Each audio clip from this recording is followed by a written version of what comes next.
That is the introduction.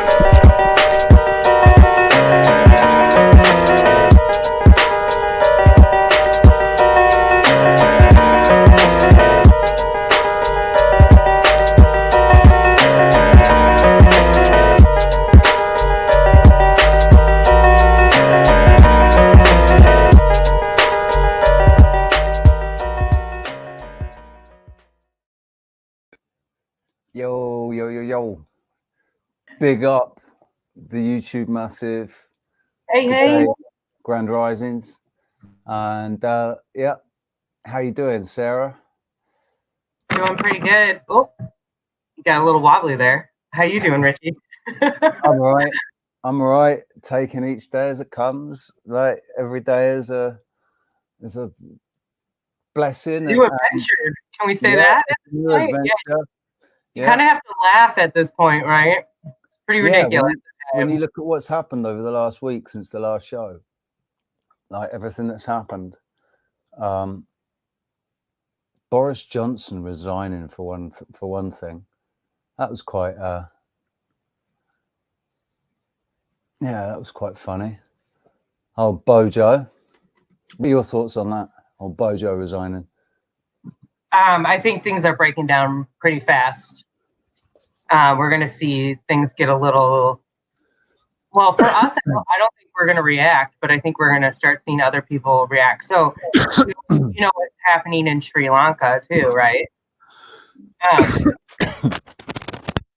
was going to say, yeah, get a little water, bud. I was fighting. I went down the wrong way. Yeah. Oh, yeah. I could share that actually.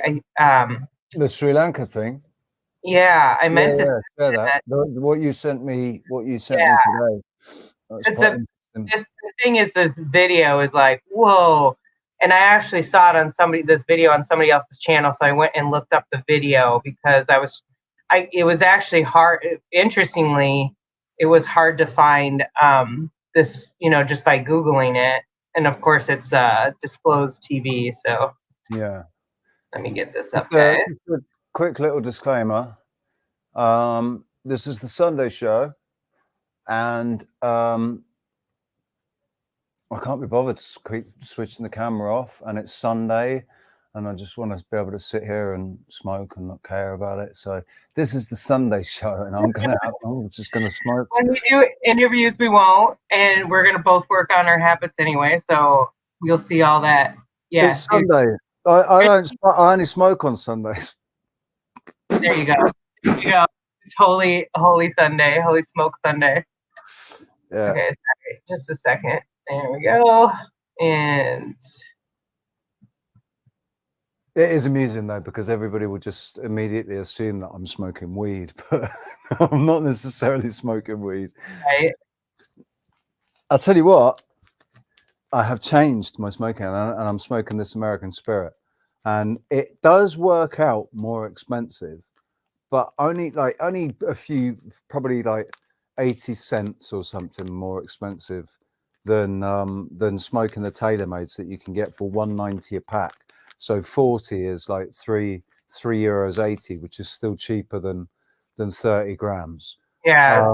But it's really nice, man. It's really nice with a menthol tip. I've got these menthol tips, and it's really nice. Nice. Lovely.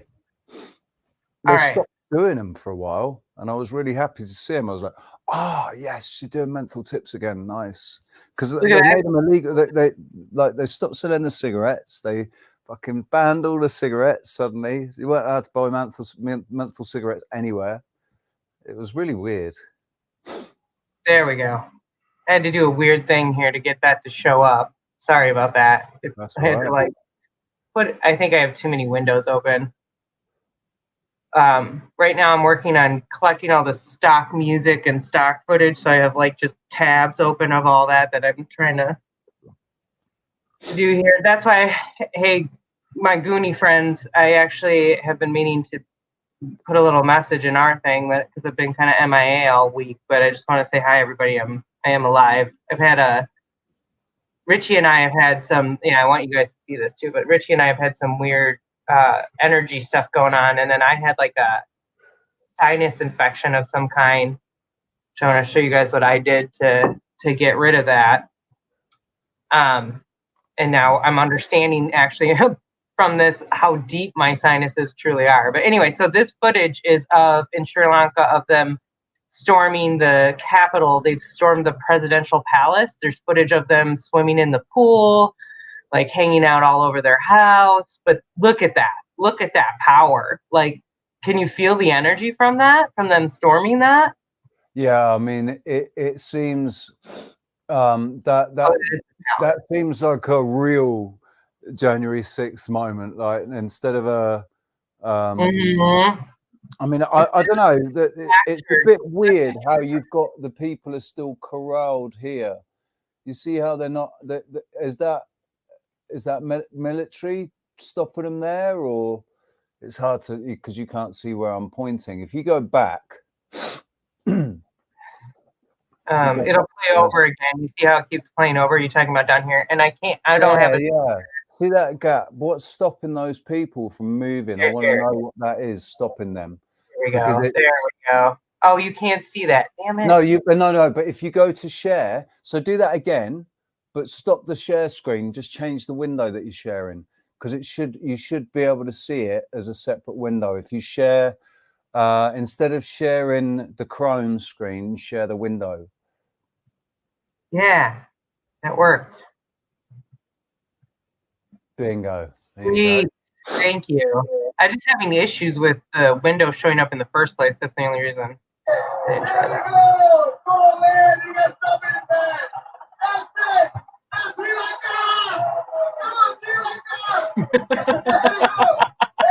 I mean, that's a lot of people.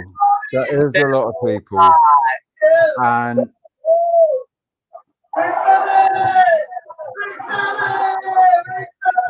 now I'll tell you, when this kind of stuff starts going down and the breakdown of society, now think about who was just assassinated as well. Yeah, that's pretty crazy, man. The longest serving Japanese prime minister, who was conservative, he was basically a kind of on the right, wasn't he? Really?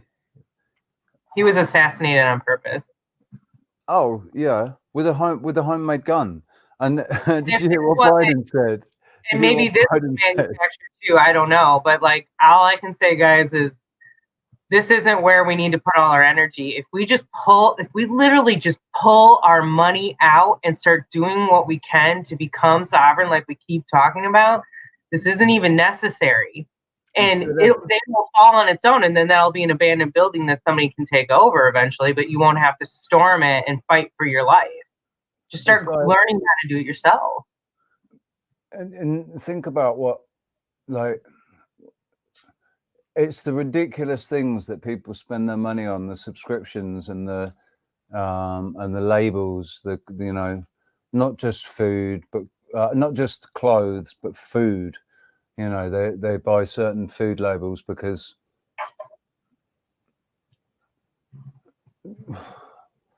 like my mum used to shop in Marks and Spencer's, right? Marks and Spencer's in the UK is a very expensive shop for food. Like it's where the middle class families would go and shop. Middle and upper class families would go and shop in Marks and Spencer's. So I don't know what's happened to it now, but it's ridiculous because I mean the food did seem a little bit nicer than if you went to Iceland, but they had a lot of supposedly fresher food available. But yeah, it's the ridiculous things that people do spend their money on, and like the things that I used to just blow my money on ridiculously because it was like, oh well, money's there to be spent. It's and that's what it's going to cost. And if people invested that money in community projects, to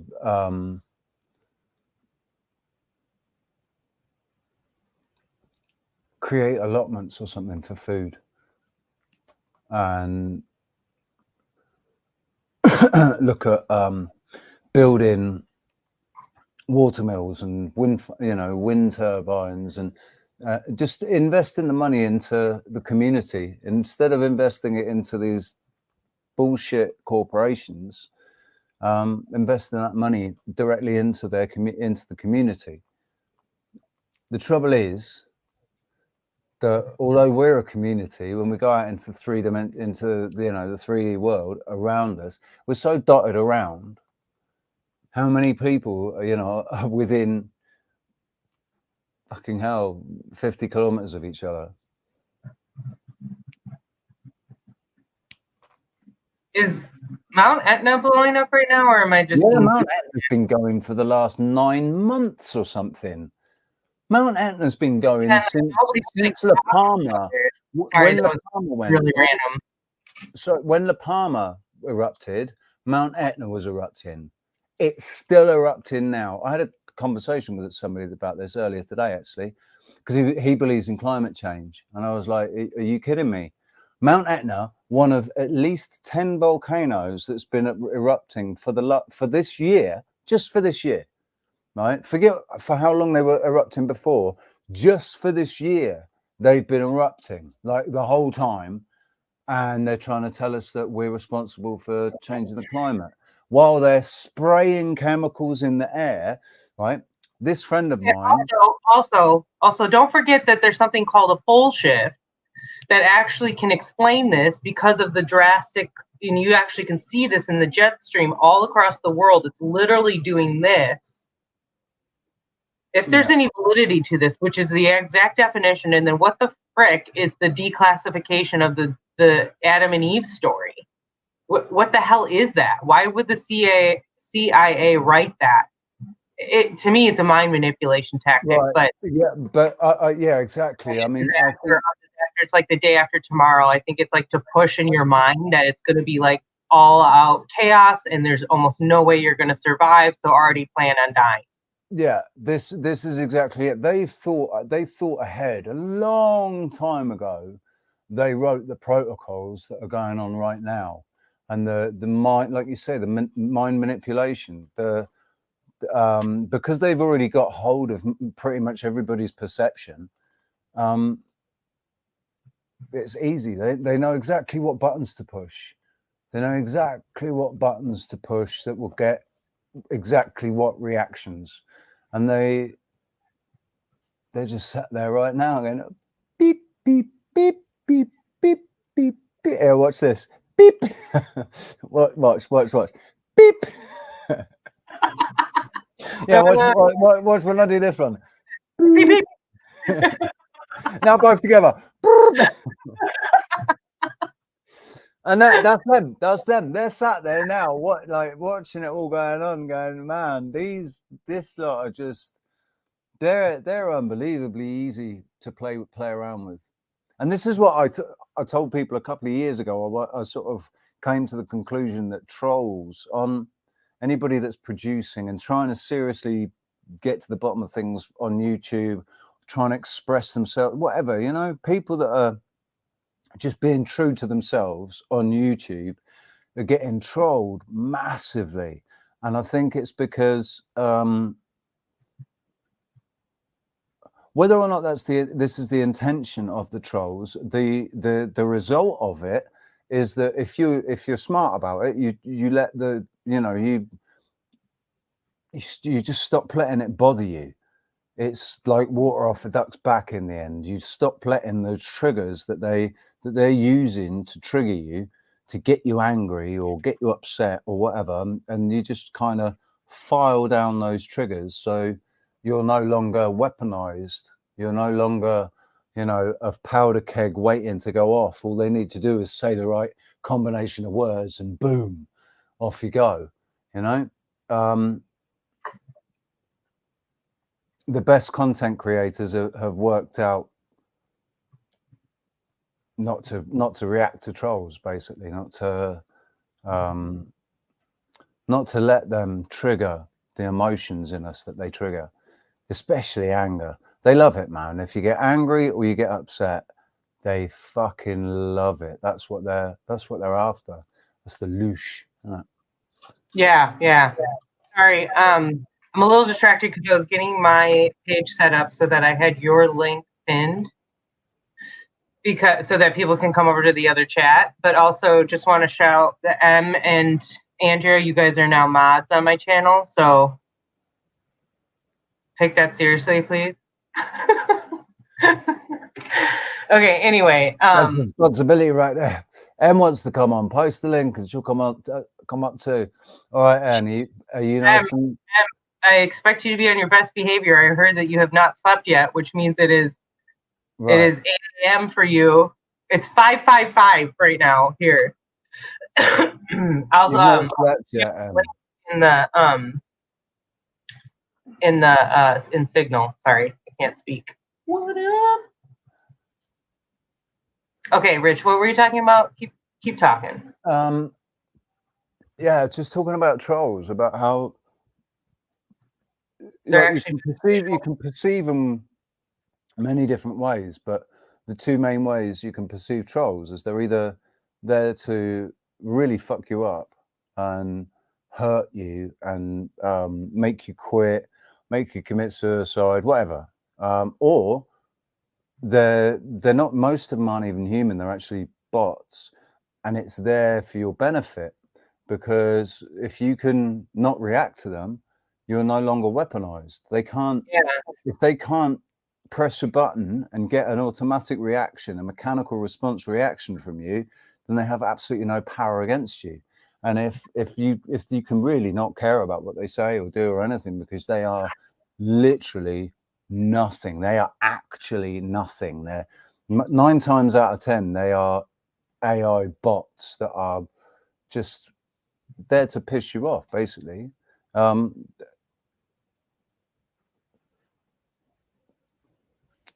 I can't remember what the point, where I was going with it, but basically, just don't let trolls bother you, man.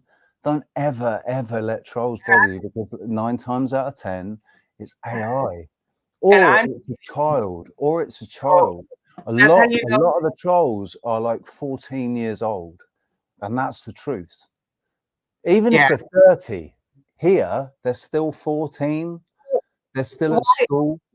You have to remember, you have to immediately remember they are wasting their time to aggravate you, which is just a waste of time and energy. And that's why, I am not bullying you or picking on you. I am 100% joking. I sometimes realize I do not come off that way. I'm being a total tease. You're all good. You be you, right? I'm not going to tell anybody. Definitely.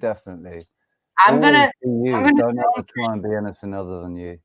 That's the other thing is, hey Brian, hey Manny. I think Brian was in right at the beginning, man.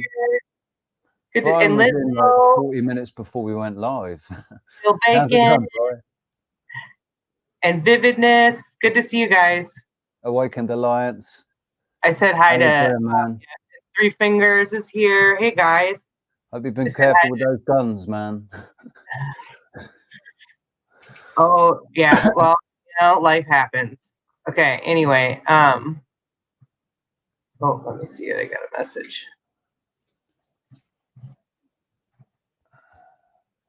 No, trolls beware, because we're all wizards. Yeah.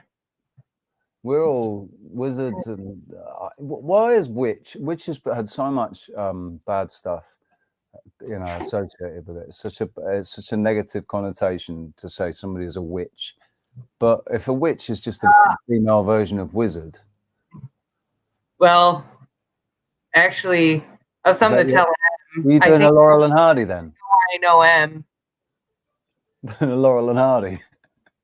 I don't know why I was doing that. It was mostly actually my head. I like to just kind of do this to my head sometimes.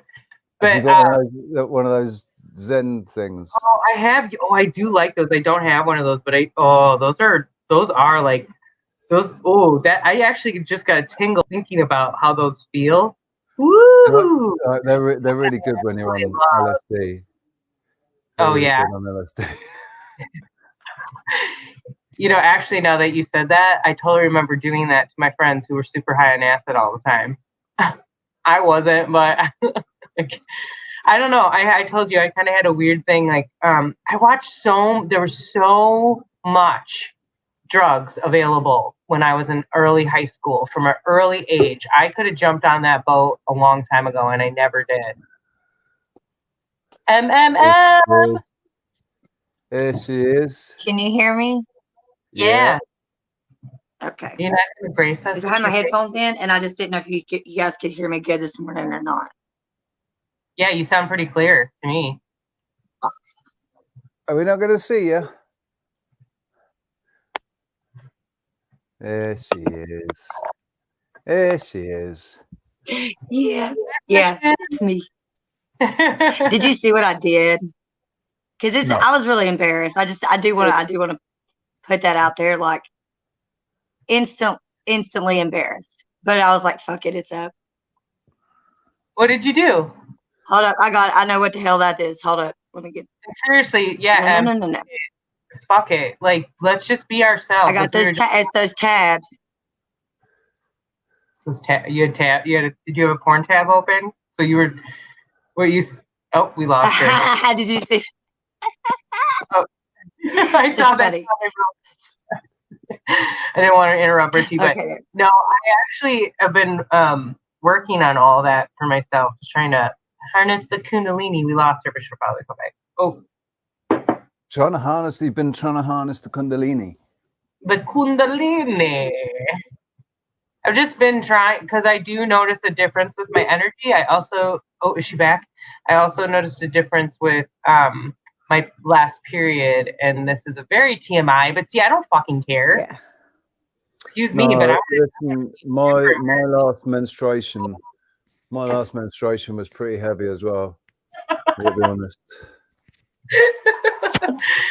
I'm getting super TMI. I don't know if you can you hear us?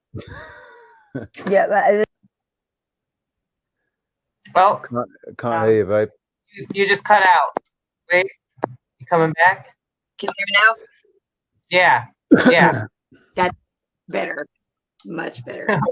Okay, good. I was getting what I was getting at. Have one device. Yeah.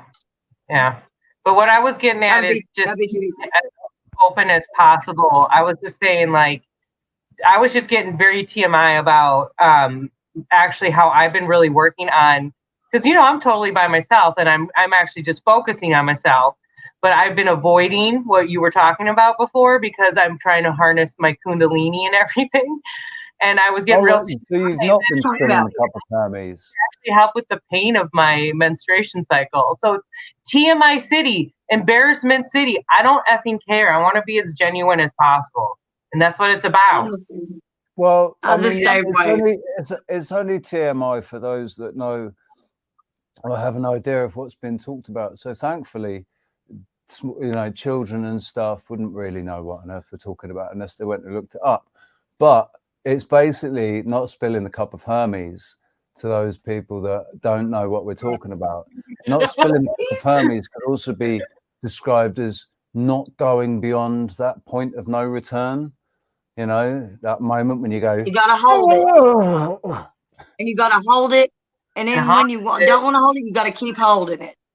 But it's there's actually with true Kundalini, there's actually a process that you go through where through breathing exercises that are using your diaphragm, where you're basically your stomach is coming in as much as possible, in and out, like really, like intensely, like a lot, and it's something about working that energy up through your chakras up to your crown chakra. But it only works. I'm trying to do it right now. It only works if you've abstained from certain things leading up to and after a full moon and new moon. It doesn't really mean anything in between. It only works full moon and new moon. Give me that. There is so then can we talk about this real quick? How this doesn't then make sense. This doesn't make sense to the flat Earth theory at the moment, because that means that the moon is just an illuminary, right? Or not an illuminary. Yeah. Or what do they think it is? Some kind of spaceship? Why does it have so much thought about that? Like in relation to the retention thing, that's crazy. Let's clear this up right now. As soon as you put flat Earth, as soon as you say flat Earth, it instantly becomes an already pre-designated paradigm that has parameters. This realm, we cannot give the parameters for this realm under no circumstances. There is nobody that can give us the parameters for this realm, right? So the moon, I've proven, and they've proven to me that I proved it because they doctored my fucking video and deleted 15 minutes of my video that contained the proof through observation that there are at least 2 moons. There's not one moon. There's at least 2 moons. And I'm talking about bright moons. I'm not talking about Rahu and like the black moon, Rahu. I'm talking about 2 bright, either there's 2 moons or the moon does not do what they say it does. It speeds up and it slows down because it dims and it gets brighter too. I filmed it. I proved that it rotates 45 degrees when as soon as the sun sets, it starts to rotate. It rotates 45 degrees and then it stops when it's at its brightest. And that's it, and it doesn't move again. It moves 45 degrees and stops, and that's it. Doesn't move for the rest of the night. And then and this movement of it, I filmed it a particular. I forget what the time was, but I filmed it at this time, and then the next day I filmed it in exactly the same spot, but at a time when it shouldn't have been there. It's like that makes no sense. That the moon was there. Like that's either not the same moon or the moon's gone. Whoom, real quick. Or he didn't get his schedule right this week, so he doesn't know what time he's supposed to be at work, which seems to be the problem with a lot of things I've noticed lately. There's chickens that around here, they don't crow till 4 in the afternoon. Do not know why. But you will drive by and that's when they start crowing. They're feeding them fucking marijuana seeds.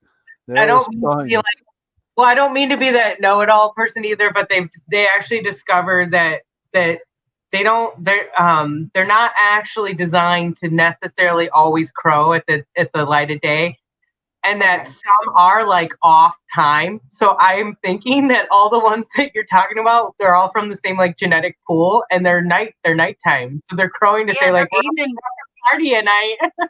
They're the night owl. I was like, what is up with those chickens, man? I was like, somebody didn't get the memo because he's way late to the party when we drove by. I was like, I think the cock crowing all basically counts on whether it got laid or not the night before. So whatever time it was that it got laid, it goes out and crows afterwards. And this is kind of weird and off topic, but how often do you guys just happen upon like dead birds in the wild, like when you're walking around on your daily walk? Do you ever just see? Never. I'm not but crow. That's what I'm talking about specifically. A crow.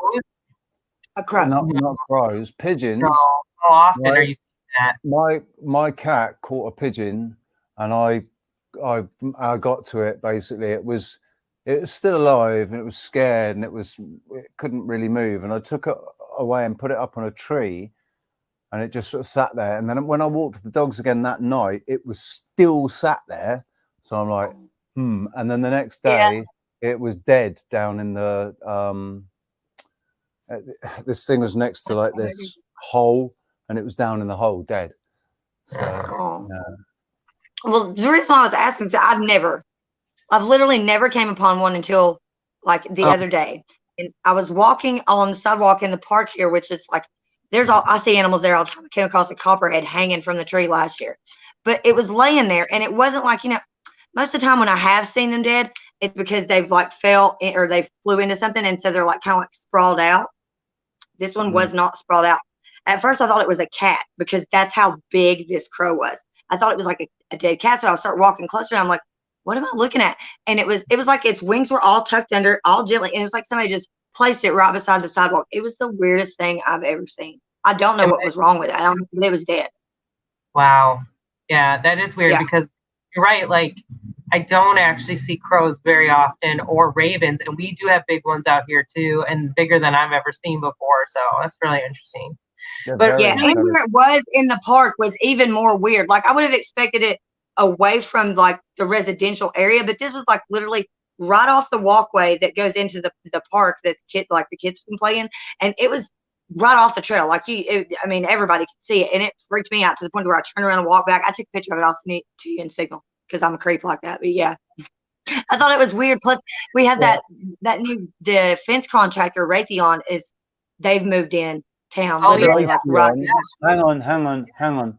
Yeah. Raytheon, defense contractor. Yeah. Yes. Right. Yeah. I thought for a second you said the fence contractor. I'm like, they're building fences as well as missiles. Like, no, they're heavy into that shit. They're also doing real estate here. They have a separate little entity within them called, I think it's Pratt and Whitney, is like a realty group that they have inside of Raytheon, and they have bought up a massive amount of property around Asheville. But yes, they literally the last 2 years I have listened to those sons of bitches pull dirt in and out of their 1 million square feet facility that they just built here, and do it night and day, all hours of the night. I'm talking about all hours of the night, like 7 at night to 7 in the morning. Your trucks in the backyard. Do you think they're excavating to find old stuff that's there, or do you think they're excavating because they're building something? Do you think, I think they know there's something there. There's something in there that they're trying to get to. Yeah, and I think that the power plant, the hydroelectric plant that is over here at the lake across from where I live, I think it is a hydroelectric plant, but they are doing a lot of stuff on that property, and it's separated from the rest of the town by this lake. And you used to could see everything over there from the other side of the lake. Now all these businesses have come in and bought all the property that you could see the lake from and put in a whole like business park. And now it's like, you can't even see it unless you're on this one specific part of the lake. Oh, I have all kinds of plans to like sneak on the Raytheon's property. I'm probably going to get in a lot of trouble, but you know. Why don't you try and get a job there? You could be a mole. Because I'm crazy, and they may not hire me because they know I'm crazy. But then again, they might hire me. Well, because probably one of the first things they'll do is check you they'll Google you, search you for social media. But you could just totally play out this character. I could see you playing this character, and you would just talk like you just go like this, and then you would like confuse them because they would think, oh well, she doesn't know what's going on. And as you're just totally harmless. Yeah, I could totally trick them and think I have just stumbled on the property laws. I don't know what I'm doing. Totally innocent. Meanwhile, they get these water samples. Totally. Yeah. Okay, I gotta go, guys. And then like have 3 friends running behind me like. That's what I'm doing. Because look, Waldo book. So like I already thought that there was something suspicious about them, because when they came to town, like there was a protest right outside our park. People did not want them moving in, and I thought that's kind of weird. I wonder what they do. And then so I looked into it, and I was like, oh, they're contracted through the Department of Defense. And my buddy was like, yeah, that's not suspicious at all, Emma. I was like, okay, well, just calm down. Let me look into this a little bit more. And then I was going down the highway. This was like a couple months ago when all that radiation, I seen all that uranium going down the road, and I was like, okay, now I know something's going on over there, because it was coming from where the hydroelectric plant was, and it was going towards either Johnson City, which is where Oak Ridge is, and that's where they used to do all their nuclear stuff back in the day. And it was either that, or it could have been going. It was labeled to be going to South Carolina to. Damn it, I can't remember off the top of my head. But there's a Westinghouse, some Westinghouse facility down there. But what the uranium is for did not add up for what that facility accommodates. So I thought that was really weird, and I made notes about all that stuff all the time. So I'm sure they listen to me too. Sometimes they're like, we need to at least be keeping an eye on that one right there. She's way too damn nosy. You would think that they would like have some way to, because they're obviously making a commotion. They can't go in there quietly. So how are they gonna like get people not to? So you almost would think that they, you know what? It doesn't matter at this point, because there's too many of us overall. You're just land. Yeah, they're probably like, well, maybe we don't have to worry about the land that they're on. This is gonna blow your mind. So you know about the Biltmore estate, right? it's the castle. It's America's castle. It's here in Asheville. It's like, and they own, basically the Vanderbilts own all of Asheville. They just kind of lease everybody that lives here land. And they got land on Biltmore Estate property. They got 1 million square feet on that property. So it's like basically impenetrable to get on that land without them noticing you, because they have a private access road. But I know where that private access road is. It's inside the Ramble, which is another housing development aside Biltmore Park. And They'll the have people cameras that, everywhere. yo, They'll have they're cameras everywhere. as They are well. all over They'll the have place. there'll be motion sensor cameras. Oh yeah. Oh yeah. Oh yeah. But I'm like a Pushkin, ninja. are you on So by about the time I set one off, they'll be looking at that one. I'll already be at another one. Sorry, Pushkin Castle, are you on about this? You want to come and join us? You want to come and join the panel? I'm gonna put the link in the chat. So what really caught my attention was I saw the uranium thing. Then I saw I was down at the Bent Creek, which is like adjacent. So there's an access road that Raytheon uses, and they get to it through Biltmore Park. And it's an old highway that's not used anymore. It's called Andrew Jackson Highway. And before, Google Map didn't have to show it because it wasn't being used. But now that they're using it, it has to show up. So I'm on the other side of that highway. So I'm on actual Bent Creek. I think I'm on Brevard Road, which is right beside parallel to Bent Creek. And there was this ladder I noticed that's going down into the water, and it had this like tank or container at the top of the ladder that I was like, they're getting water samples. So I walk over there to see what the hell it is.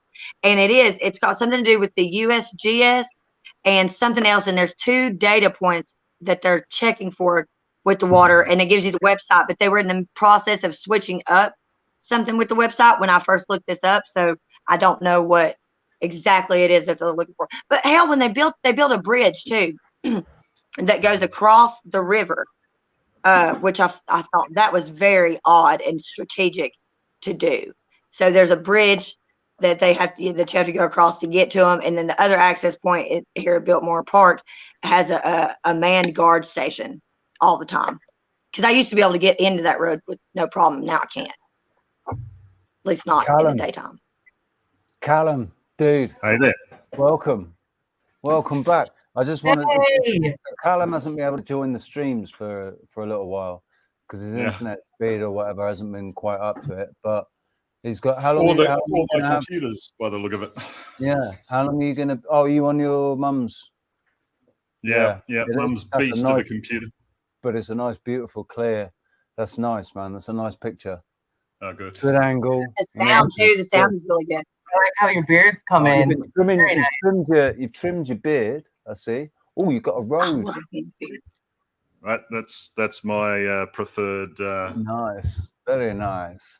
Yeah. And for my voiceovers, but it only worked on this one. I couldn't get it working on my other one, and then so I didn't have any sound on that one. So I then jumped on this one, and then it was blocked by Kaspersky or something. So finally got it going. So we're all good now. It's good to welcome you back, mate. It's been a long time since we've spoken. It's been I don't know. It's just been bloody ages, man. It's been bloody ages. Have you met Em? Half a year. I think it's been half a year. I haven't seen you on. Oh, this is your puppy. This is little buddy. So excited. He's like, I want to meet too. I want to meet everybody too. That's what I do with Annie. I make Annie do that too all the time. It's so funny. Yeah, I do it when people are raising in the car. Almost looks like a Labrador. The head shape is almost Labrador like. A little bit. A little bit. I can see it's a pit bull cross or something. Or it's a pit mix. There's some pit in there. I can see that in the face. Yeah, and the head. Or maybe it's a pit Labrador because it looks. Well, I'm thinking more Corgi is the closest. Or some sort of hound in there as well. Corgi? Yeah. A corgi and a pit bull. What do you think about a dingo? Do you think there's any chance he's got that? Oh, I did see a little bit of that, like at the top around the eyes. Yeah, maybe it is corny. Yeah, he's tiny. Yeah, he does look corny. Maybe even a little bit of Jack Russell. You could be right there. Maybe a bit of Jack. Yeah. Yeah, Jack Russell. And Definitely Corgi. some kind. Beautiful. But you definitely got Corgi, and oh my gosh, I'll tell you what, he cute. looked so. I thought he was so much bigger. I thought that his paws were only small because he He had was them way like bigger that. too. I thought he was like Labrador size, you know, puppy tiny. Labrador Dog. size. He's That's only crazy. 9 months old as well. Oh. And he stopped growing. I'm like, oh, that's it? So Yeah, half he- dog? Okay, cool. My dog before this So was That's a it. did it Let's get do it. any bigger? so That's he good. just got denser, you know. He Yeah. didn't get any bigger at that point. Yeah, I'm yeah. like, "God." That's one of my Alright. favorite things about Canito, man. Like it just lives these little tiny little sausages. These little sausages, and like if he leaves one inside, it just goes hard, and you know, and then it's easy to clean up. Alfie's a different matter, man. Alfie's fucking Mr. Whippy sometimes, but Canito's always Oh, consistent. Annie thinks she's a baby. She really does. She thinks she's like a human baby. Like she has to have her own pillow in the bed, and she sleeps with her head on the pillow and the rest of her body like this, and like, oh my god, she's so jelly. Yeah, She's it's so believable jelly. like that. He's really cheeky. He's like little dogs. I like to that they have like little personalities. Oh, not Like a little just little bundle of dogs, man. personality in them. All dogs, all animals, pretty much, in my experience so far with animals, every single animal, except for maybe fish. Maybe the fish, I've not experienced so much of a personality in fish, but the fantail fish they're quite sweet. They do come up to the, you know, if you tap, they come up like and have a look at you and that, and then swim away.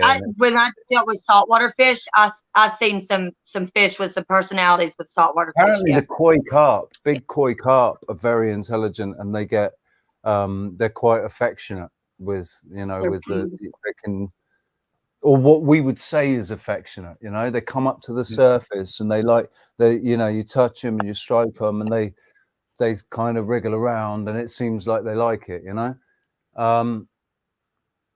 Pushkin, I put the link in. If you're on about joining this panel, I did put the link in, and I did say as well, this is only for Pushkin at the moment, but I think we should definitely get Manny on at some point, because Manny, I want to talk to you about what's going on in Denmark at the moment, and also not only that, that's so cute about her bunnies. Not only do you live in Denmark where the cops are shooting at farmers, but you're also from Sri Lanka. So it's like double whammy, man. We've got to have you on. We got room for two more. So Manny and Pushkin. You just have to scroll up and get the link. What have you been up to then, Callum? Well, nothing much. Not much at all, actually. I've moved into my mother's at the moment because I'm looking after her place while she's away having a wonderful time driving around Australia. Finally, she's been trying to get away for a while. How long is she away for? 5 weeks. So it's been a few days now. She's gone on a walkabout. Well, drive about. Yeah. Yeah. Well, she's gone on a middle-aged woman's version of a walkabout. Well, Dad passed away at the start of this year. Oh, and so this is the first time she's sort of away on her own now as well. So yeah, because man, everybody's losing people, aren't they? Because Chris. Yeah, very sorry. My friend lost his mom earlier this year too. This wasn't from the jab, though. I can tell you that much. No, yeah. No, this was neither. Well, actually, yeah, he was ready to leave as well. I mean, he was sort of degrading over a few months there before he left, and he left on New Year's Eve, and the ambulance that sort of the people that came in to take him away, they sort of said this happens quite a bit where people leave on New Year's or New Year's Day sort of thing, where it's kind of the thing. And he wanted that last Christmas day, and we got that last Christmas day when he was he could speak quite fluid, and his mind was there and stuff as well. And then just got worse from from there down and left. But it was kind of a rapid decline. Yeah. And we all kind of knew as well at the time that this is what's happening. I mean, Mum's been saying for a couple of years as well, don't think he's got much time left, you know. And I could see that as well within him. So he was sort of doing his farewells as well. I could see that was a part of his makeup. Like he knew what was happening, basically, which actually made it a lot easier for his passing for us. Yeah, you know, we had that time where we could be with him properly before he left. So I think it must make it easier if you know that the person themselves has come to terms with it and is ready for it, and then all it is you have to deal with it. You know that it's actually only your loss. You can't put, you know. Do you know what I mean? It's like it's that attachment we have. Yeah. But I can tell you, like, for me, all I have is compassion for him now. The memories that come back and stuff, it's just compassion. You know, I process this really quite well. You know, the year before, actually, I lost my dog. So this little fella, my new little fella. But the guy before this guy, Lucky, he passed away only 6 months before, I think. So wham, wham, bang, bang. Yeah. But because I've done all this processing and stuff, it was a lot different than what people say. You know, I mean, people say you'll never get over it, this sort of stuff, and it's, well, you know, it's how you think about it and how you process that. Your perception of because what's I don't think that he's right here. Yeah. You know, for me, he's right here, and I know he's gone, but he is right here. His energy's still there. His legacy's still there. He's living in you. You are part of him. You know, it's a really. He is part of me. Yes. Yeah, and you will see each other again, even if it's only in an energy form. Or you know, you will. He's not gone anywhere. Like you say, he's not gone anywhere. He's still directly connected. And that's a feeling. You feel that. Yeah. You feel that. Yeah. That's what keeps me going a lot. Sometimes there's like days where, like, especially with my mental health, sometimes it's a struggle. But knowing like that Miles would, some days I just tell myself, like, how would he feel? Like looking down, is this where like he would want you to just give up? No, because that would be pointless, and everything that you've been trying to do since he's passed would just be for nothing. So you can't just give up like that. And plus, you just can't, because there's so much stuff that I have to pass on to my kids that like I haven't done yet. So that thing that happened the other day was absolutely heartbreaking, because me and my daughter had been talking about going there and everything. It is killing me. It really is. It is. But that's another story. The hardest. I don't like calling it a lesson, but the hardest thing that I had to deal with in my entire life, every single time, has always been loss, losing something or someone, or a set of circumstances. They take a piece of you. You know, and it's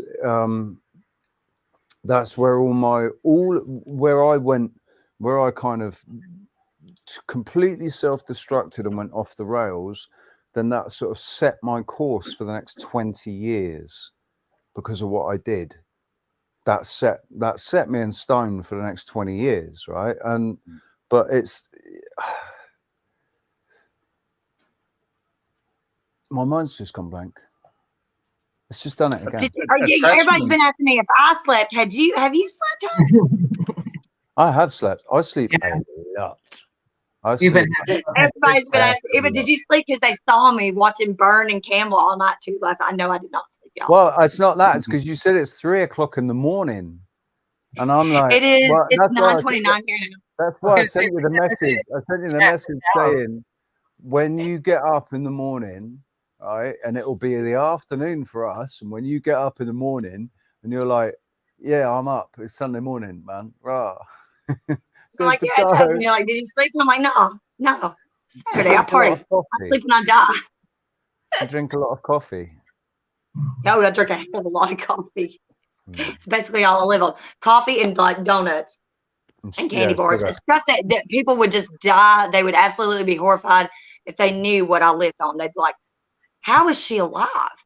Like, we should probably be studying. I immediately, like, I just feel, because it's not like I haven't eaten like that before. I just immediately feel sick because that made me feel sick. I don't know how it makes you feel, but drinking coffee and donuts?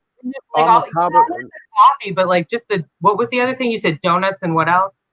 Donuts and like candy and chocolate. Okay, so I'll tell you what happened earlier this week. I decided like I was gonna see if I was actually like addicted to chocolate like that bad to where like it would affect me if I just totally was like no chocolate for like a week, right? And I did that, and it was awful. It was awful. Like by day 3, I literally was having minor withdrawal symptoms, like you would if you were coming off. Yeah, it's from that. And then finally on day 7, I was like, all right, it's been a week. I'm going to get a candy bar. Walked my ass all the way to the store just for a candy bar. So excited. Now we got to ask ourselves why we're addicted.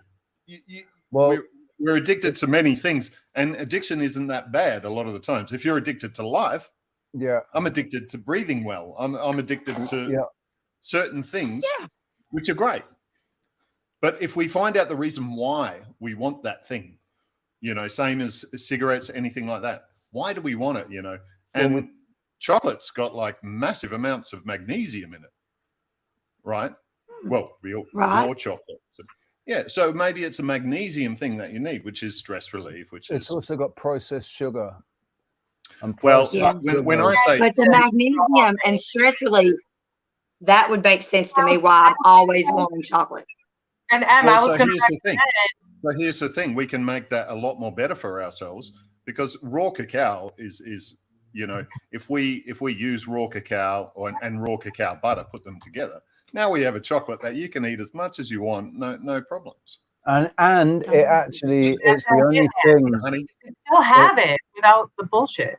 Cacao is they say, chocolate releases the same endorphins as sex with women. It releases the same endorphins as when they have sex, but it's only dark chocolate which has got high levels of cacao in it, because it's the cacao that makes you release the endorphins, it's also a brain stimulator as well. Like it does stimulate the brain as well. But the processed sugar, it appears in the medical journal dictionary definition as a drug, as a worse than meth.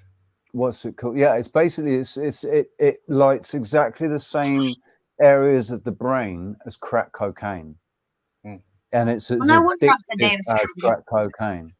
So you like looking at that withdrawal? Is it from the chocolate or is it from the sugar? I mean, if you were eating other sugar and stuff as well.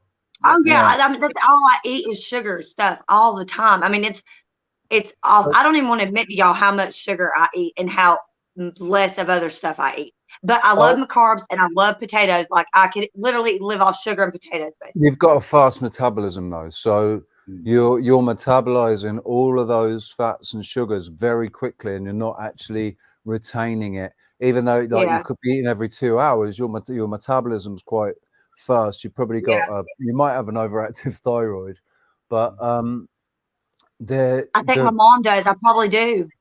Oh shit. Yes. Oh my gosh. I didn't even think about that. Listen, like things to aid for that, food wise too. Listen, right? You are the master of your temple. If you know it, like if you realize it, that body is your body. Yeah. What you say goes with that body, right? So you don't need to go to a doctor to have him tell you that you've got an overactive thyroid, and that's why you can eat whatever you like and you don't seem to put any weight on, right? All you need that's going to change, I'm sure, as soon as I hit 40. As soon as I hit 40, it'll change. I just know that's what I thought. That's what I thought, but it doesn't appear to have happened. But well, this is why we were talking about the moon cycles, because women really actually, they're saying that men have 24-hour cycles and women have 28-day cycles. And this is why I wanted to talk about the moon more, because it has so much influence on how our bodies, like they're talking about with the fasting. Richie and I have talked about this, that you're supposed to be with eclipses too, but also with the new moon and the full moon and this in the X amount of days. So women, like, we're supposed to be doing heavy workouts. I think it's post ovulation, or no, so it'd be like, take that back, like right after your period, not doing like heavy intensity workouts, because your body's going to go into survival mode, thinking that you're trying to store this for a certain reason. And I've been learning this because I'm trying to get my fasting down, and my fasting is actually like plateaued for quite a while, but it's because I'm not doing it right. I'm not eating enough protein, and I'm not fluctuating my schedule, my fasting enough. I'm doing it too much, and my body's storing it now, saying, wait, something's coming up.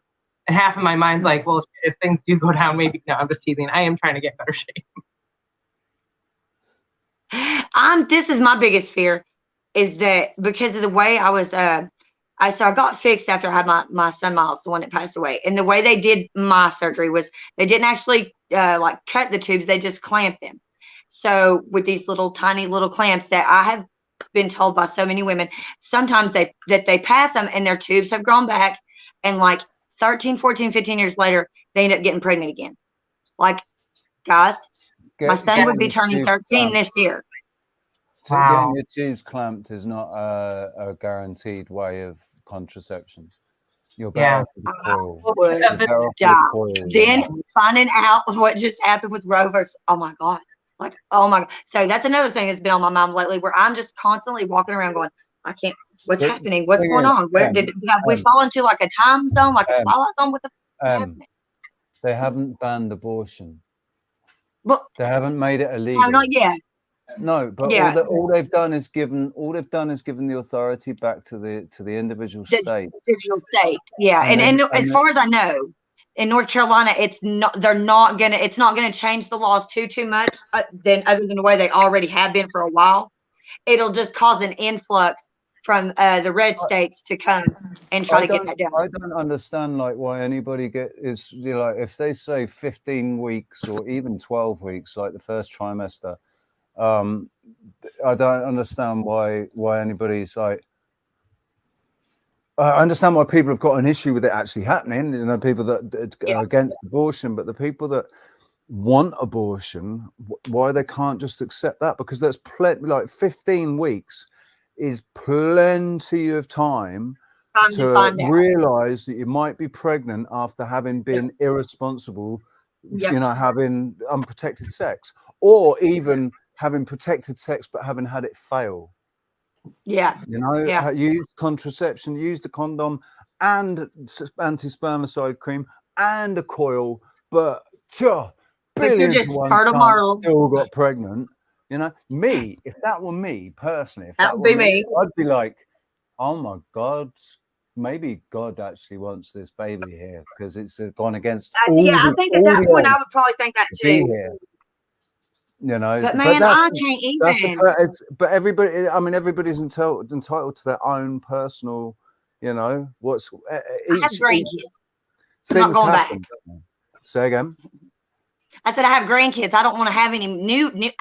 Could you imagine? I have grandchildren, and then they would have nieces and nephews. Just no. You're going to be a grandmama. No. You're going to be a great grandmama. I know. Let's just stop for a second. So who knows, right? For a second, and welcome Pushkin Castle to the panel, because this is the first time. Is it the first time you've been on like at all or have you been on other panels? Have you been on other streams? It's the first time I've ever been on YouTube panel, but it's not the first time I've ever been on a panel. But it was like decades ago. So. Right. Welcome. Thank you for being here. It's good to see you. I just need to make sure that people were talking my language before I came on. And I've been, you know, sifting. Yeah. Who's talking my language? It's because the YouTube communities can be brutal. They can be brutal. My mentality, but I just can't bear to be bored. And I don't want to sit and, you know, listen to the ABCs. I want to be with my people. I can, you know, we get that's addictive. That's addictive, isn't it? Hearing truth. Well, we're full or hearing people speak, you know, openly without any the holdbacks that people have, you know. Yeah. Hearing Blocks. people speak their own truth with conviction because they're speaking it from a position of they've researched it, they've put time into it, and they really feel like, because we don't all agree, man. Experience.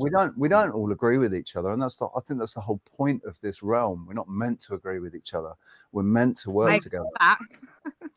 We're meant to work I mean, together. if we all did agree, that would be boring as hell.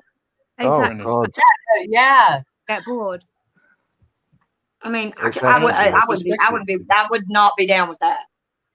For sure. Listening to other people opens your own perspectives, so you perceive more If you allow it to.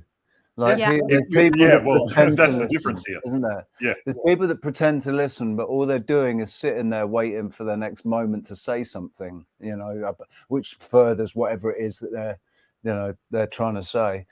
You can see them running through it in their head if you're watching, and they're waiting for that moment, or they just cut in to do it, and you go, "We were talking about that 5 minutes ago." I don't know. They have their But that mic. happens quite a bit. Yeah. They When were people aren't aware like- in the moment, the people that are not in the moment, they're just in their head and they're running through, past or future. Yeah. So they're not right there listening to you at all, really. And who are you talking to at that point? You're only really talking to their ego, and only their ego. You're not talking to them. Yeah. Just let me just let you know, Pushkin, just so you know, quickly, just before, because I know it can be really frustrating.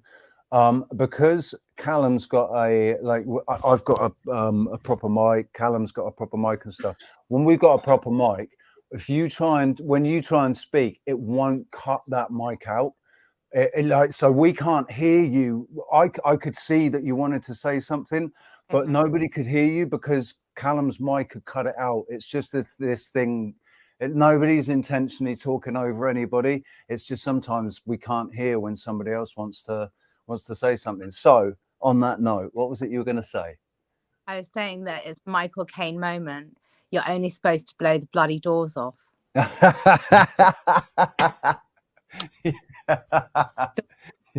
My name is Michael Caine. Not a lot of people know that. That's funny. You're only supposed to blow the bloody doors off. Yeah. So The doors of perception have been blown. Now it's just sitting at Oh, look, I want to show you my trolls. say again. My You got trolls. trolls. You got real trolls. They're the best, man. I used to love them. Look, and this is what's so cute. I used to wish I had hair. Did you see? I Hold on, used to wish I let's had see. hair like a troll. Because one of them is brown and one of them is lighter skinned. They're interracial. They match me and my buddy. Who's Well, troll? that's diversity right there, man. Yeah.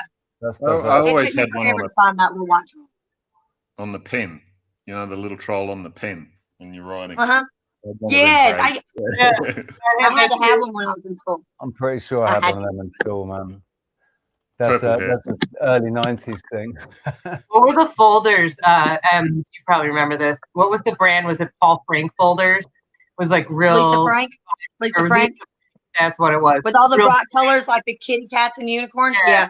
Yeah, Oh, and I the still got tiger stickers of Lisa Frank. fluorescent. That was the cool thing. You had to have that and the troll eraser. Yeah. And you had to have a trapper keeper. The eraser. That was the other one. Oh my God, Trapper If you didn't have Keepers. that trapper Right. keeper, All I You know wouldn't about need it. Trapper Keepers was South Park's episode of Trapper Keeper where Cartman gets assimilated into the Trapper Keeper. And I think it's Kyle, isn't it? Goes into in to shut the motherboard down. That's fucking hilarious. That absolutely hilarious. I didn't. my son. Trapper my son Keepers watched weren't South a Park. thing in the UK, as far as I'm concerned.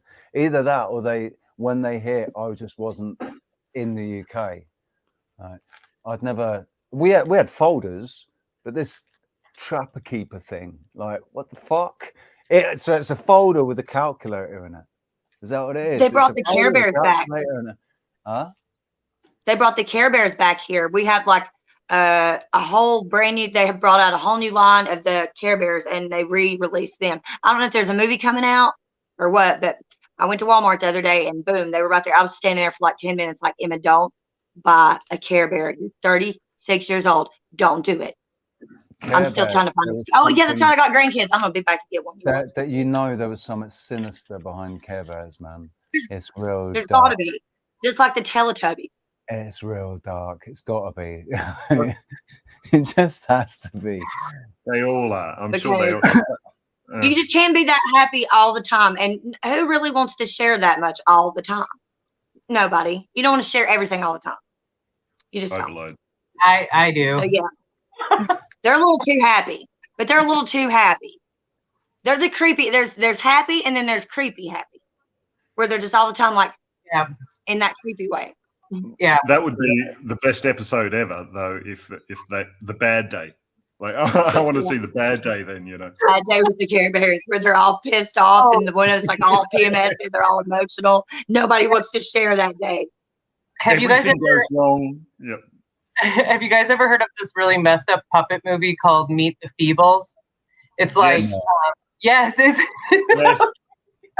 I'm Meet not- the Feebles. By accident, my auntie used to run a video shop or whatever. So we'd always get like a box of videos, but they were like the previews or whatever, like they had stuff written across them or whatever, so you couldn't sell them or whatever. And that was in the box one time. Meet the Feebles. Oh, it's cartoon. We were only like 12, something like 12 years old. oh geez. There's the walrus doing the. Here's the trailer. We're allowed to play trailers. Yeah, it's a Peter Jackson film too. This doesn't look like. Is this it?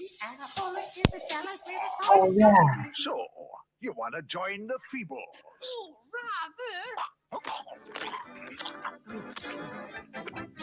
Meet the Feebles! Meet the Feebles! Meet the Feebles, the movie that began as family entertainment, but went horribly wrong. Have you got any smack?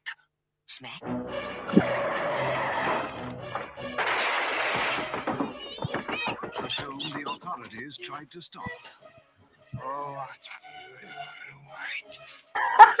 God, dear.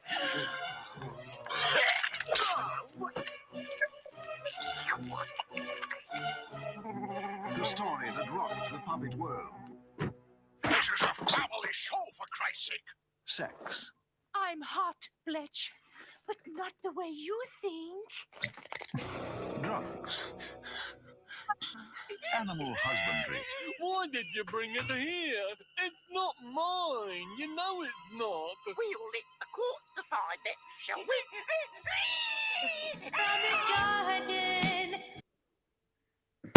I think that's enough.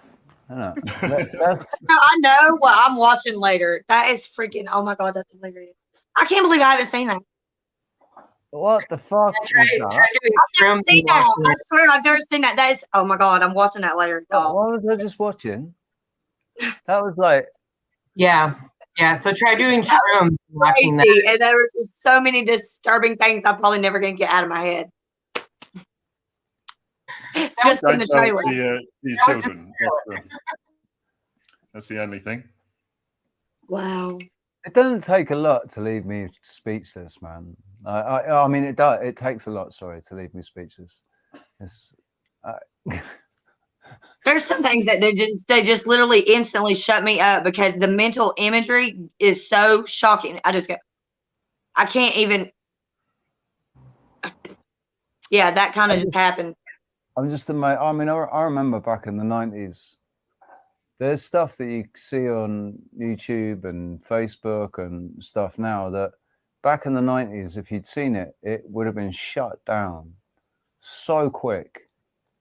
Mhm. So quickly, man.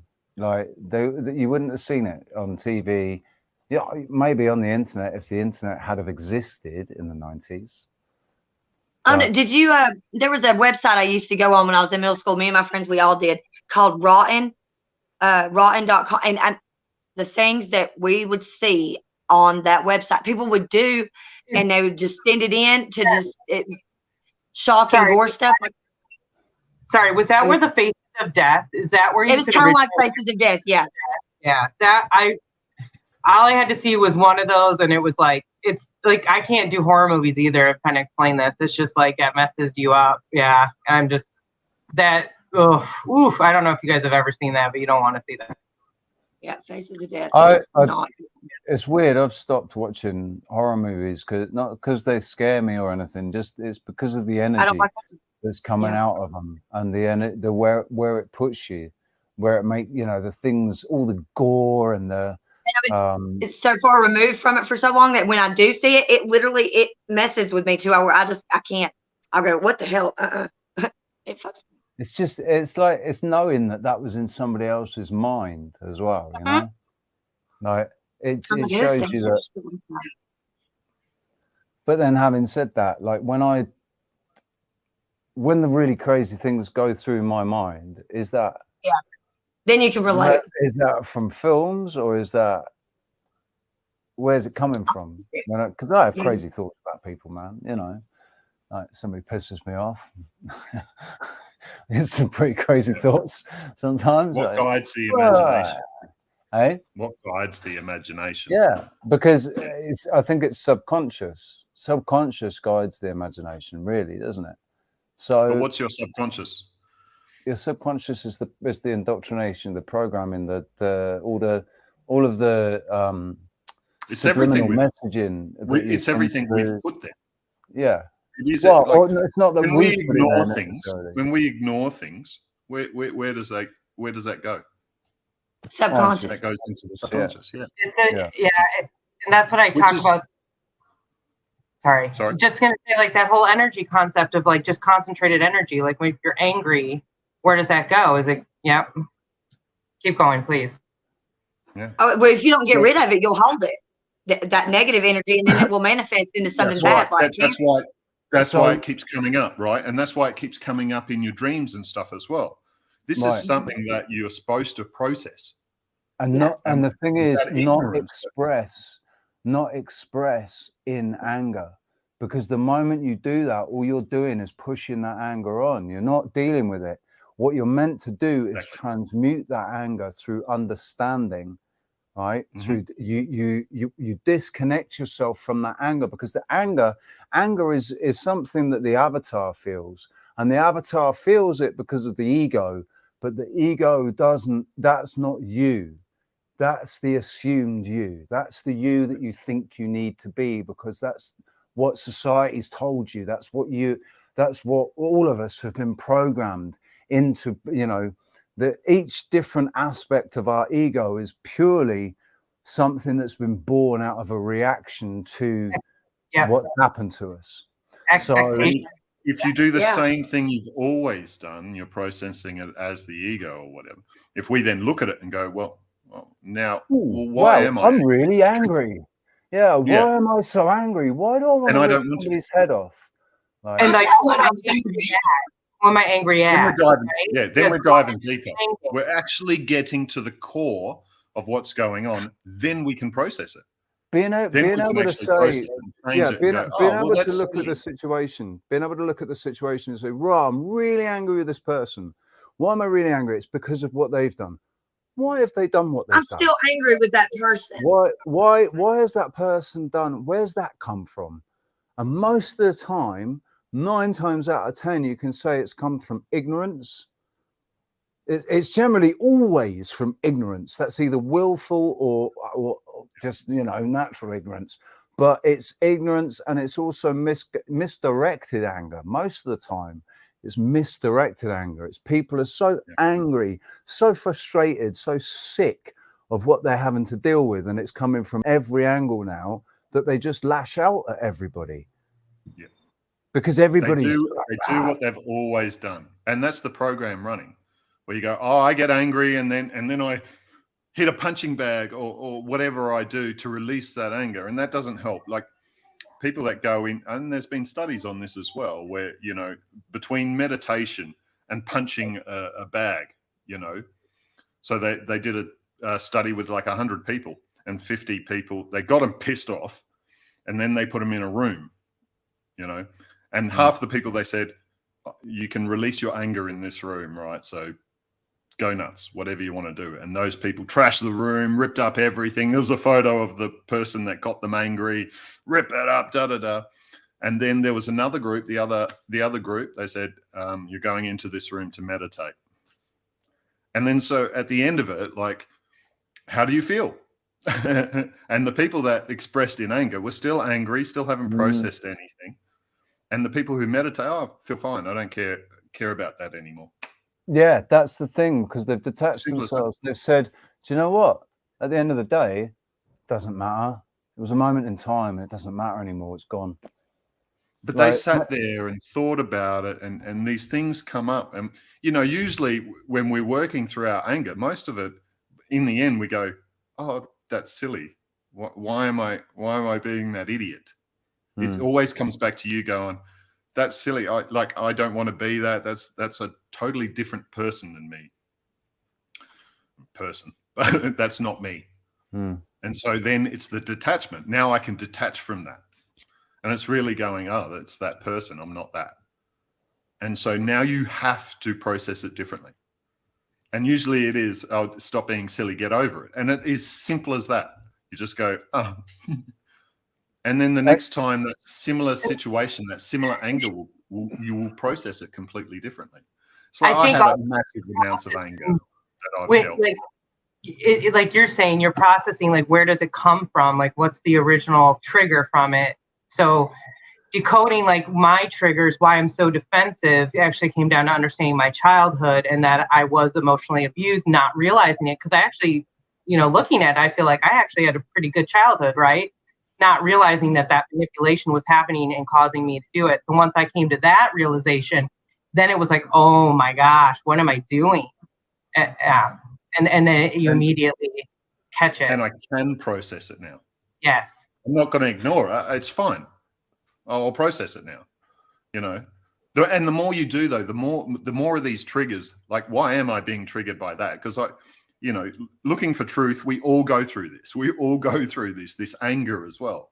When you've been lied to, oh fuck.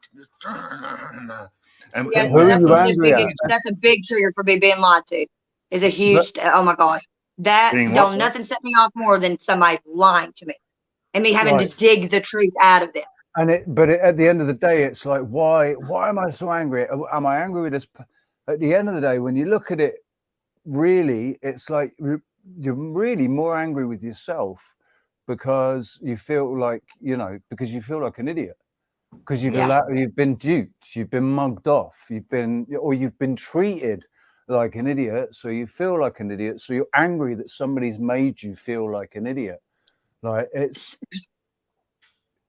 so I'm still upset about the one. I'm still very much upset over that incident. The thing is, like, over the last couple of days, of course, I've gotten way less angry about it, and more or less just like kind of like just forgot it. But in a sense, I haven't forgot it because are you talking about the incident involving the that caused me to show my butt? Yeah, that was after yeah, right.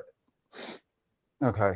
Because I know why I got angry because of what he said, and I know what it was that he said. That where I know where all that comes from, and it comes from my son, the one that's passed away, and like all of that. And I know that Jim didn't personally mean it towards me. I know it wasn't a personal attack, but when I tried to address it and they just ignored it and they tried to cover it up, is what, like. And thoughtlessness. It was the thoughtlessness there of like, they can't help it. And then you just step away because you realize that, and you realize they're not going to change, but you're going to change. You're going to improve yourself. You're going to become stronger because of that. And then you just push forward with that kind of momentum. And you go, I'm going to change the world just by changing myself. And the thing is, who's in control of your own happiness? Yeah, that's the most important thing. Who is in control of your happiness? Because the moment you give any of that control to anybody else, you're giving away your power. You're giving away. Yeah. That's what we're pissed off about. Yeah. That's what we're. Yeah. So I'm curious. Yeah. And I'm curious what Pushkin. You can see it in the one video where I'm talking about it. I start crying and I get so mad at myself for crying because I was like, that he's not getting these tears out of me. I didn't even want to let him get that out of me. Like I was so mad about that. I was like, no, no, no, no. That's hard right in the moment. That's hard right in the moment.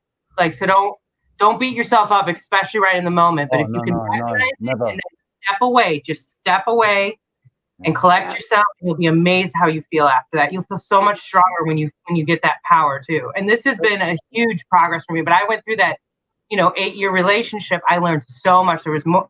And see, my trigger is manipulation. Yours is lying. I'm so used to people lying to me.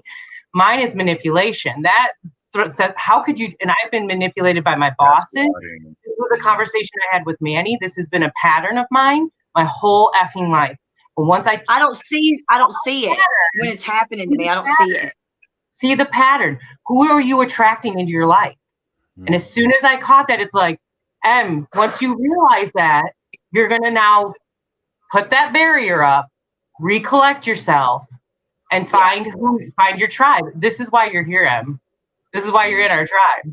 You know that. Pushkin, what do you think? I'm sorry, we've been talking. Castle's been sat there really patiently. Yeah. Oh, we lost her. No! She'll be back. Talk about timing. No. So anybody? Oh, back again. Here we go. Well, no, that was me. Sorry. Right.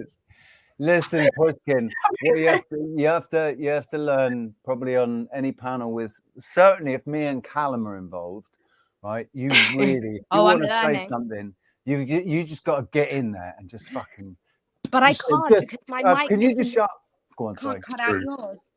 So no, I have to wait. No. But you're gonna have to. What you're gonna have to do? It's not. We're not in school. It's not that we're in school. But just sort of make. We actually are, but because on. Well, we are. Yeah, you're right. Because we're all at the end of the day, we're all still fucking children, really. At the end of the day, and certainly the ones that are governing us are. Certainly the ones that are governing us. But I mean, I've got no children yet, so I'm probably still, like 14. No, I'm 11. I don't know. I get younger. Oh, man, I'm still not grown up yet. Yeah. Cam has joined us in the chat. Autodidactic. Campbell. Hi, Campbell. Are you going to join us, Campbell? Here you go, buddy. Live from the van. Ultimate. Just in case you want to, I Skyped you the. There's one more spot to get a nice 6-way panel going. There's one more spot, so I'll Skype it here, so it's. And then we'll even out. It'll be 3 guys, 3 girls too. I'm gonna run to the hotel. To the toilet. Go to the to the powder room. Getting powder mania. So Pushkin. Yeah. Tell us a little bit about yourself. Oh God.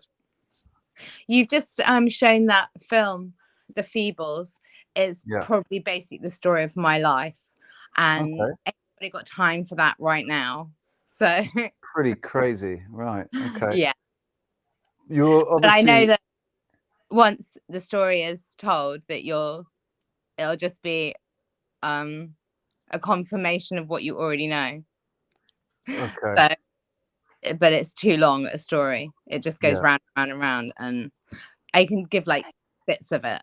But I wanted to say to Manny, who talked about her son dying, how that was the most amazing example. A demonstration is always better than an explanation, because I only have one human son, but I have one that's a cat.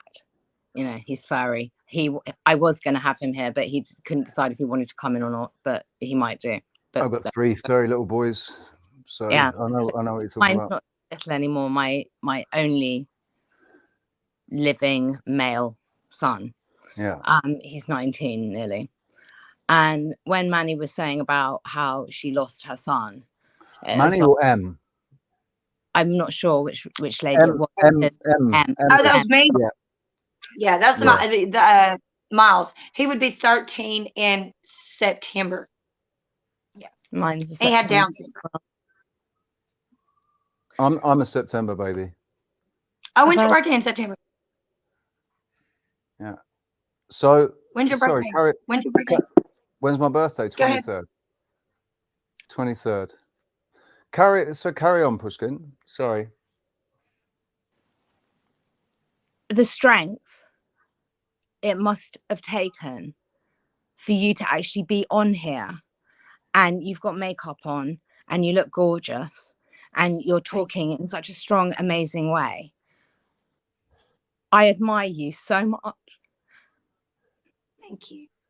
It's really sweet. So It was everything you've been through. You mined it for all the diamonds, all the rubies, all the gold, and all the wisdom that you could possibly get. But the thing that you missed is that those who threw that shit on you did it for that exact reason. And when you get to the stage where you can say, thank you, I love you, I hated every minute of it, but I did it. When you get there, then you'll be at peace. And to the gentleman who was talking about meditation, there are two types of meditation. One is divine and one is demonic. And most yoga teachers, in my experience, not all because I haven't experienced every yoga teacher, they don't know the difference. And this is very, very problematic, because when you empty your vessel, something else is going to come in, because nature abhors a vacuum. But when you get into your vessel, which is located conveniently between your temples, you go into your temple and you clean it up of all dust and everything, candle and feather it. That's what they say in the Quran. No, sorry, the Torah. Just give it a bit of a candle and feather, even just give it a quick clean up. And then you will know what you need to know. You're not going to get it in a flash flood because you wouldn't survive it. Just let it trickle in, because it will be a trickle and then a flood. I'm in flood mode at the moment. You know, Em's made me cry. With, you know, you made me cry. But thank you, because it's such a relief that there are still them of us who are happy to share the story, and the diamond and the golds and the pearls of wisdom in it are priceless, and all that glitters is not gold. And there are certain things that you can't pay for, you can't buy it, and that's why these people have so much money. It's because they need it.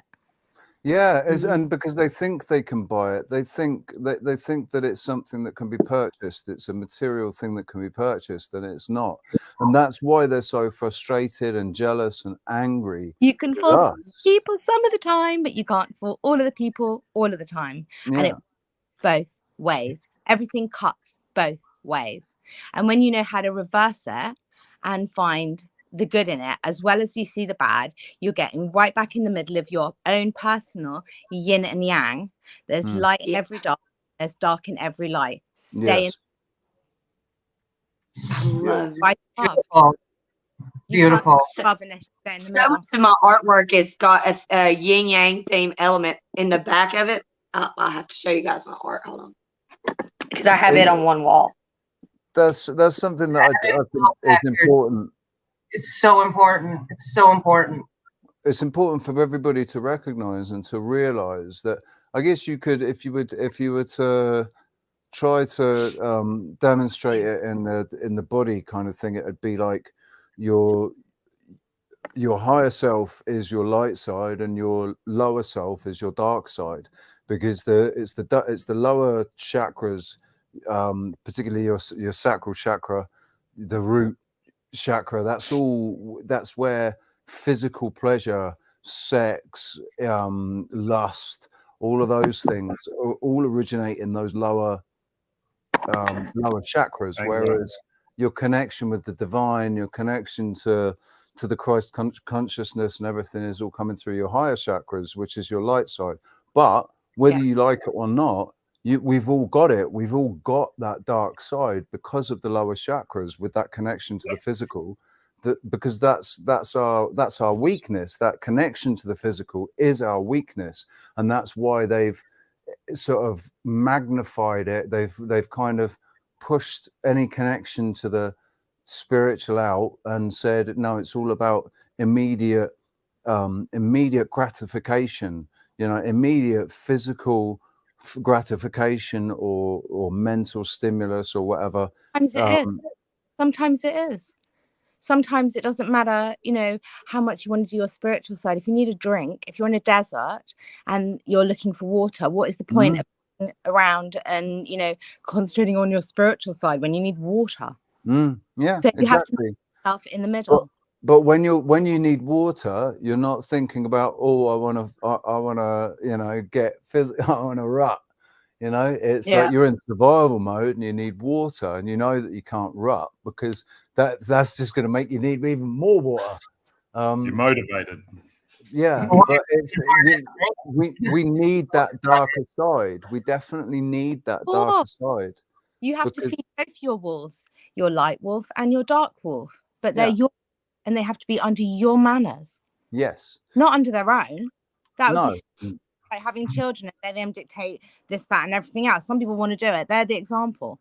They do a demonstration. That's why some of us are like, yeah, I get what you are talking about, but I'm going to meet it in the middle. So there is going to be a bedtime, but I'm not going to be like the mother who's on the constant correction of everything or never correcting anything. I'm going to let you be you, basically. Yeah. Let you be you. And take no shit, because I'm going to do you no harm, but I'm going to take no shit. And if I have to teach you about doing no harm by giving you some shit, you know, I don't do it, but you know, them's the rules, honey. I didn't make them up. So, you know, I'm going to, you know, give you some shit, and then I'm going to teach you how to mine it. Well, there's the law of humanity, so there you go. Welcome, Campbell. I'm the same way. I was really open with my kids with the way I raised them. Like I gave them and I allowed them to like learn and grow into who they are now as adults. But at the same time, also let them know, like, I know that we're similar in age, like we're real close to where sometimes you guys kind of forget I'm your mom and not like an older sibling. So that's where the line gets drawn. And shit that I did is not okay for y'all to do. I don't run you. That's not going to be okay. That's how Mimi and Papa raised me. I'm raising y'all different. And they understood that, and they turned out really good. I'm super proud of my kids. Are you a single mom? No, I wasn't a single mom. I didn't stay with my daughters. As I have one daughter, and then I had 3 boys, and I had the first 2 kids with one guy, and then the other 2 kids with another guy. But I raised my daughter and my youngest son with the second guy. We raised them together in a blended family until my daughter was about 15 or 16, and she moved in with her dad, like full time, or she would not have got pregnant. I promise you that. When she did, because she got pregnant early. That's why I'm a grandmother already. So. But you've got a good relationship with her, don't you? And she graduated. Yeah, Giovanni was born on Cinco de Mayo, so he's. I remember. 3 months old. I remember that. You were so excited, man, and you gave us a sneak peek before you told anyone. Yes. Yeah. I'm so proud of my grandbabies. I'm so proud of my daughter, and she's married. Her husband's an active duty Marine. He'll be going on his second deployment soon. I think he's got to go to Germany this time. I'm not quite sure though. But and then they'll be moving, and she was like, "We're not going to move, you know, back to Asheville," which was devastating to me. And then she goes, "We're going to move somewhere out west," which is again devastating to me because what is out there? It's just desert. There's not, and then since Sarah, but Sarah doesn't live in like Utah or Colorado or the places they were talking about. And I was like, I can't do that. Cam, you've got kids, haven't you? Sorry, not kids. Do you know what? Jumping off. I want everybody. I really would like everybody. I can't make anybody do anything, right? But they're not kids; they're children, because kids belong to goats. We have children, so yes. You've got children, haven't you? Yeah, two men, boys. They're not children anymore. Now they're men. Yeah, 24 and 18. So they're all young boys, up. young men, young strapping men. Yeah. No, they're great. My son is 15. My son Tristan's 15, and my other one's 20. He'll be turning 20 because my daughter will be turning 21 in January. She's just now old enough to drink. Yeah. I just make sure she has 2 kids already. I'm like, Holly, do you see how this sometimes seems odd? Yeah, I was pretty wild, and my kids are just Are they 6'4" like you? Are you what? Are you 6'4" or 6'6"? Me? Yeah. I wish. How tall are you? Callum's shaking his head, going, no. What? No. I haven't seen any. I That's saw all a good, picture of yeah. you on stage with Kelly and. Yeah, You no, look I'm about. like, I thought you were about JC. 6'4". me? No, Yeah. no, I'm not that big. No, I'm only short. I'm only 5'11". Are you kidding me? That's still pretty tall. I thought you were a It's supposed to be giant. 6'4". I thought you were one of. I thought you were one of us, man. I No, thought you were a no, giant.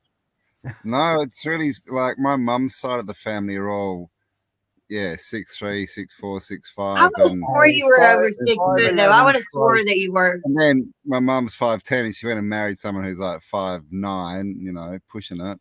Yeah, but My my mom mum's is 5'10" and my 4'9". dad's 5'9". My mum's Yeah, 5'10" right. and my dad's 5'9". My mom's 4'9", 6'3". Wow, far out. and I'm 5'2". That I'm is hard 5'2". work. I'm short. I'm really short. The smaller it is. Say that again, Ruskin.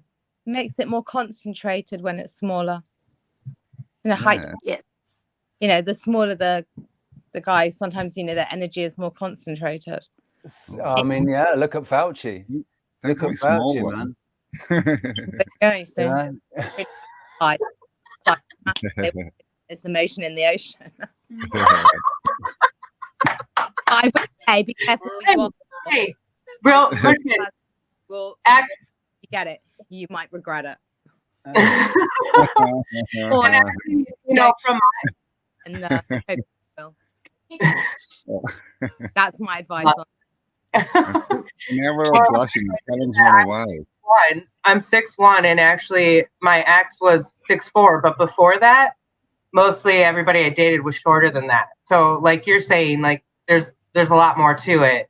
It's not to say that I hadn't dated anybody taller than me, but it was like there's just everybody's so different. You have to get over that height. There's not an abundance of guys like that either. You guys, I put heels on and I'm 6'5". Like, you know what I mean? You gotta get over it. Between 5'9" and 5'11", I thought was about average height for men, really.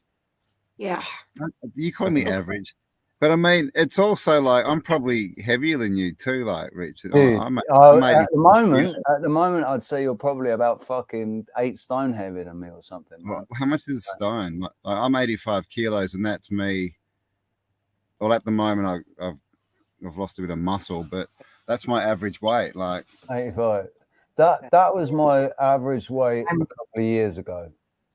Yeah. Okay. Now I'm about 69. I'm about 69. I'm nearly 6'3". I'm nearly 6'3".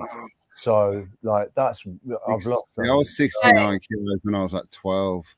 Yeah. When I left school, I was when I left school, I was nearly 80 kilos.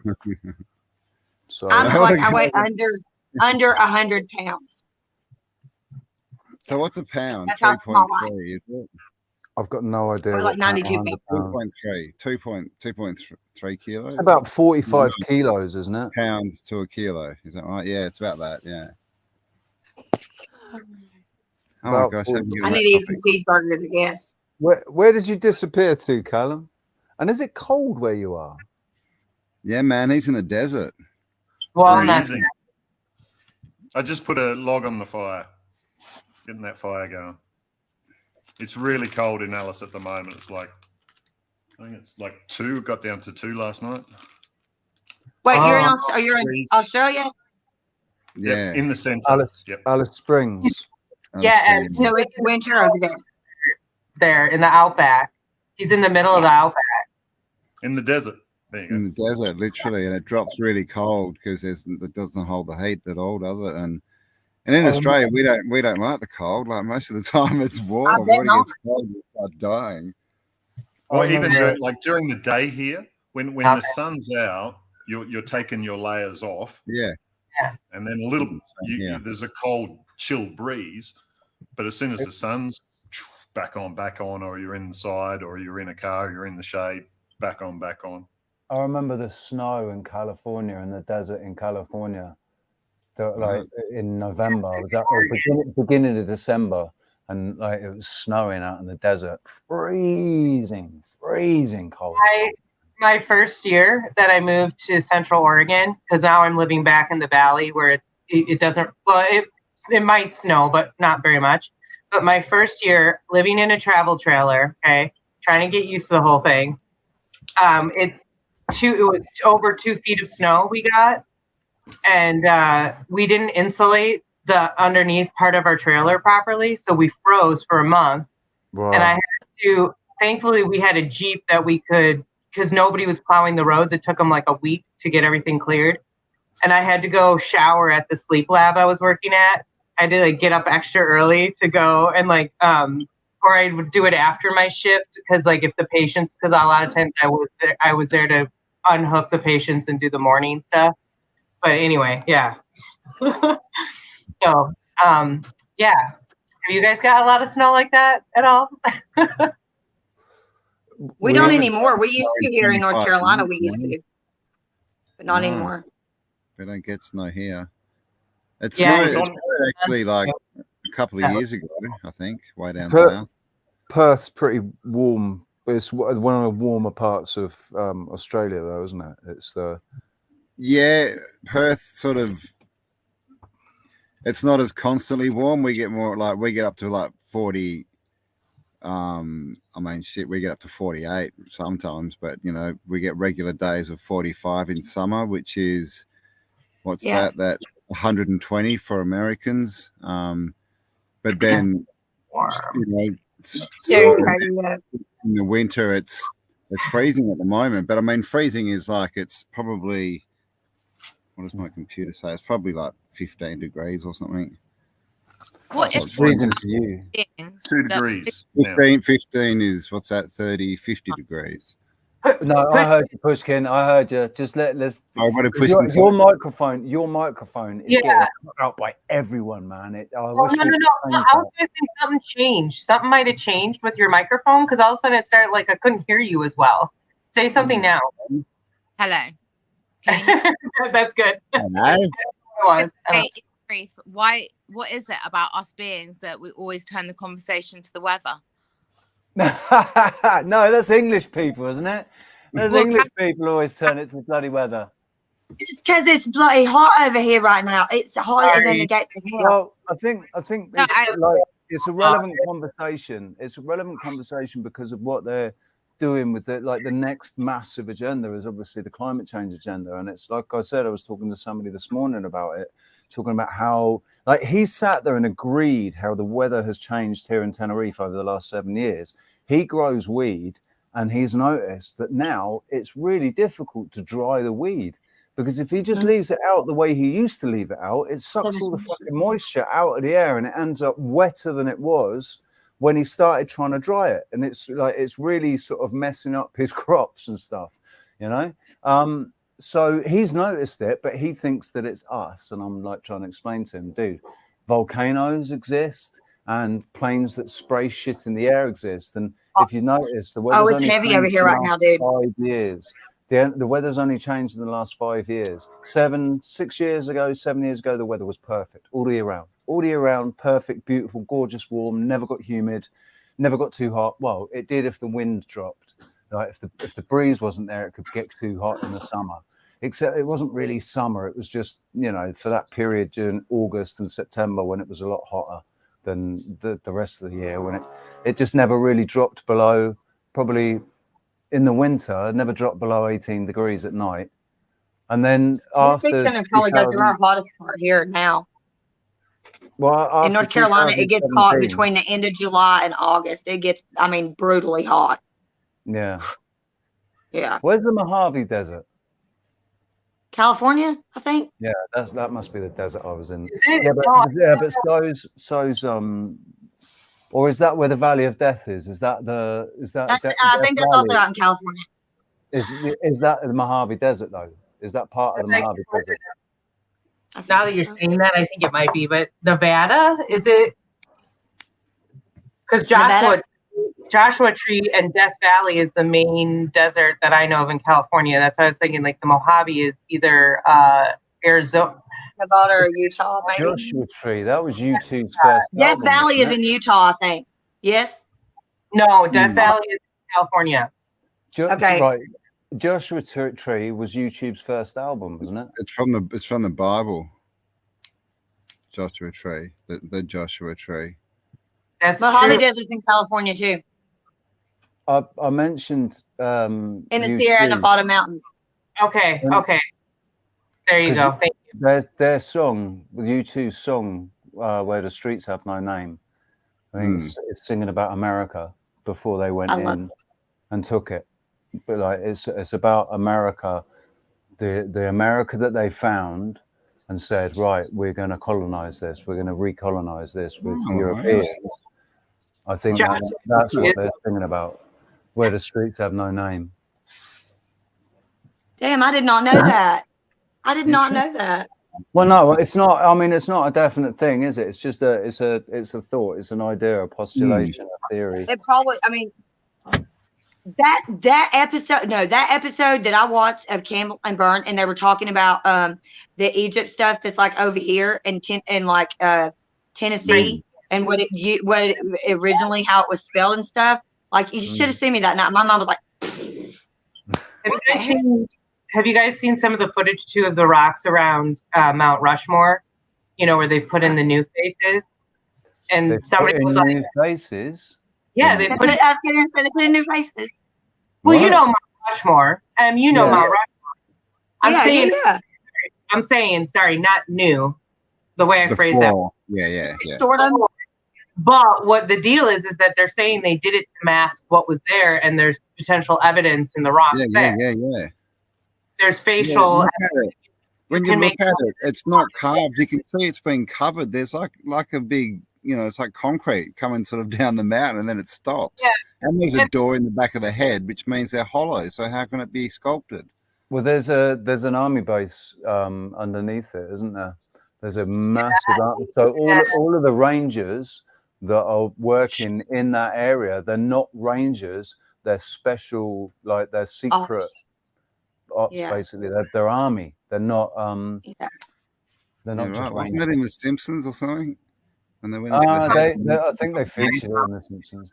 I think they've mentioned it in everything really, because that they do. Yeah, both the tarot cards. If you want to know something, just ask The Simpsons, man. That reminds me of Richie Rich. Have you guys seen that movie? Richie Rich with Richie Rich, where they have a similar thing where it's like Mount Rushmore, but it's old dude, it's dad or whatever, and they have like a whole little setup in behind the mountain. It's almost creepy similar to that. Yeah, with Macaulay Culkin. Yeah, part of that was filmed here in Asheville. There's some really disturbing stuff come out. Right, he's taken some really questionable pictures, man, with pizzas and stuff, and and dressing up.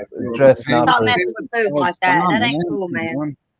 Stop doing that to food, y'all. I want to ask Cam, going back to like the Grand Canyon information, just because I think this is really poignant. And have you watched the Terry Carter interviews at all? He's the guy out of Utah who has like, he knows all these people. He does all these interviews with these people who have either known people or they themselves have found gold, Spanish gold in Utah. No. Bernie knows of this guy. He's been watching his channel. He has the really good footage and the information about Grand Canyon, because there's people that are trying to get the evidence of the Egyptian artifacts there, right?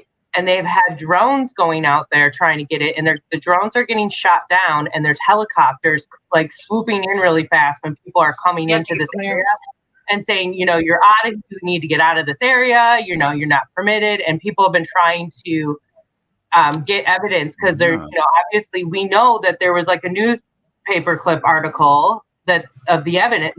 There's actual imagery, isn't there, from an old newspaper article of the Grand Canyon? Yeah, 1900 or so. Someone like literally, found an old like cache basically full of like gold Egyptian like statues and bits and pieces, and that when it was in one newspaper and then it all disappeared, got covered up.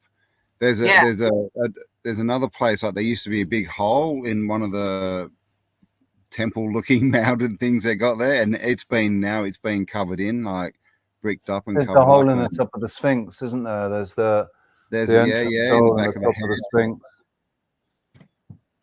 Yeah. So I mean, It's in so many movies, right? They show us all this stuff. It's always hidden in a statue or a mountain or something, a secret base. The Zetetic Warrior says this about Vertigo, and straight away, as soon as I saw that, all that popped into my head was U2 again. Hello, hello, order. Vertigo. I'm at a place called Vertigo. Well, it's an interesting name for a band, isn't it? U2. Me 3. That's and cool. you as well. Yeah, and they're definitely, they're definitely going to be saying something in their songs, aren't they? They've been the biggest band in the world for decades. I mean, they were in the Ukraine doing live gigs in the Ukraine in the middle of a war. Yeah, I know, right in the middle of a war zone. Actual what? Like, seriously. And Rich, how much got donated from all that? Oh, to their don't even. I know. And this is the thing, like, who's giving money to bloody Sri Lanka, right? I heard they gave another 400 million to, the yellow and blue country, but other countries are falling apart and no one's giving them any aid. It was 44 billion, wasn't it? And that was on top of the 33 billion before that, which was on top of the 11 billion before that. The first payment was 11 billion. Then it said 33 billion. Then it was 44 billion.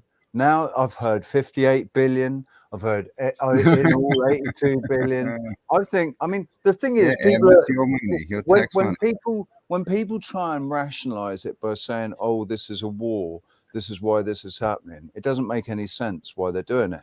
But when you say, so all of their basic pipeline for money was shut down. The bad guys, their ability to make money was shut down. So they needed a money making funnel. Basically, they needed some way to launder more money.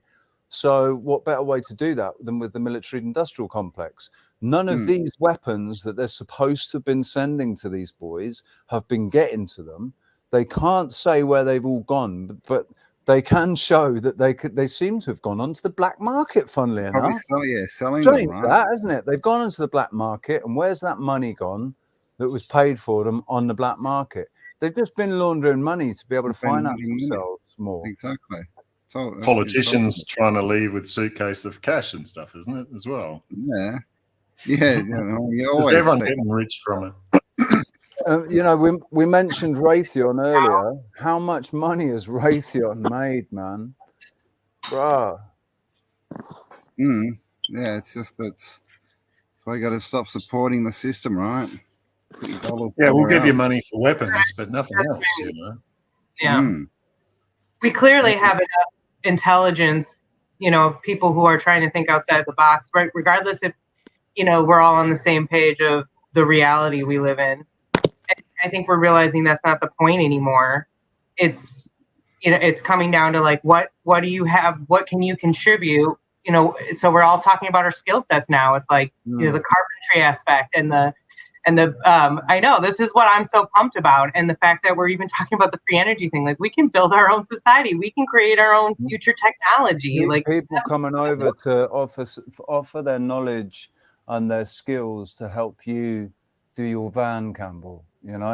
It's basically because the thing is that it's obviously people that are on YouTube that have got channels and stuff that get seen and there's hundreds of other people that are out there that all have similar ideas or similar needs or whatever, but they're just not on a YouTube channel. They're not the sort of person that has a YouTube channel or something like that. It's like there's got to be,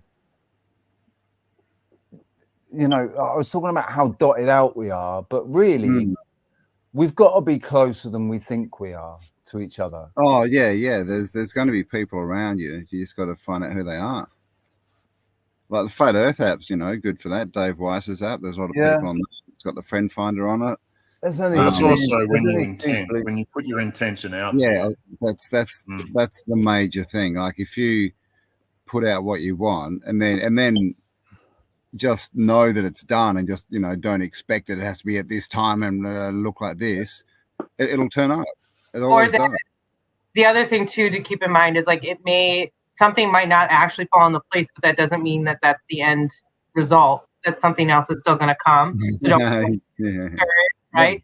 Because there's a reason potentially why that didn't work out, whether that's going to shift you in another direction or because it's not the right kind of energy. It was maybe never meant to work out. It was maybe only meant to put you in a different, to change your direction. Well, maybe it had to work out that way. It was like with, you know, the Melbourne show, like when we did that, we had no money, right? And so then we sold tickets and we had enough money to get a cheap hall. Like, we were like, oh my God, because then we found out how expensive halls were to hire. Yeah. But we got one and we had the money to get that, right? And then a week later, you know, Jen the Troll appeared and we lost that. And but then at that point, we then had enough money to pay for you know, for a proper bigger venue. Yeah. So it sort of happened the way it should, you know. So, and we could have got upset and gone, oh my God, you know, we've got no venue. But so when you look at it that way, like, it had to sort of work that way, if you know what I mean, because we couldn't have got the hall we eventually ended up in. There's no way we could have afforded it when we were first booking halls. I remember you were open to the change. Like, you were open to whatever happens. Yeah, that's you didn't dwell. That's what faith is. Well, it was done. It was already done. And when something's already done, then, I mean, what can you do, right? It's already done, right? It's done. Yeah. So it's like, oh, well, this is happening. Well, I wonder what's going to come along to make it. Instead of dwelling in what had happened and saying, oh no, we don't have this anymore. Oh no, we don't have, what are we going to do? Oh, and they've cancelled us. And that probably means that anywhere that we call is going to cancel us because this troll is going to probably follow us everywhere. Instead of doing that, which would have ended up with nothing, you just went, oh, well, right, onwards. And, you know, and marched onwards. And it's, that's all we can do, man. Well, you don't even consider it because it's done, right? Like, it's just like, oh, well, it's just another challenge. I mean, it's, if something like that's going to stop you, then you've never decided to do it. So at the same time, it is a bit of a challenge, right? That's how you know if your heart's in it. If the key word is challenge. Well, if something like that had stopped us, yeah, it's an opportunity. If they had a challenge stopped us, there's no way we would have been the right people. Yeah.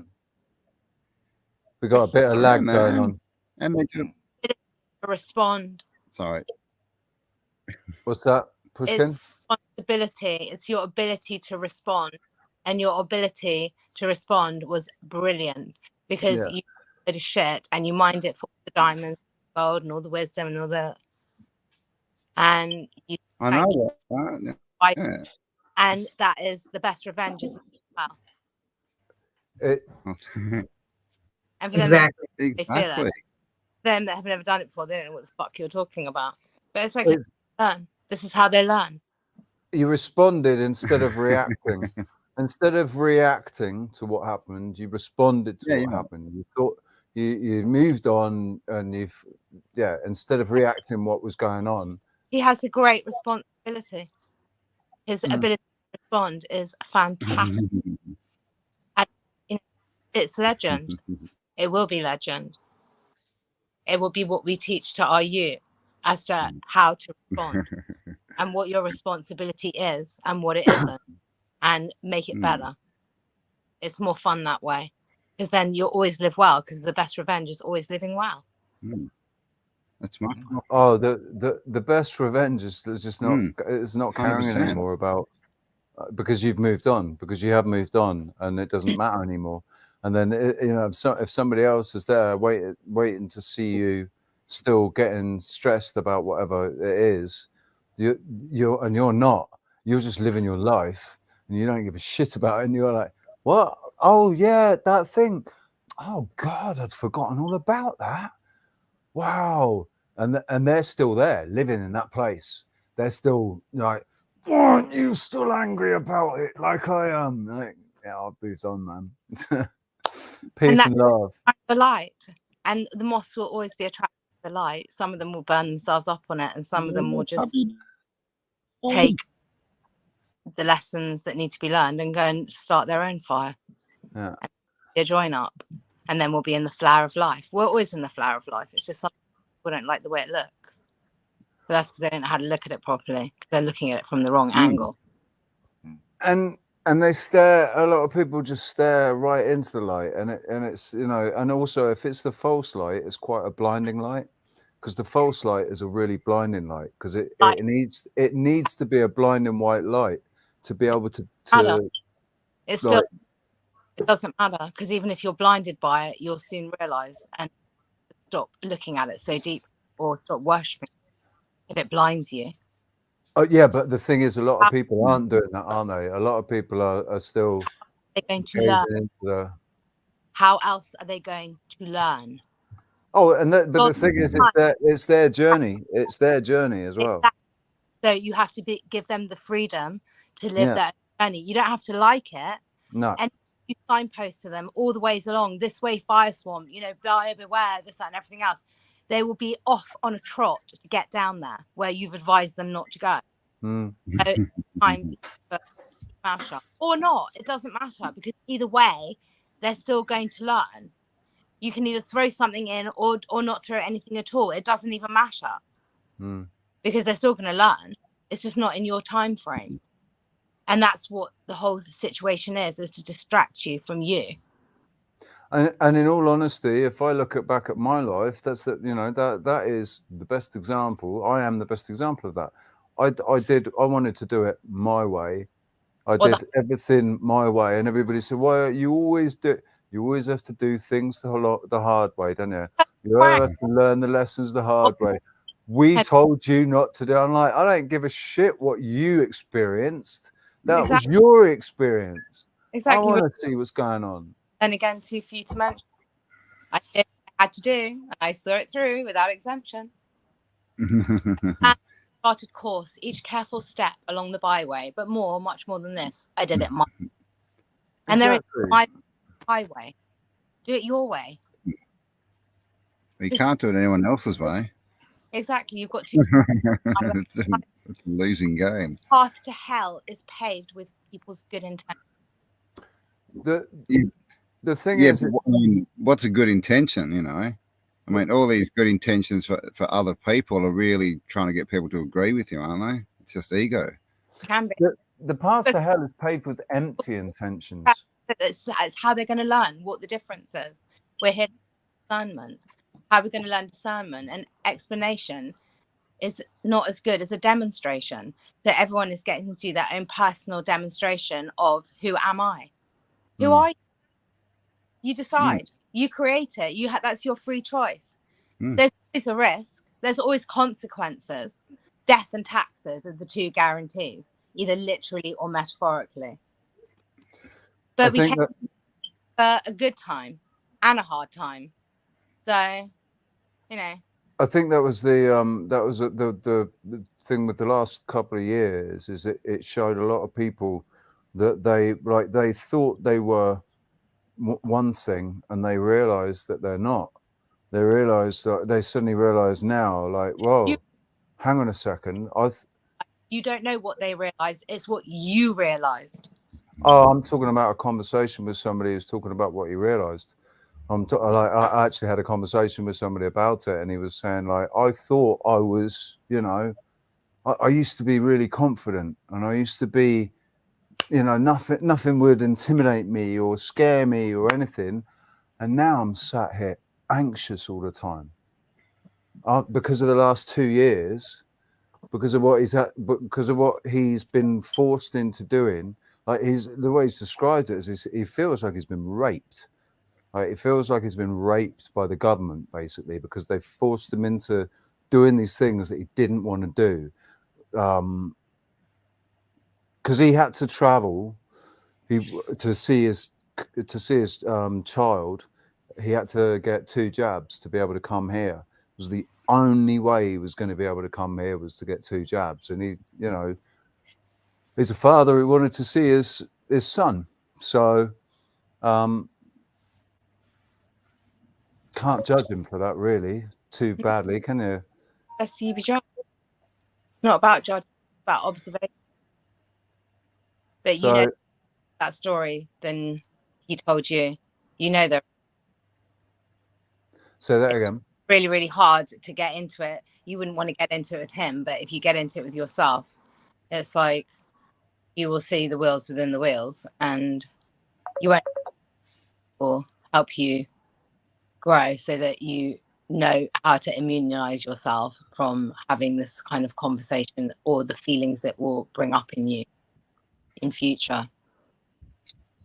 I like there was a time when I would have said, "Oh yeah, I know exactly what I would have done." But the thing is, no, I don't. If put in the same situation, maybe what I would have done is like, so he didn't have all the knowledge, he didn't do all the research. He just knew. He just knew and felt that it was wrong. So I did all the research and I had the knowledge and I knew it was wrong. But would I still do it if I had a son that I wanted to go and see? Would I still do it? And I think my my overwhelming ego and arrogance would say, no. Do you know what? That nothing they put in me is going to destroy me. I'm a living man. I'm indestructible.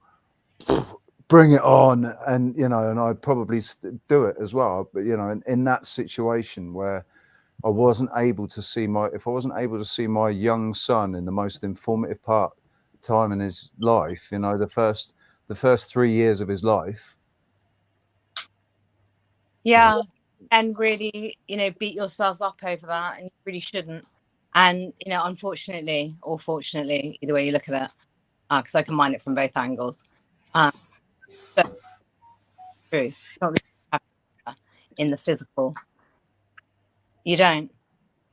And if women get that and actually know how to build empires instead of, running their mouths and, bigging up their egos or calling themselves this and calling themselves that,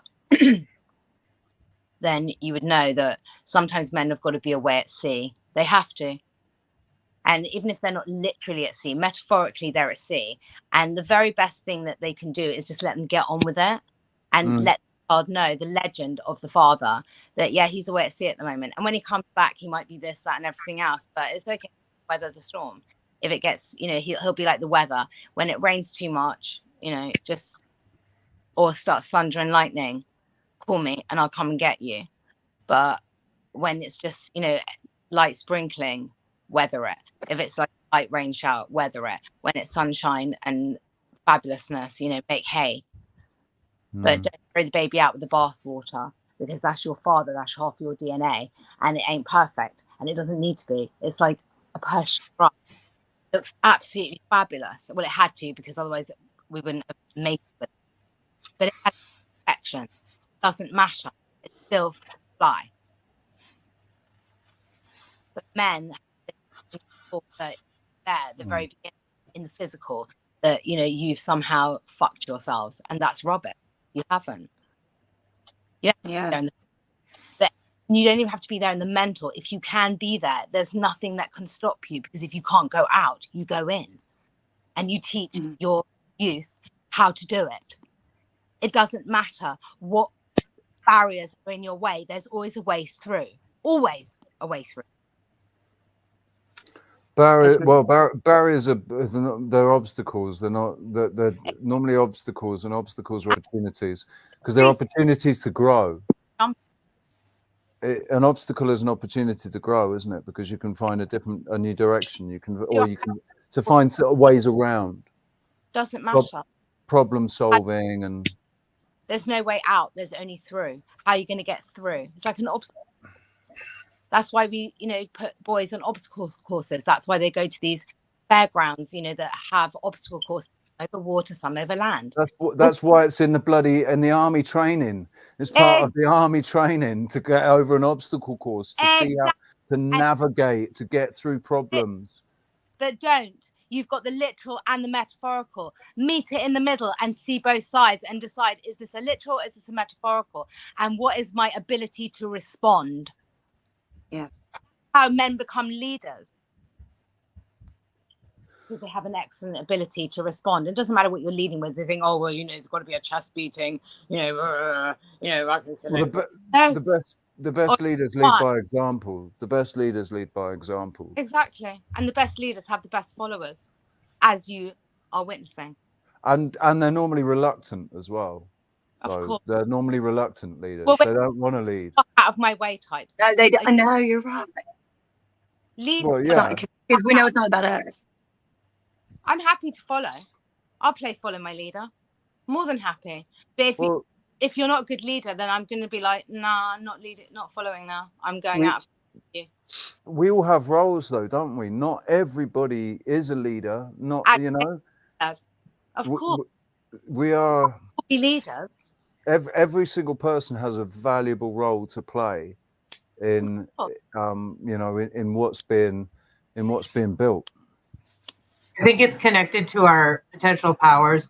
I was watching something and this guy was explaining it, and I'm going to kind of mess it up, but he was sort of categorizing people and not to do that. But it was like maybe even 12 different options or 9. But he's talking about like a preacher versus a prophet, or a priest, versus a prophet versus like a healer.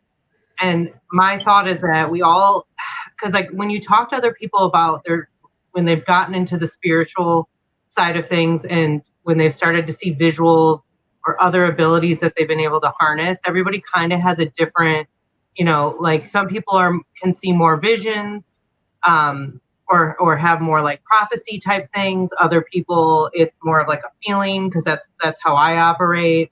So I don't really see things always like straight on. It's more of the corner of my eye. So it's just interesting. Like it could be. I kind of also replicate to like, what if we are like the spectrums, not necessarily of just the rainbow we know.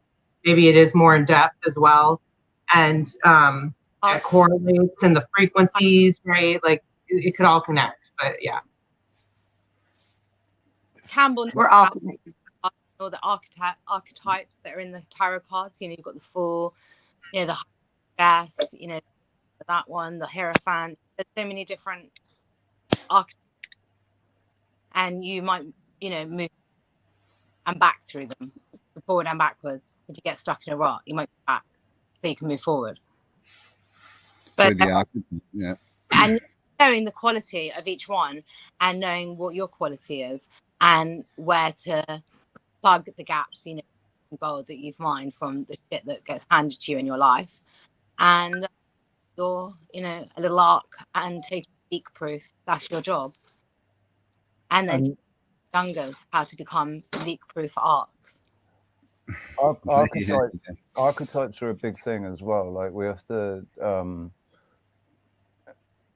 Who was it? Who was it that talked about archetypes? One of us? No, like Freud or someone. Jung. Yeah, Jung. Jung talked about archetypes, didn't he? Yeah, which is just like, I mean, it's been redone. Carl Jung, yeah. Yeah. I mean, I've done a few of those tests and I never really fit in. They go, oh, you normally 2 of them. I'm like, yeah, what if you like all of them? Yeah.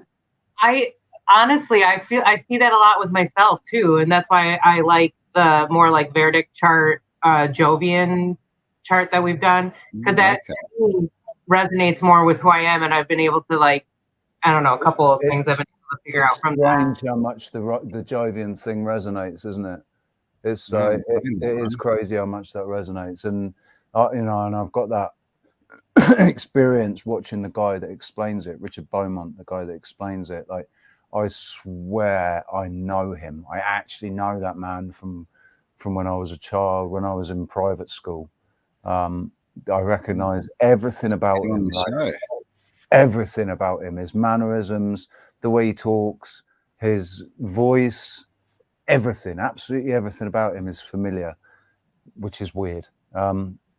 But then the description of the what your design is, and you hear him say it, and it's like, that's me. That's like. So I've never had that. I mean, people don't like to read me either, but when I have readings, I'm like, oh, I can kind of see that maybe. Oh, yeah. But I've never had like, oh, yes, that's me. That makes sense. Are you a Leo? Never had experience. Yeah. Would you say that you're a Leo? Yeah. Yeah. So there you go. So the Jovian thing is similar to that. It's about superior, but Leo knows it's superior. No, I don't. I'm a Libra. That's why I'm crazy about everything being balanced. Like I've even balanced the tattoos on my body because I couldn't bear if I'm going to have a big tattoo on this arm, I've got to have a big tattoo on this arm, and it's got to be pretty much similar to this one. At least, you know, what's the word? That's so weird you said that, because I never even thought about it, but I did that Really? as well. Like I have a tattoo on my back, and then 2 on my arm, and then 2 behind each ear. And then I have the one on the ankle, and then the one on my hand that's Japanese for love, and then one on the other finger. Yeah, that's so weird. And I didn't even intentionally do that, but they're all balanced, but like symmetrical across my body. Because we never even thought about that. Like, if you hung a picture, 2 pictures, would you do them like next to each other at the same height, or would you offset them? No, they're offset. Like the ones behind me and stuff. Offset? Or let's see, I'll show you. I showed them earlier. I offset everything, yeah. But do you offset it? How do you offset it? Like, would it be the golden ratio that you've gone by, or do you go like half? Like, it's real random. The top of the next one starts halfway in the middle of the one before. But see, you've still got the balance thing going on there, right? See how they fit? Yeah, that's an upside down. Yeah, they still have like some sort of like cement, but like the other ones over here on the bottom aren't like that. Well, yeah, they kind of are. Yeah. See, and then the other ones are like on the far wall are even more different. Like on the far wall, they look like that. That's a perfect pattern. Yeah. Yeah. Flower of life. That one is. That's the only one. It's like I'm weird. I'm really weird like that. And in my bathroom, it has to be symmetrical, though.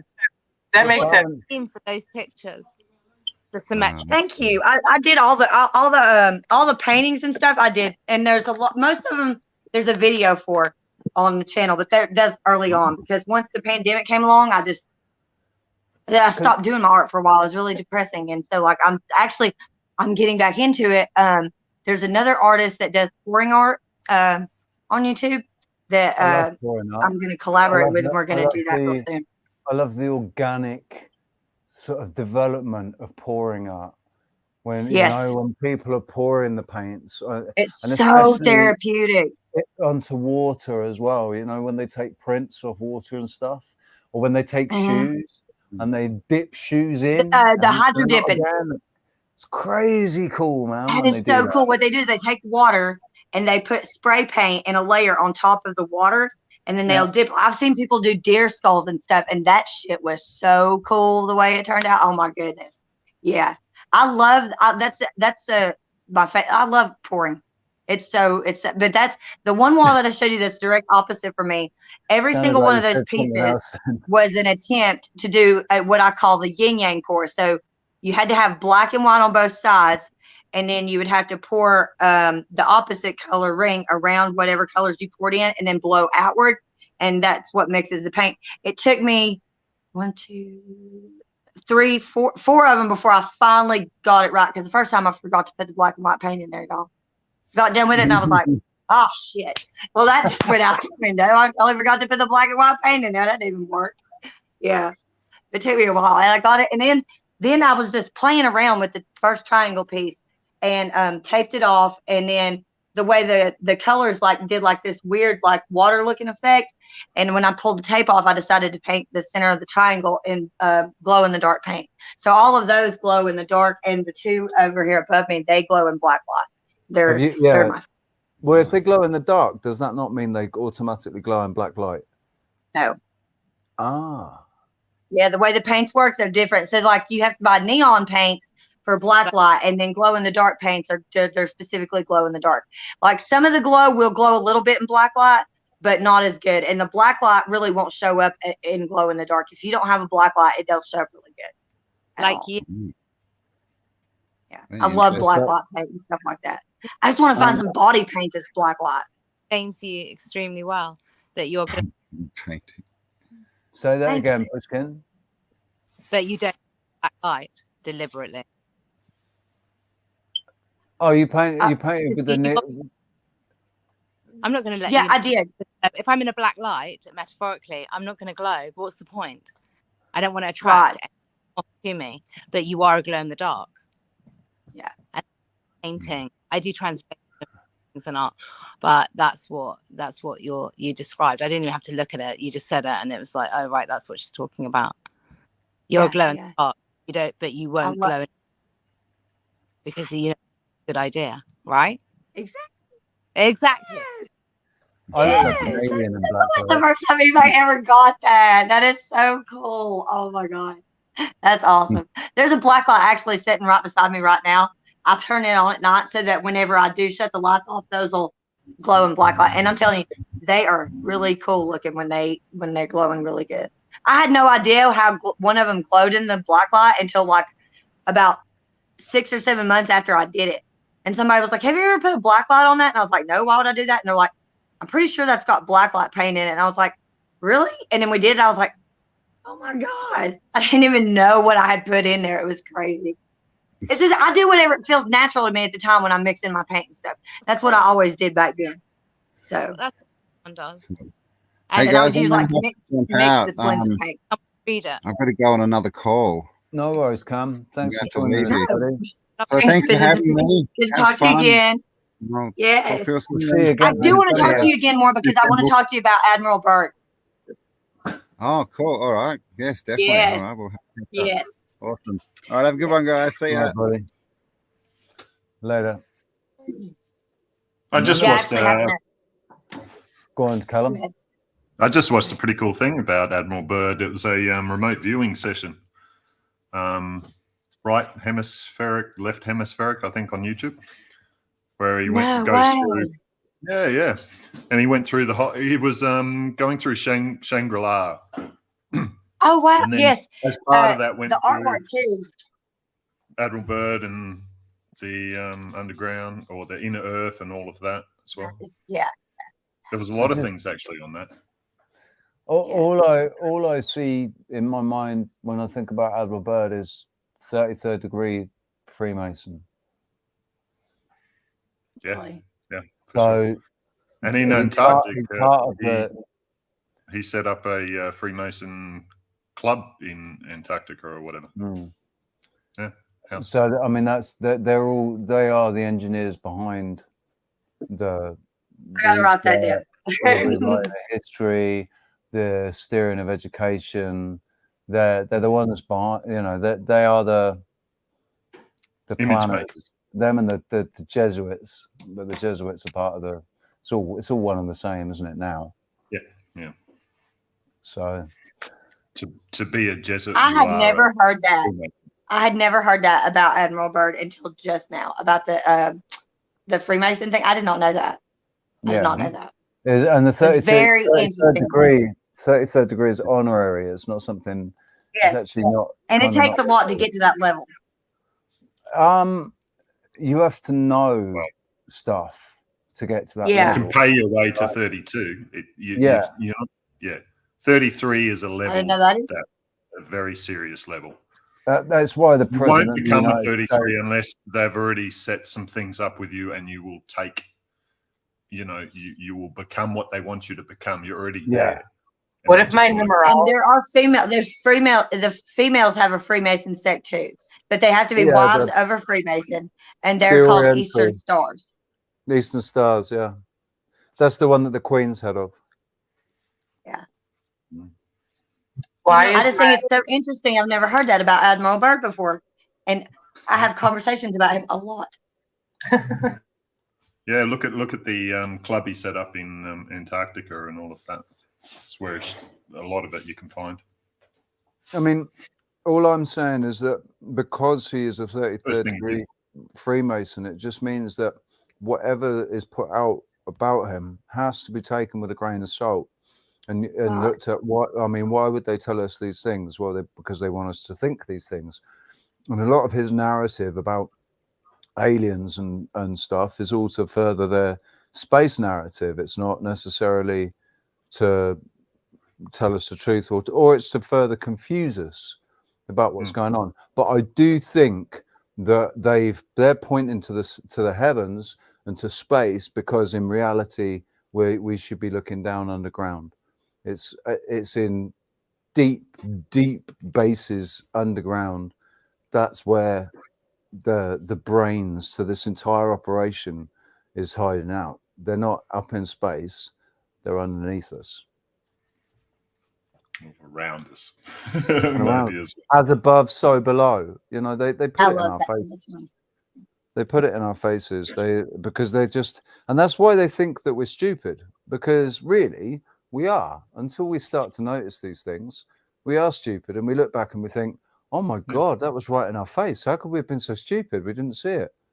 Well, you know, ignorance is what it was, bliss. Well, that's a part of growing up as well, you know, where you go, and part of that admitting to yourself, yes, I was an idiot. I was an NPC. You know, I was asleep, and now it's these things that we have to admit to ourselves. I was even more of an idiot. I knew the whole thing was bullshit, and yet I still tried to play along with it. Yeah. Perfect time to finally show you what I've been trying to find for in my email. So this is my Jovian chart, and this is showing my I'm going to hover over these so you can see them, but it's really good. It's fascinating. And I am sacral centered. So that is like my generator. And I think, yeah, Richie, you're the same. And we have what's our authority is frustration, right? That's the one thing is I can't find. Isn't that the theme? That's the non-truth theme or something is frustration, and the authority is response. So this is me, you know, where I lack. So I actually lack in the head, and I lack at the root. So it's not lack. Don't think of it as lack. Or lack. But like it is kind of, this thing is kind of showing you where you need to open up so that you can harness all of your points, if that makes sense. Sorry, let me keep that over there. It's right, Richie, because that's, I mean, you want to open. So I'm like stuck at the root. Think about that. I'm stuck at the root, and I've activated the centers, but I'm also stuck at the head. Right. So you're a split definition. This is showing me where I need to work on freeing myself. Like, so this one is saying, you know, the root center, it's connected to drive, ambition, stress, adrenaline, worry, and potential depression. And the note self-theme, or not self-theme, is always in a hurry to be free of the pressure. And that, to me, all of a sudden I was like, whoa, that is actually resonating, that I am constantly just trying to get to the point where I can just come and sit down and relax. Because that's where I'm often the happiest, when I'm having this kind of a relaxing communication, you know, engaging. This is like my happy place. And I didn't realize that I was always like, you know, living to get to that point. It's sort of like the world right now in society with structure to work. Anyway.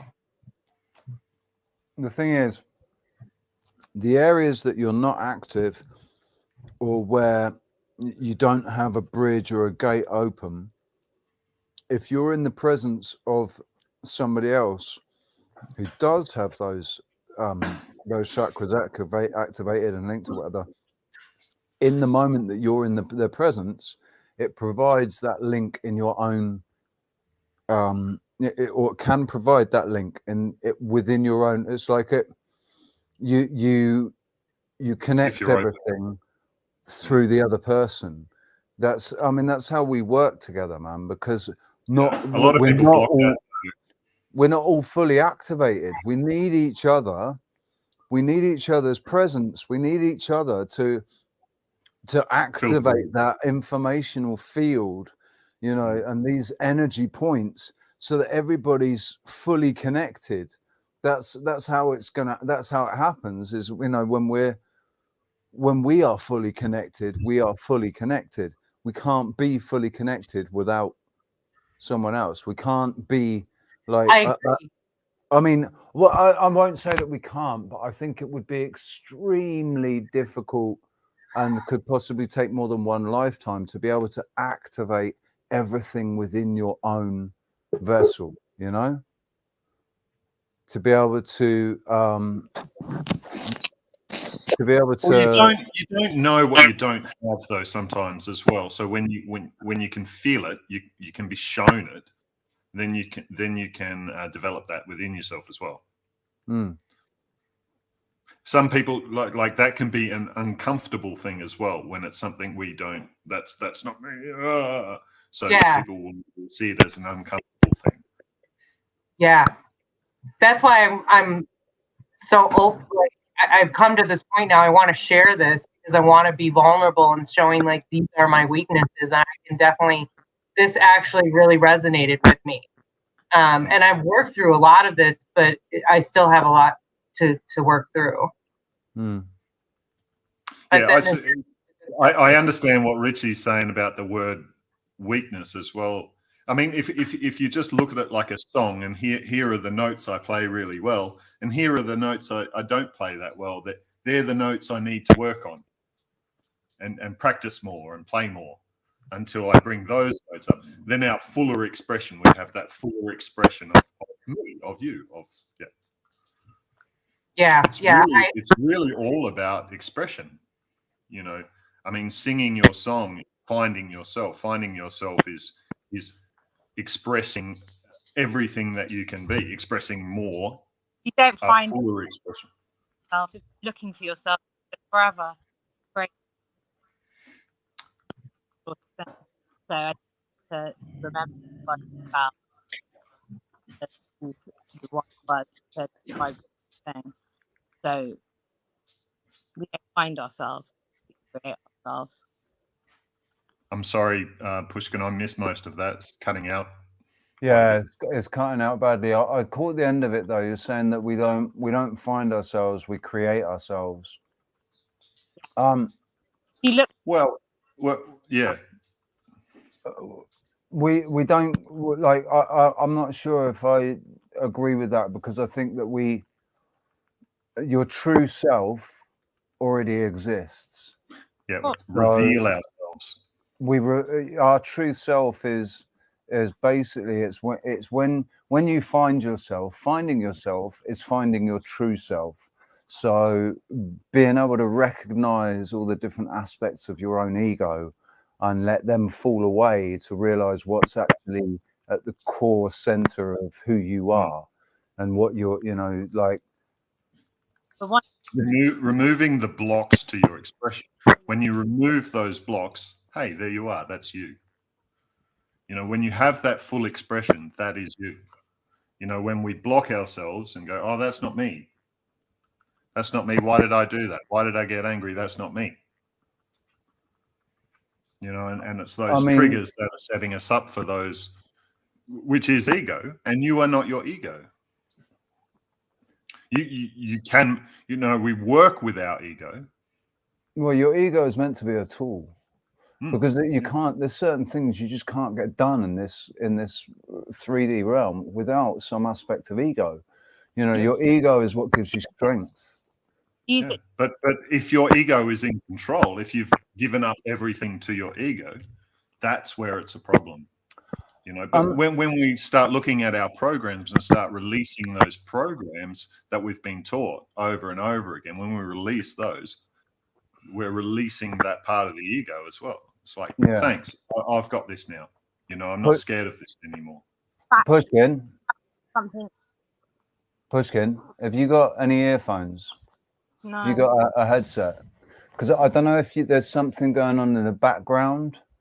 That's because it's I don't know if it's our microphones or it's something in your background that's causing the mic to black out. But that's so much. I can see you're talking, but we can't hear a word. And there's this horrible crackling, and I'm not sure where it's coming from. It could be something nearby her mic. Yeah, like a fan or something, or air conditioning or something like that. But that Where's that coming from? Sounds, no sounds. It's clear. Algorithmic sounds. I don't know. I'm going to mute my mic. I'm technophobic. That's why. Yeah. I would say it's not a good thing to be anything phobic, because fear is not necessary. Yeah. You shouldn't be afraid. You shouldn't be afraid of it. Not really afraid. It's gone now. Sounds. I'm not afraid of it. I can't be bothered with it. Yeah. Yeah. Unfortunately, though, You know, a short way of saying how everyone will get. You just got rid of it though. Whatever you guys just did, it's gone. So, oh wait, no, I can still hear it.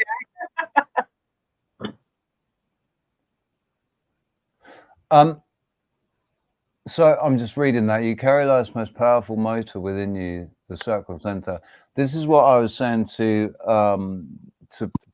in Campbell's chat, that I think that we're generating the life force energy. I think that we are generating the chi.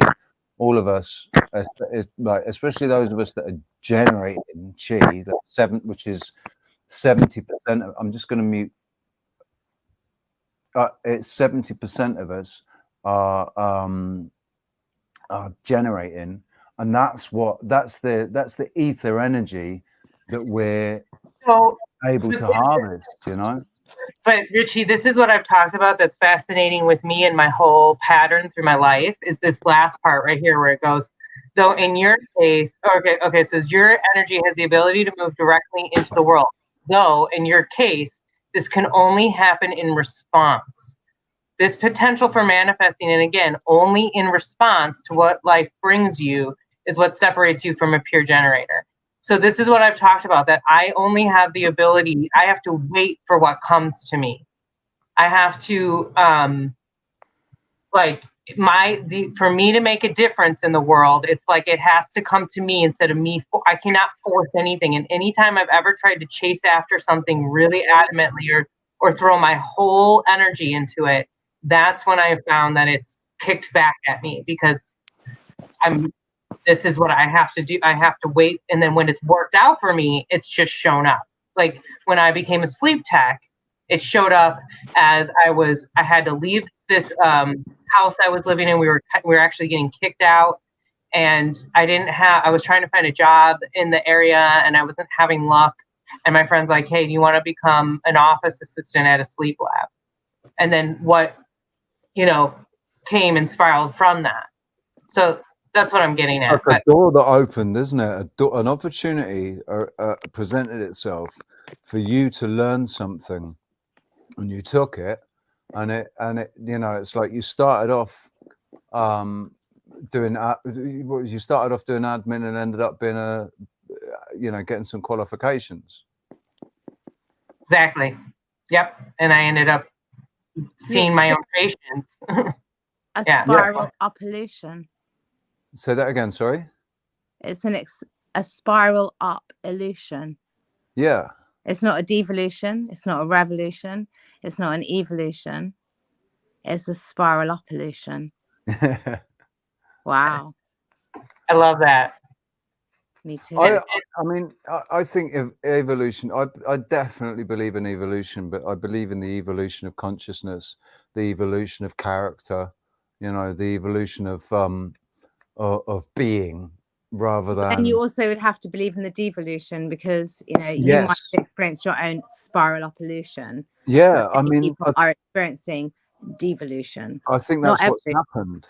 I think that's exactly what's happened. There has been devolutions because of the programming, because of the indoctrination that's gone into basically dumbing everybody down, like just not telling them stuff that's important, key, fundamental things to learn to be able to perceive the world in a healthy, productive way. That's according to who? There's it's fabulous to have these amazing ideologies, but you're expecting that they could be carried out. They can't. You can only concentrate on your own business. And when your light is shining enough, other people will join up with it and they'll take it on. They might change it up a little bit. And, you know, even though it will irritate, you're just going to have to let them. Because everyone thinks we've got the answer. No, we've got the answer. No, we've got the answer. Have they? I think that's exactly what I was saying there, wasn't it? None of us have got the answer. Not one of us. Well, has we've got got the answer. Like it's the same with the body, with the human design. Not one of us is perfectly connected. All the gates open, all the chakras activated. Not one of us is. But together. How do you know? How do you know that? Well, yeah, that's a sweeping You know statement. that it's not that for you, or you feel it's not that for you, or you I mean, think it's not that for you, but it could actually be that for you, and you just don't know. When you go into the Jovin archives and you look at the research done, they don't ever talk about anybody that's ever actually managed to activate everything. Well, that's because they didn't know anyone who had, but that doesn't mean that no one ever did, and no one ever will, true. and no one ever has, and no one ever would. It's just they didn't know about it. But or maybe they did know about it. But I'm talking about the state of being now. I'm talking about the state of being now. They've designed it so that everybody is disconnected. They've designed it. They've engineered it. Not everybody is specifically. Disconnected. Some people are finding even better connection. So here's the thing. Let me show you another graphic that actually I put in an image for Campbell recently. Richie, remember the third eye? But it shows you that that this duality that's been created, because it shows you from the pineal, you actually have these connections that connect right to your eyeballs. So if you think about that, and the polarity, right? It's like we talk about this all the time. What's the sun and the moon? Light and dark, good and evil. Yeah, masculine, feminine. Like you were talking about the moon for women, the sun for men. Yeah. Oh yeah. You said it too. It was the day cycle. Yeah. And if you listen to Jason Archaics, he talks about during the canopy, the vapor canopy, it was actually a lunar. The sun didn't exist, the moon existed, and everything was lunar. It was all about the lunar goddesses, the lunar calendar, and they measured the days. And then when the vapor canopy fell, the sun was visible, and it switched to the worship of the sun. And then we've got obviously the story of Jesus and all the male figures. It went from a matriarchal society to patriarchal. So it's reflected right there. You know, this flip, which really is yin and yang. It's this flip, isn't it, from yin and yang? And the secret, the sort of secret hidden teachings of Jesus, he talks about actually the two becoming one. He's talking about the left and the right hemispheres of the brain, which is the male and female, the male and the female becoming one. Yes. That's what sovereignty is. Yeah, so, it's seeing from that middle perspective where you see both. Yes, which is the middle you path, can see both. Which is the middle path of Joachim and Boaz. It's, you know, that you can be stuck in the paradigm with Joachim and Boaz, left and right, black and white, or you go through, like you were saying, Pushkin, about obstacles, about we go through the obstacles. Well, we go through the middle of the, you know, instead of getting stuck in between the pillars playing the game, we pass through to the other side on the middle path. Recognizing the duality. What's this you're showing us here? This is Descartes. This is like his depiction of the pineal gland, and see the pine cone shape. Yeah.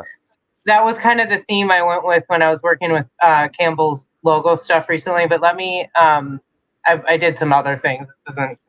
This was actually like an overlay. I wanted to show you. I don't like how the screen share works on here because you have to constantly go in and out. Here we go. Here's another one. It didn't used to be like that, right? Something's changed. It used to be that you could say, share this tab now, and it would let you share the tab, like just change the tab without stopping it and starting it again. It's really annoying. And you guys know the Vatican obviously has the pine cone. Big pine cone. And all. Giant pine cone. Yeah. Well, this is what they're blocking, is the pineal through Yeah. calcification for all of these. Melatonin. Fluoride, blocking aspartame. Serotonin. I mean, they're the two big ones too, serotonin and melatonin. Well, Like- from the pineal, yeah.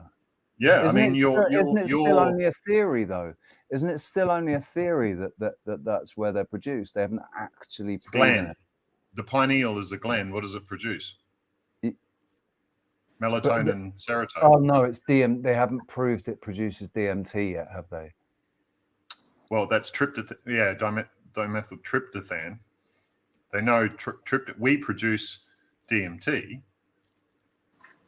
Whether that's melatonin and DMT are like pretty much exactly the same. There's only like one chemical change in it.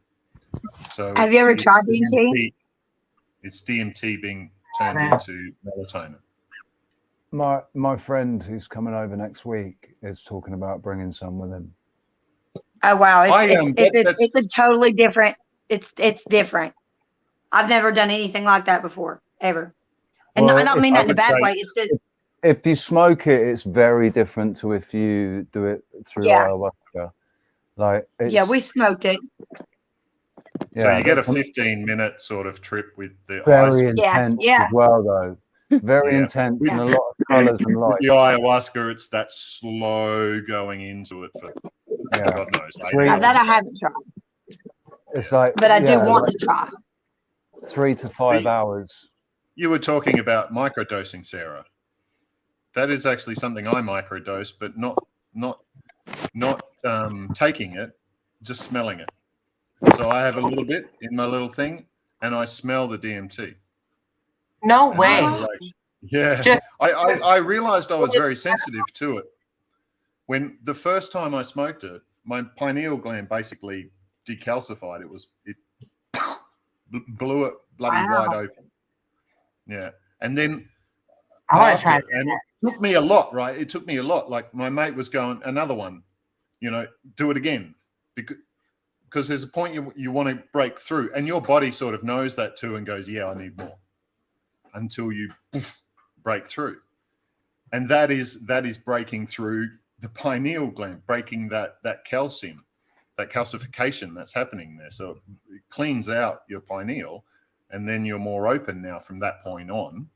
Yeah. So long as you don't keep doing the same things, and the things that we do to change ourselves, we have to make sure that we're on a path now, and we stick to that path. We can help ourselves and fix ourselves, but if we keep putting in the same toxins and stuff, we're just going to go down that problem again. Yeah. But I realized that, then I think it was like the third time, all I needed really was the smell of it. Like I smelled it and I'm like, boof, kaleidoscope, and I was there, and I didn't even take it, and I'm like, look at that. It's the information. We produce this stuff ourselves, by the way. Yeah, DMT when we're sleeping. Yeah. Because of the picture, I'm just going to mention again, because I have to mention it every time, right? For me, I don't know if it's personal, I've never heard anybody else testify to this, right? But I've got a very, very good memory. I did in private school, I did calligraphy, and in calligraphy, I learned that the left side of the brain was the female side that dealt with intuitiveness, visual, art, philosophy, all that stuff, music, and the right side of the right hemisphere was the male, logical, scientific side. It was completely flipped in the 1980s. This was probably 1983, 84 when I was learning this. That I don't, it's Mandela effect basically for me. Yeah, that's strange. That's strange, and you remember that well. I remember it. Like that is a vivid memory in my. I can clearly remember it. I remember where I was sat and everything. I remember we were in the science lab. Well, it's kind of right though. It's kind of right. Left-handed people, yeah, it's flipped over. Did you know that? If you're biological left-handed, the left and the right are flipped over. Really? What if you're ambidextrous? Well, no one's really ambidextrous. I am. You are born with a left or a right. Okay, real quick, my brother's a good example because he writes left-handed, but he pitches right-handed. Yeah. So I taught myself to be more ambidextrous, but I'm still right-handed. When it comes down to it, I still have a strength. Naturally pitches right-handed, but then naturally writes left-handed. So that to me, we always were like, "What the hell, Andy?" Anyway. I write right-handed, but I masturbate left-handed. There you go. That's interesting. Sweet.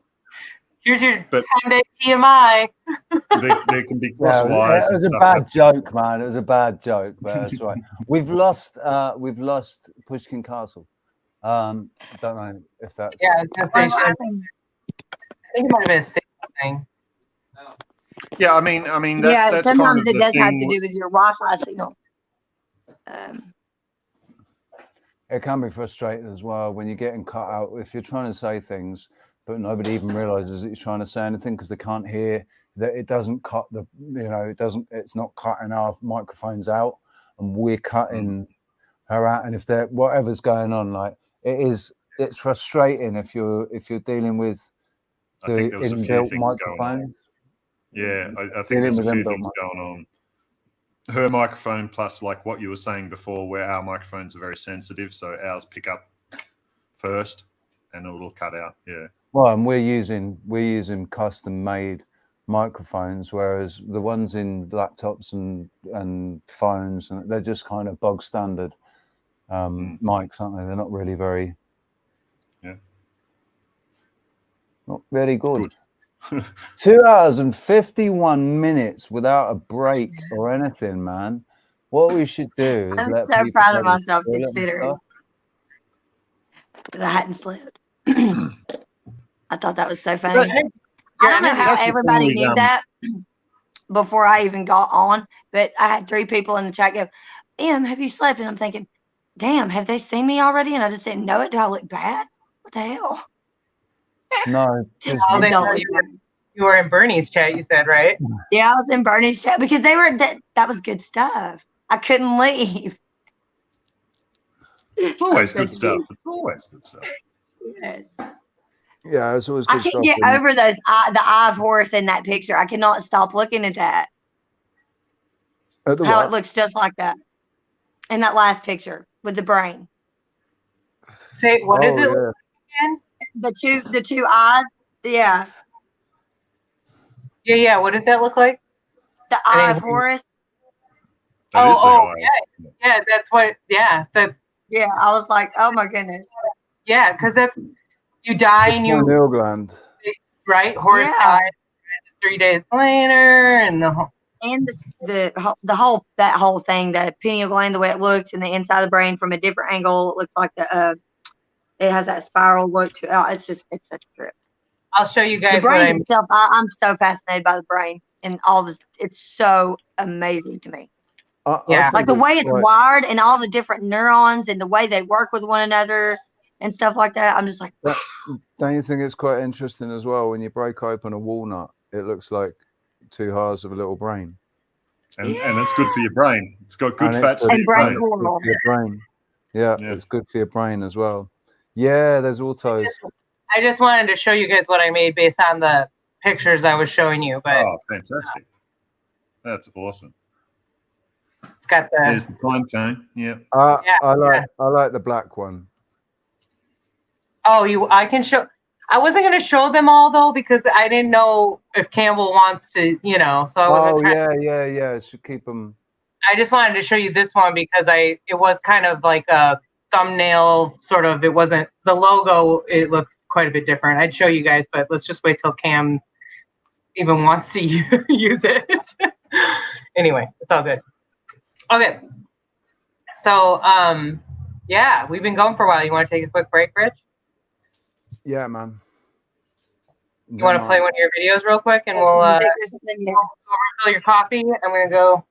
I'm gonna let me just find the video to play. I want to play the. I know I got to work on more videos. I got distracted working with cam stuff, but it's all good. Thank you guys for being on today. It's good to see you, Callum. Yeah. Yeah, man. Your man. Oh yeah. I was just talking about that. I was recording the other day, and I was talking about him and Burn in that other video. And then I watched the one they were talking about, the one they did with Rex just recently. I think is the one I was listening to last night. Yeah. Yeah. I didn't see see Rex that. is actually one of the first people I subscribed to when I started watching stuff on YouTube, and I just totally cut cable out altogether. And then I think it was Woodward TV, and that's how I found Daisy. But I didn't realize that Daisy was who she was because I was following her on Instagram. And then I got on YouTube, and I was like, "Oh, I know her." That's how and then we met Rich each other. found me through Daisy. That's how we met each other. Was Daisy? Yeah. Okay. Yeah. Yeah. Daisy. And, Daisy's so sweet. I was going to say, I knew of Leak Project before he was huge on YouTube, actually. Yeah. He started the whole tin foil thing, and that was sort of like in the U.S. Because I don't know if he had really reached, more international status at that point, but he was really into the UFO thing, and that was the main thing. Is he's been obviously who he talks with. This is where people, if whatever side of the fence you're on, something's not right. Yeah, for sure. I think the first video I seen of Rex, he was wearing the Zorg mask. He was running around in the desert, and I was like, I don't know what the hell this dude's doing, but I'm loving this. So I had to stop and see it. Ever since then, I've been watching Rex. I was like, I love this guy. I got timed out by one of his mods one time, and that really made me mad, but it wasn't him, so I didn't care. I know he and I would butt heads because he was like, one time he was like, did you get a tinfoil hat? Or I was talking about EMF stuff, and he's like, yeah, get a tinfoil hat. I'm like, well, I think you can do other things. So get a tinfoil hat. So we were it's all good. Okay, anyway, I'm going to take a minute. So get that queued up, and I'll be right back. Me too. Because I'm going to look over some comments in my Twitter thing about the Guidestones. Right. And then I'll be back. I'm listening, though. I'm just going to play this quick. It's only like 2 minutes long or something. And then maybe play something after it, but play this first.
production.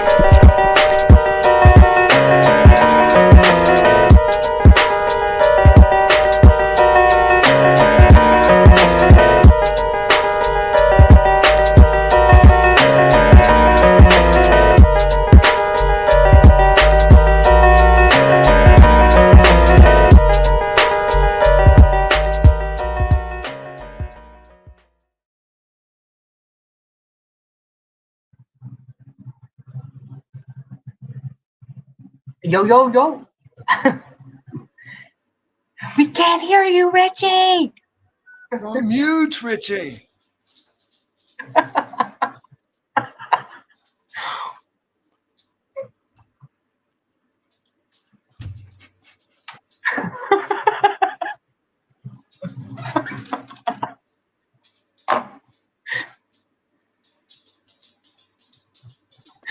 think I'm the only one unmuted. Okay, there we go. So you didn't hear anything I said then? I enjoyed that. Mama's muted too. Mama's muted It's too. very expressive. I think you missed that whole thing. We were all talking to each other silently. You were just staring at your phone. Nice. I mean, in all honesty, I suppose I should let the cat out of the bag, and you know, I did know that I was muted. Not immediately, but I did actually hear you say that.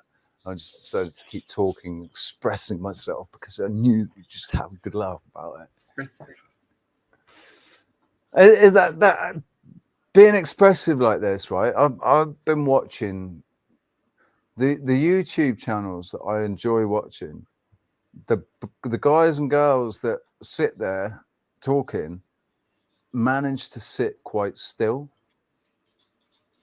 and I just think, how the fuck do you do that? How'd you do that? How'd you sit there so still? Like, Yeah, maybe if I had a proper chair, proper office chair, and I was sat here, it'd feel a bit more, you know, if I wasn't sat on my sofa where it's impossible, if I have to sit forward to be able to, you know, engage, or I want to sit comfortably, but it means I'm sat all the way back here. You know, if I had a proper chair, Then you need maybe a I'd be able cigarette to, or something. you know, So you can do.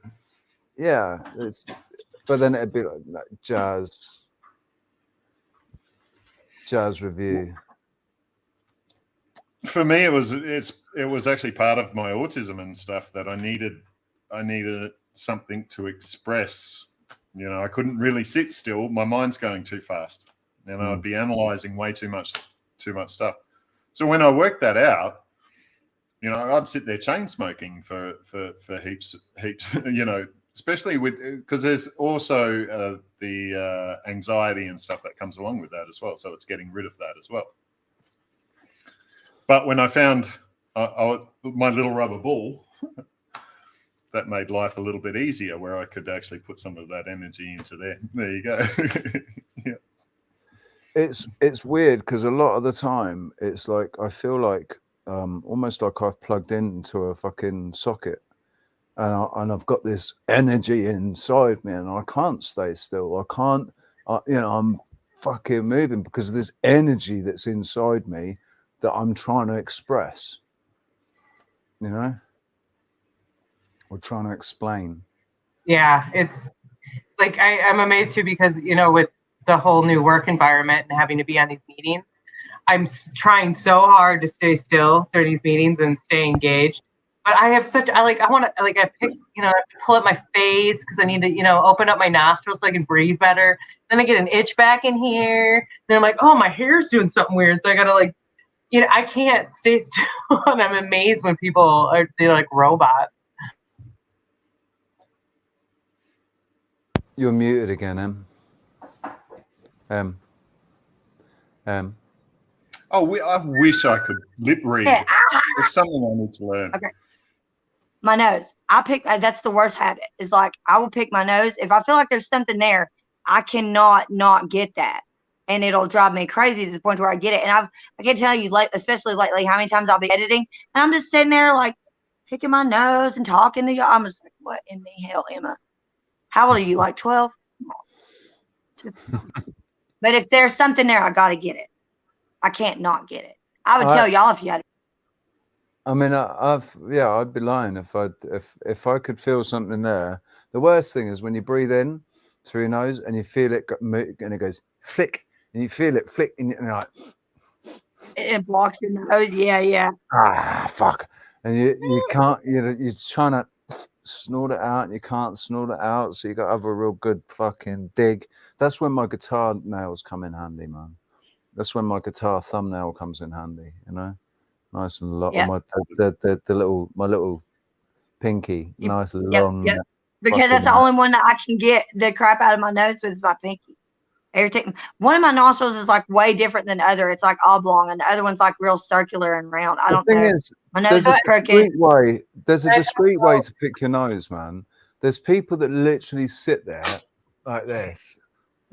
That's how I was like. And then there's, you know, like myself, I'll kind of go like that, like. I'll just go like this real quick. Or most of the time, really has a lot to do with my nose ring. Because a lot of times it'll feel like it's on my nose ring, so I have to adjust it and make sure it's not. You can't tell, but I actually have my nose pierced, and I wore a ring all the time too. So I know, like, actually, whenever you touch your nose, my first thought is you're messing with your ring. I don't even think about. I've seen you do like this, but me, I do this all the time. It's my nose ring. I try to like. So I get that, but this is a good segue because I recently had a sinus infection, and I actually what's weird about it is that I don't get symptoms at all, other than my tooth will hurt because I have had some tooth like work done. You know, I have some fillings, and so what happens is I'm missing one. They've done X-rays, and I have sinuses that go right up against my gums. So when they get like full and hot, right? So I wanted to show you guys. I tried this new technique because I have allergy issues anyway, and so I bought this stuff. Hang on. I bought this stuff to try for my allergies. You can't read the whole thing, but this is black cumin seed oil. Black seed. Black cumin. I'm writing that down too. Black. I'm watching that Meet the Feebles. I'm telling you. I gurgled this, like you can gurgle a teaspoon or two, and I gurgled it for a good minute, and then I swallowed it because it does say you can consume it, and it is like a peppery. There's like a whole peppery sort of back flavor to the whole thing, but then you can feel that pepper, you know, break and open everything up, and it was the weirdest thing. So I knew it was that I had something sitting right here because my tooth was all of a sudden just like super painful. I was flossing. I flossed it, and then all of a sudden it aggravated it. And so then I was like, something's not right. It's my sinuses. And then what was weird is when I did that, I could feel it actually took 2 days, and it moved up from there, but you could feel like this hard, it was kind of gross. Come out. Yeah, and then you could feel like, after you can just feel all this draining because I must have sinuses that go back, you know, back down by my ear. Your sinuses are linked to your sinuses ears. go all inside the back, inside your face. And and right here, I know, but like I know mine, you know, because some people they have to. What's the whole eustachian tube where, you know, the connection with your sinuses, and like as a kid, some people, like my brother, had to have that because he would get ear infections. Like there's like he had to have it closed. Tubes, thank you, because it's too small, right? Yeah, they're too narrow and they can't drain properly. Help with the flow, yeah. Look, India says black seed oil, it cures everything but death, and this does say immunity support, super antioxidant, cardiovascular support, radiant hair and skin, joint comfort and mobility, healthy digestion. So if it's black seed, I mean, like poppy seeds are, or sunflowers. No, poppy seeds are black, aren't they? I'm not sure. What I think so. Poppy seeds are opium. No, I was about to say, are we talking about the ones that are opium, right? Same thing. No. It's the pollen. It's the pollen that's opium. Is it? Okay. Yeah, it's the they go up when the plants are flowering and they're producing, you know, lots of pollen. That's when they go down with their gloves and they stick their hands on it. They collect all the pollen. Black like resin. Huh? Why is opium black like resin? Because that's what it all. Once they've collected it all up, I think that's why, because it ends up, or maybe that's how like there's something that they use to get it off the gloves, or I don't know. But I've seen them going up and down with these sort of gloves on, like just touching all of the flowers to get this pollen off, or whatever it is that's being secreted by the plants. Huh. I've got apple cider vinegar. Actually, I haven't drunk it in a little while. I keep it too. It seemed to fix the problem that I had, and I haven't drunk it since. And my experience is you want to be careful because you can have too much of it and make yourself too alkaline, which then in turn actually makes you acidic. So you have to. It's a balance. It's about getting to that. Get some pH strips and start peeing on them. Oh, I never even thought about that. I never even thought about that. Over the summer, I got an injury, and I took some colloidal silver. Yeah. Like, for some reason, there was some chick in the house where I was staying, and she'd give it to me because, like, I had fell and broken my wrist, and we were lost in the woods when this happened. And I didn't immediately clean it out because I didn't think it was that bad. Like, the bone didn't come through, but like there was a cut right there in that area, and like bark had got down in there. And I didn't even think twice about it. I just like cleaned it off when I got out of the woods. Like a week or two after that, all of a sudden, I noticed a bump on the side of my wrist, and it kept getting bigger and bigger and bigger. And all of a sudden, it was massive. And I was like, oh my God, I think it's abscess. And next thing I know, there was bark just pushing itself out of it. And somebody's like, just take some silver so that'll like heal up, and I promise you'll feel a lot better. Like it was like 3 days and it was good to go. It's crazy. Yeah. There's certain bark, there's certain tree bark and wood that is actually irritant. It's very, very irritating to the skin. Like you get instant infection with certain tree bark. This was so instant. I've gotten so many splinters over my life because I live in North Carolina. I played in the woods all my life as a kid.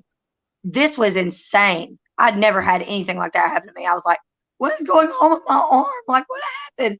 And then I was like, what is this black stuff? They were like, did you get wood in your arm? And I was like, well, yeah, I think so. And they were like, you need to get that out. And I pushed it, and it just started coming out. I had a chunk of bark that was like, let's see, it was about like that big in my arm. Like it was huge, and it was hard as crap. It hurt like hell coming out. Didn't hurt going all the way down to my wrist for 2 weeks, but coming back out, it did. What I was going to say about your sinuses, Sarah, because you were saying about the black seed oil, I think a really hot curry has a similar effect. Yeah. You're muted again. Callum. So, Callum, yeah, Callum, you're muted, He's mate. muted. Yeah. Or your mic's off. Yeah. Sorry. There you go. Dog was being. I've got some fireworks and stuff happening here as well. It's been firework night the other week, so there's just everything. No dogs like firework night, man. No dogs. He was pretty good for the actual night. Yeah, he was pretty good for the actual night, but it's like a week before leading up to it and a week afterwards, so there's these random bangs everywhere. So it's like, what? Yeah. Yeah, I can relate to that. Sinus. Yeah, think about why you have that sinus problem as well. It's all well and good treating something, like helping it, but why is it happening? Like for me, I had sinus problems, but it was due to milk. You know, I couldn't. Yeah. I was drinking shit milk. I was drinking pasteurized milk, so there was no bacteria with it. So when I realized that, because I have some bad milk in my coffees as well, because I'm a barista. So I train baristas. So I love drinking coffee with milk, but because I couldn't tolerate it, basically, I had to actually build up that bacteria, that colony, by drinking raw milk. That biome. Well, I know I'm a little imbalanced, but the other thing too is I've had allergies since I was a kid, and they could be environmental, but I know right now it's exacerbated. I do think the way that I'm choosing to intake my THC is not helpful. I think that's exacerbating a little. Like if I came up with a slightly more humid modality, that would help. But there is some, I've cut out, here's the thing. I went vegan at one point. I've done like kind of a raw diet. I've done fasting, and I haven't noticed, other than when I cut back on the smoking, that I haven't noticed a huge difference. So I know there's something else, and I think part of my healing journey. How long were the fasts? Did you do like a full? That's true. I've only the longest I've done is 3 days, a little over 3 days, but I've done several of those. I used to do those actually, like I was doing them once a month for a while, if not twice a month sometimes. So I was kind of getting addicted to it. But like for some reason I didn't do longer than that. Like I think I was like nervous because I was by myself or something. I don't know, because I wasn't, used to it. And but I did a ton of that. I've done I did a 24-hour one not that long ago. Here's the problem though. I was talking about that I think I fast too much, because I almost do a 16-hour, like I'm doing a 16-hour one right now.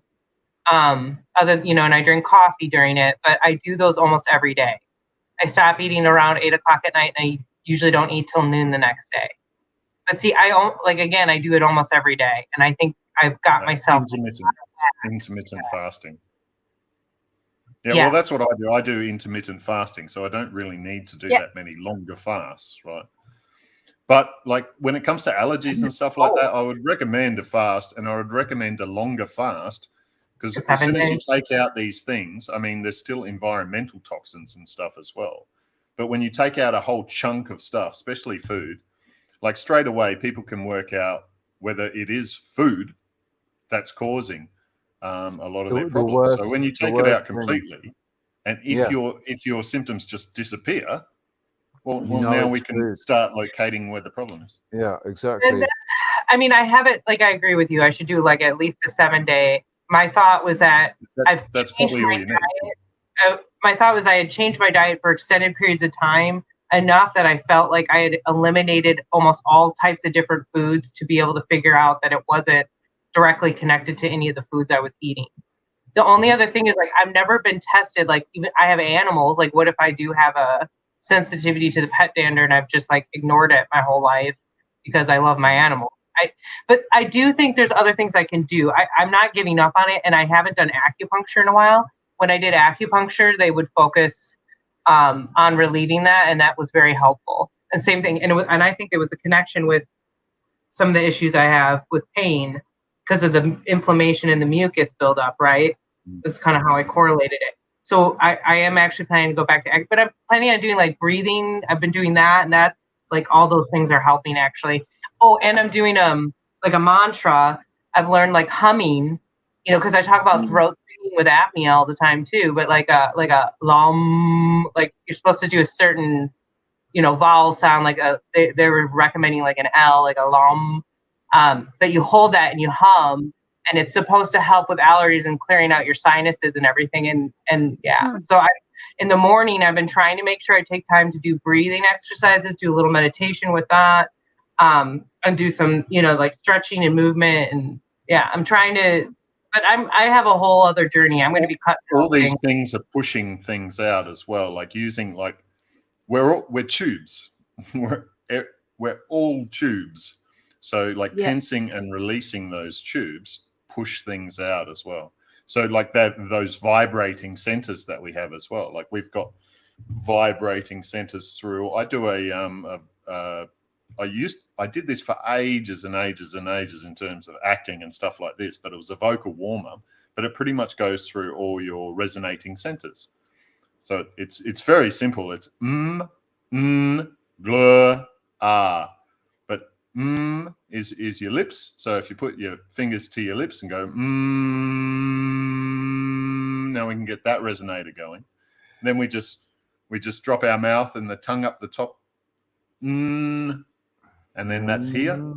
Yeah, sinuses. And so that's good for the sinuses there. When, if you've got a blockage or something too, and you're not resonating well there, keep that going until we can start clearing up that resonator. And then dropping the tongue down, so it's more of a ngla, gla, which is here, right? That's what you were talking about before. And your chest as well. You'd open that up into your chest as well. So that's the last one. So you go and then which is your chest diaphragm. Yeah. So it's very simple. It's just and that's that was why a vocal exercise projection is exercise. extremely embarrassing to do in I front felt that. of Yeah, that immediately I could actually, and I started breathing a little deeper. That's good. I'm going to try that in the morning with my.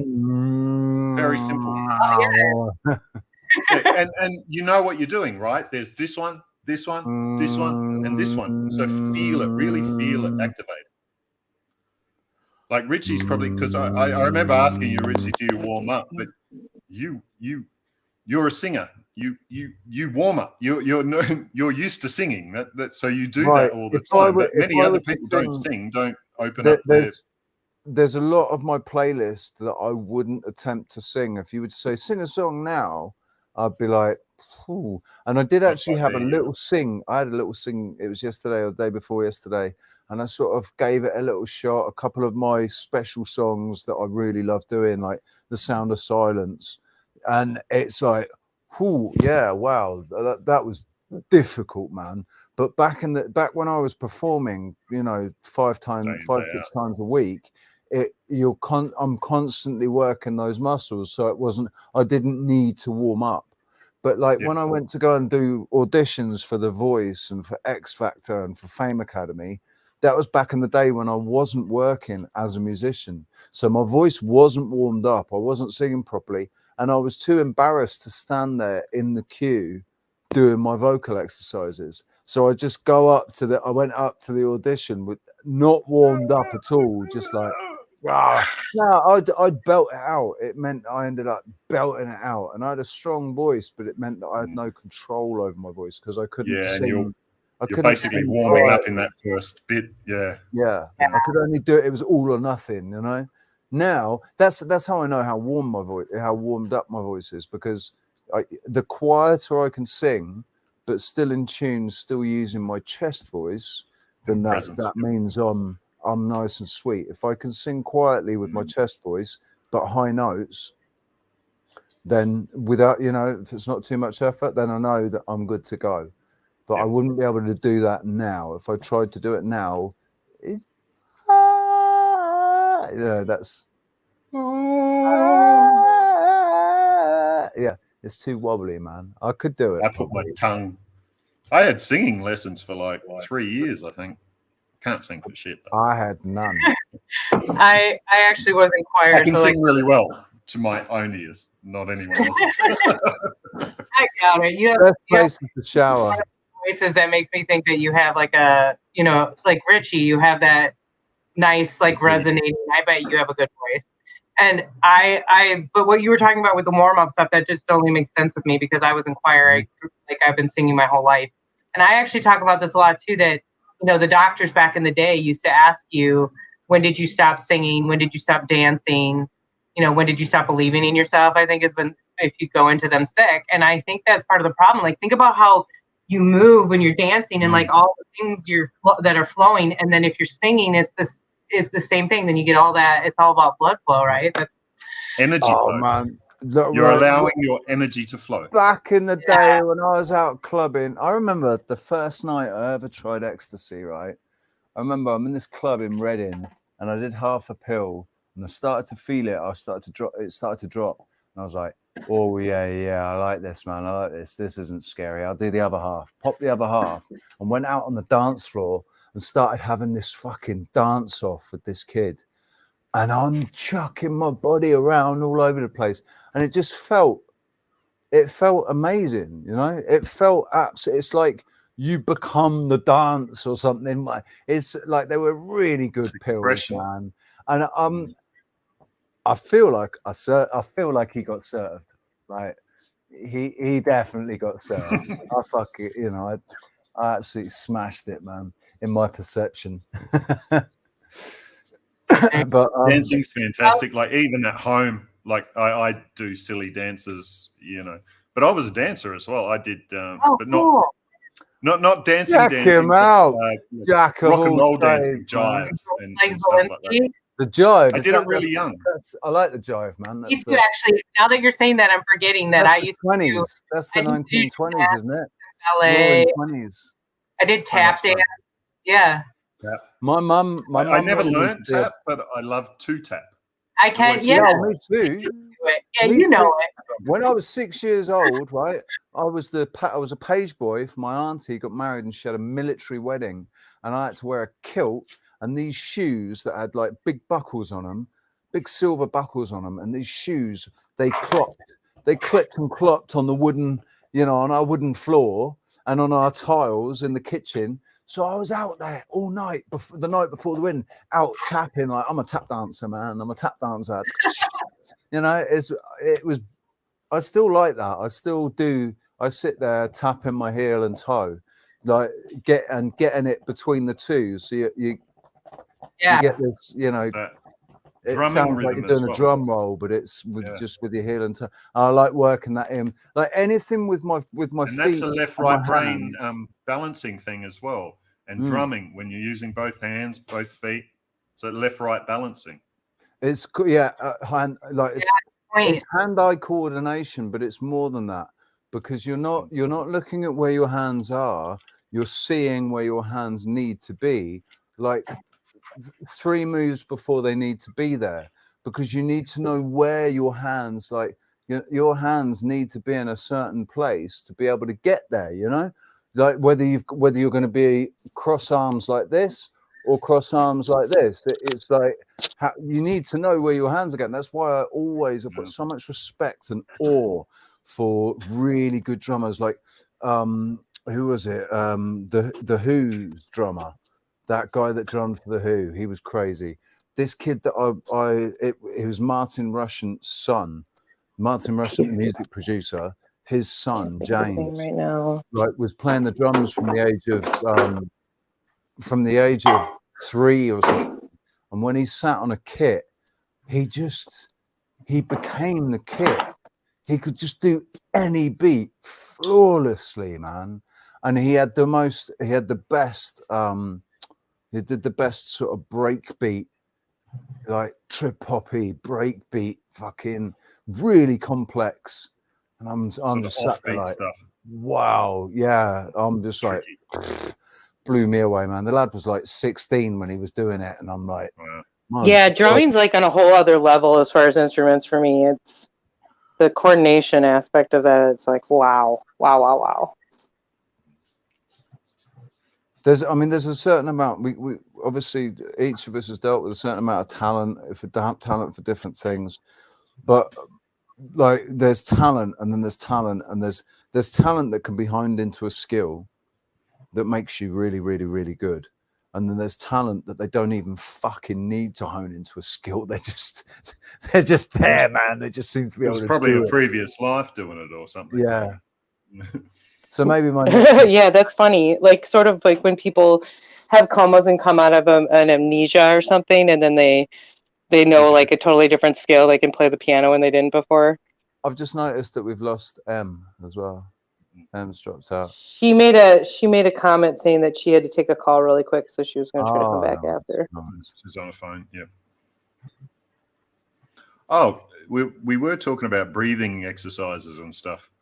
So one I do every day is 7 yawns in a row and stretches. Like this is our body teaching us exactly.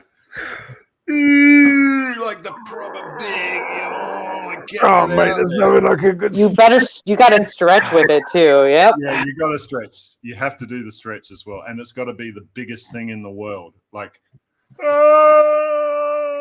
And it's like with neighbors and stuff, but it's also a perception thing as well. It's like you can, when you're stretching out, you just imagine that you are like stretching right out into the fucking universe, like your energy and everything. It's all you're expanding your aura when you do that too. Yeah. I don't stretch enough, man. I gotta say, I don't stretch enough. Are we gonna? We're gonna do the breathing again today. By the way, we're gonna do the breathing. Here's something for you, Richie. Breathing. Yeah. Just imagine right now that you're stretching. Like, yeah, the imagine sort you're of, stretching out like that. Like, Why don't you lead us? Why don't you lead us on a? Oh, I'm 'cause this echoing. is- Sorry, 1 second. this is a posture exercise as well. I mean, when we imagine things, our body's doing it. So I can sit there and imagine, and then suddenly my posture changes and everything as well. So it's not you don't have to actually do it a lot of the times. The more we start imagining these things and doing these things. So I can sit here and imagine myself stretching while I'm doing nothing. I was about to say, Callum, like you, I showed that documentary, The Living Matrix, and it's perfect because they talk about a study that was done where they had people meditating that they were working out versus people who were working out, and they showed that they had gains, that they actually, like, they had been actually working out in a gym, and they were just sitting on the couch meditating about it. Yeah, awesome. Yeah. So, like, in doing those things, like I'm lazy, or I'm efficient. But utilizing and practicing and using our imagination like this increases it, strengthens it as well. So, like, feeling those body sensations through that imagination, they get more and more too, the better you get at it as well. So for me, that is a posture exercise where I just imagine myself stretching, bang, done, and my spine, stretching my spine up, done, and it takes 1 second. And that's the beauty about the imagination as well. Like, I could go, it's winter here, so it's cold, right? But if I went for a run in my mind, if I went for a run, I get warm. But if I go for a run in my imagination, I get warm. Yeah. I mean, all you have to do is think about whatever. Like, you say, oh, you're a pretty girl. And then, oh, what a beautiful face you have. You think about your face and you start blushing, right? We're bringing blood to that area. So we're activating it. So utilizing our imagination like this, I do this a lot before going to sleep and stuff like this as well. So I'll exhaust myself. I'll actually go for a run to exhaust my body as well. And that's similar to the is it Neville Goddard method of visualization when you go to sleep, like positive visualization and affirmation when you go to sleep, because it sets the mood, man. It sets your You're absolutely right, 100%. And your frequency. Because the same when you wake, though. The same when you wake, you should set your intention, kind of thing. Well, doing that the night before. So I did a lot of hypnosis and a lot of self-hypnosis, this sort of thing. But everyone has that 15 minutes basically when they're in this deep hypnosis before going to sleep, in that phase going to sleep. So instead of setting it up and getting yourself into all of this, why don't you use those moments too? So in that 15 minutes before going to sleep, whatever I think about and imagine too will be what I dream about. So I'm putting energy where I want that energy to be. So if it's positive and light and beautiful things too, I will then wake up with the same mindset. So it's already there. So we don't have to work at it. It's already there, and I can just give it more energy, if that makes sense. Yeah. And actually, like, working in sleep, that there's 100% reality to that, because there's a reason why, and that's the funny thing, like, why counting sheep doesn't work, because that's not, you don't want to visualize, why would you want to visualize that? Think about that. That's not, it's something you can connect with, right? And it makes me wonder if that wasn't a programming thing or something. But a programming thing to get you into this think about that. Repetitive, and sheep in a pen. You're just sheep in a pen. Yeah. You're jumping over from one pen to another. One pen to another. It's it's just this repetitive. Go for a run. That's the thing. Go for a swim. That's a beautiful one where you're at the beach. But we're also manifesting with the end in mind here. So say if I have trouble sleeping or something like this as well, if I imagine myself, at the beach, beautiful, then I go for a vigorous swim, and then I go back on the beach and I'm exhausted and I lie down and I have the most amazing sleep, and I'm seeing all of this. And I wake up, oh my God, that was fantastic, big stretch. Oh, and I feel refreshed. All of that, you have now manifested that, and that's where the energy will go to for that sleep. Definitely. Yeah. You're And helping yourself so much. I was going to say, before I was really awake, what I would envision was, and this was actually, I started doing this before I got into sleep medicine, but I would envision myself like falling deep into like a really silky, like cloud-like atmosphere, and I was just kind of sinking, and that it was so comfortable and it was so relaxing, like you were just, floating in an ether. And that's what I would visualize. And then it was like, it wouldn't take much. I really don't have a problem with sleep. Like, But, I this is also oversleep probably. relaxation. That sounds You're, like you're what's being relaxing stoned yourself. like. Sorry. That's right. That's just what my big getting stoned experiences used to. In my early 20s, when I was getting stoned, that's what that was like. I just closed Mushrooms. my eyes, and it felt like I was floating on this really beautiful. My friend had, You we can called go it her there cloud anytime you want. blanket. Exactly. My friend had this comforter, and we called it her cloud blanket because it was so silky and soft. It was a down comforter. And we're like, get your cloud, like every time we did shrooms, get the orange juice and get your cloud blanket. And then we'd also have to get like a visual. We'd pick out a visual for the night because I didn't do well with TV. So I was like, I need something just to look at. And we had friends who were artists, and they would do these really cool, really elaborate, like black ink type drawings that could just pop and have their own colors when you were on it. So we would set it up with the light. We'd set up our blanket, and we would just like be in a room all night. It was, it was wonderful. Cloud blanket. Good times. And then I got drunk and threw up on it, but that's always there. We only really have to have an experience once. All the information's there. You can revisit that experience whenever you like. It's just here. Yeah. It's all there. Yeah. As I was describing it, I felt that whole sensation of I remembered it, and I agree with you because I've had flashbacks like that.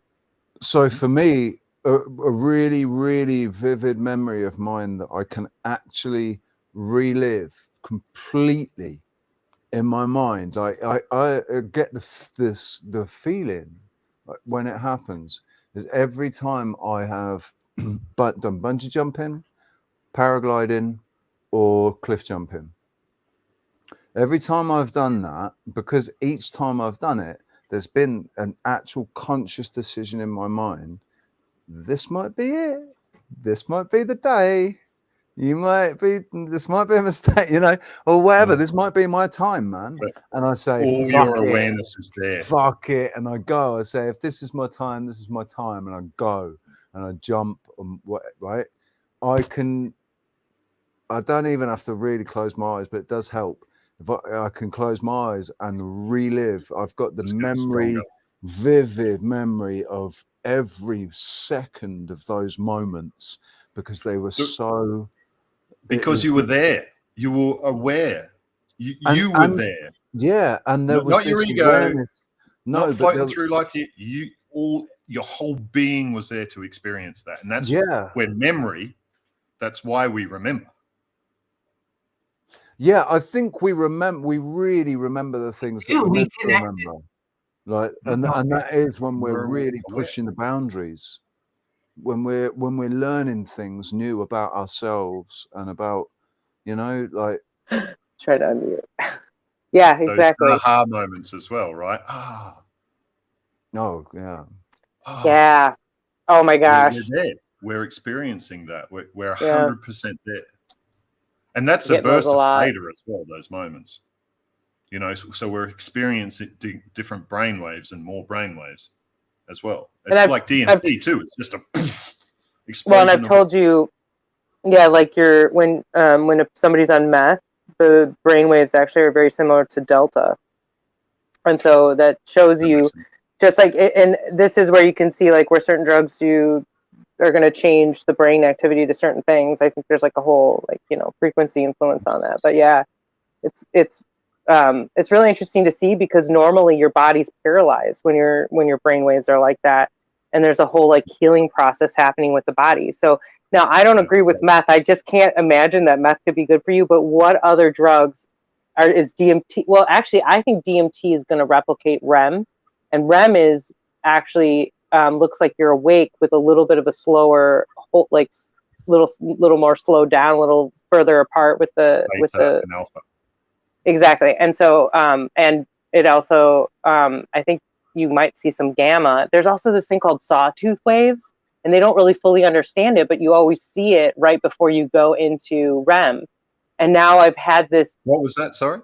They're called sawtooth waves, and there's something that sawtooth, yeah, and it's because of the pattern, mimics that pattern. Do you think that's the moment when when you're falling asleep and you have this little like micro dream, because you like this moment when you're just losing consciousness and you have a little micro dream that you trip on a step or something and it makes you go, whoa, and it jolts you awake?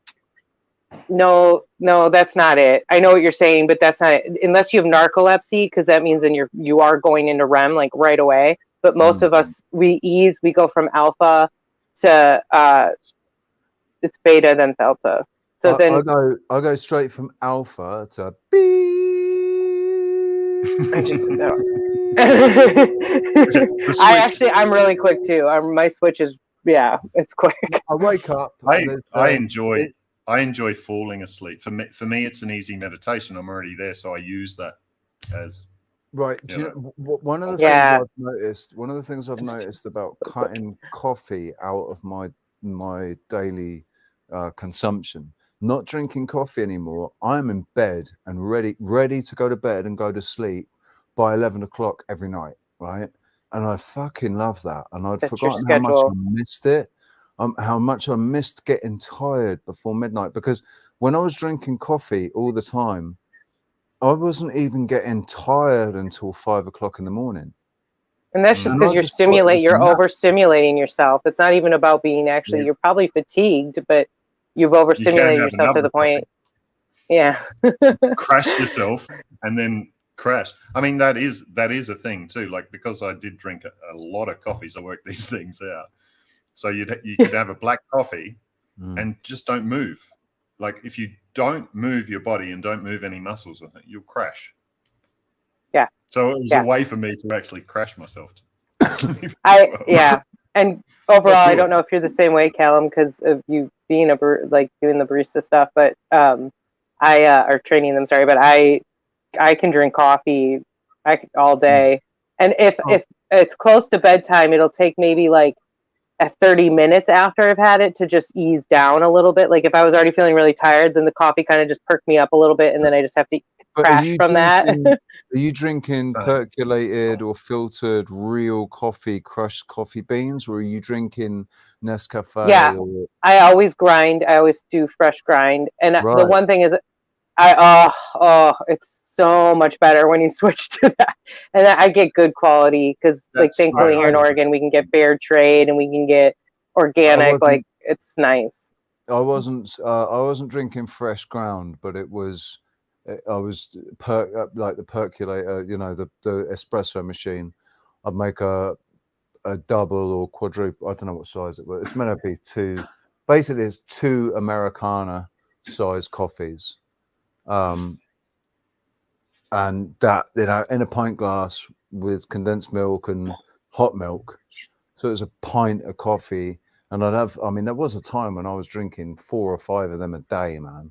4 or 5 pints of that a day. Well, that's like eight coffees a day. Yeah. One day I started getting these fucking chest pains, and I was like, that doesnn't feel natural. That doesn't. Maybe I'm drinking too much coffee, man. I might just be drinking too much real coffee, because I never got that off Nescafe. Everyone's different with this as well. Like what Sarah was saying, like how much, what is your tolerance and all of this too? Because some people can't drink one. Like I was teaching a course just the other day, and someone said, I have the tiniest bit of coffee, and I'm buzzing for the entire day or whatever, so I just can't have it. I used to be like that though. I used to have, like, if I had I just have a double shot of espresso, and I'd be you're a cheap coffee drink. And if I had more than that, no, this was back in the day when I first started working, when I first started being able to drink real espresso, real coffee, real espresso, because until then all I'd had was Nescafe, you know. So I drank a real That ain't espresso, and it was like, whoa, wow, bang. And if I drank too many of them, I was getting the heart palpitations and the shakes and the jitters. And it's like, yeah, I've had too much fucking caffeine, man. Fucking yeah, I need to slow down on the fucking caffeine, you know. Just one more, man. One more. Just one more. What's that? Stash? What the organic lavender toolie? Is that a face wipe? Is it a condom? What are you showing us a condom for, hey? You're muted, my dear. Can't hear a word you're saying. I don't know which ones, yeah. Don't know which one you're coming out of. There you are. Sorry, I dropped my phone. I didn't realize it closed out. I was thinking that this mic sounds a little better, so I'm talking through my phone and the video's better. It's on the mic. Can you not plug it into your mic and? No, I haven't. Something happened, and I haven't been able to get it to recognize. The computer won't recognize this. At one point, it did, and I was using it. But I'm gonna get. I need to get a proper mic like Callum, and that's the only reason I'm using this is so that I'm not like getting cut out every time I'm trying to say one little thing. You know. That's one thing Rox has got. It turned up. It's a really, really cool little mic. It's like a handheld mic, but it's really slender, really thin, and it's basically it's got a front and a back on it. You know, it's like omnidirectional or whatever, or I forget what cuts out. What it is, like cuts out the back. Basically, so that she can do an interview with background noise. She'll be able to stand there and do an interview with somebody talking Noise the other cancelling. side, and it'll pick up what they're saying more than the background noise, you know. And you can get the wind covers. That's actually not that expensive. Yeah, socks. You could probably make your own too. You know, to put over for the wind factor. It's got a little one on it. It's got a little beautiful. One of these. Just at the little lapels that I had. Yeah. But like, good for that. but for have you ever seen when someone's doing a movie and they have the huge boom mics, right, but then they have like a big old sock over it? That's what I'm talking about. Like Callum knows what I'm talking about. That's a sock. Yeah. The boom mic is directional though. The boom mic is directed down. That's true. So directional. It's to stop any noise coming in from either side. It's just a straight down. It's like I know because that's used to do that. I'm thinking of a shotgun mic, which is a boom, isn't it? It's pretty directional. Yeah, a boom's the same. A boom's a shotgun with a big sock over it. Yeah, and it's just bigger to like pick up more of that direction that you're pointing at. I know this because I spent 12 hours on a hill one night filming a movie. I was one of the boom operators. I had to sit like in a slanted position next to we found out later there was a rotting dead possum nearby because we kept being like, what the frick is that smell? And my feet were killing me because they were digging into my shoes all night, you know, because I had to sit in this weird ass angle and I couldn't move, you know, you couldn't move an inch. And there's leaves everywhere. So it's just like crunching everywhere. It's like, don't move an inch. Yeah, and when you're not sitting right and you go, oh yeah, I'm not sitting right, and I really have to move. You have to like quietly. That's a hard job. Yeah, and you're sitting around waiting for most of it. Like, hurry up and wait is the job. Basically. Yeah. One time we got to wait in this really cool house, and they had like one of those spiral staircases that went up into like a library. It was like there's this really rich Jewish family out of Milwaukee. But so we got to hang out there all day, and that was a nice place to have to wait. So next week, my film star buddy is coming out. So we'll make some content together. I'll make some content with him. But he was telling me about the filming of the little film that he did, and he sent me a bunch of videos and stuff.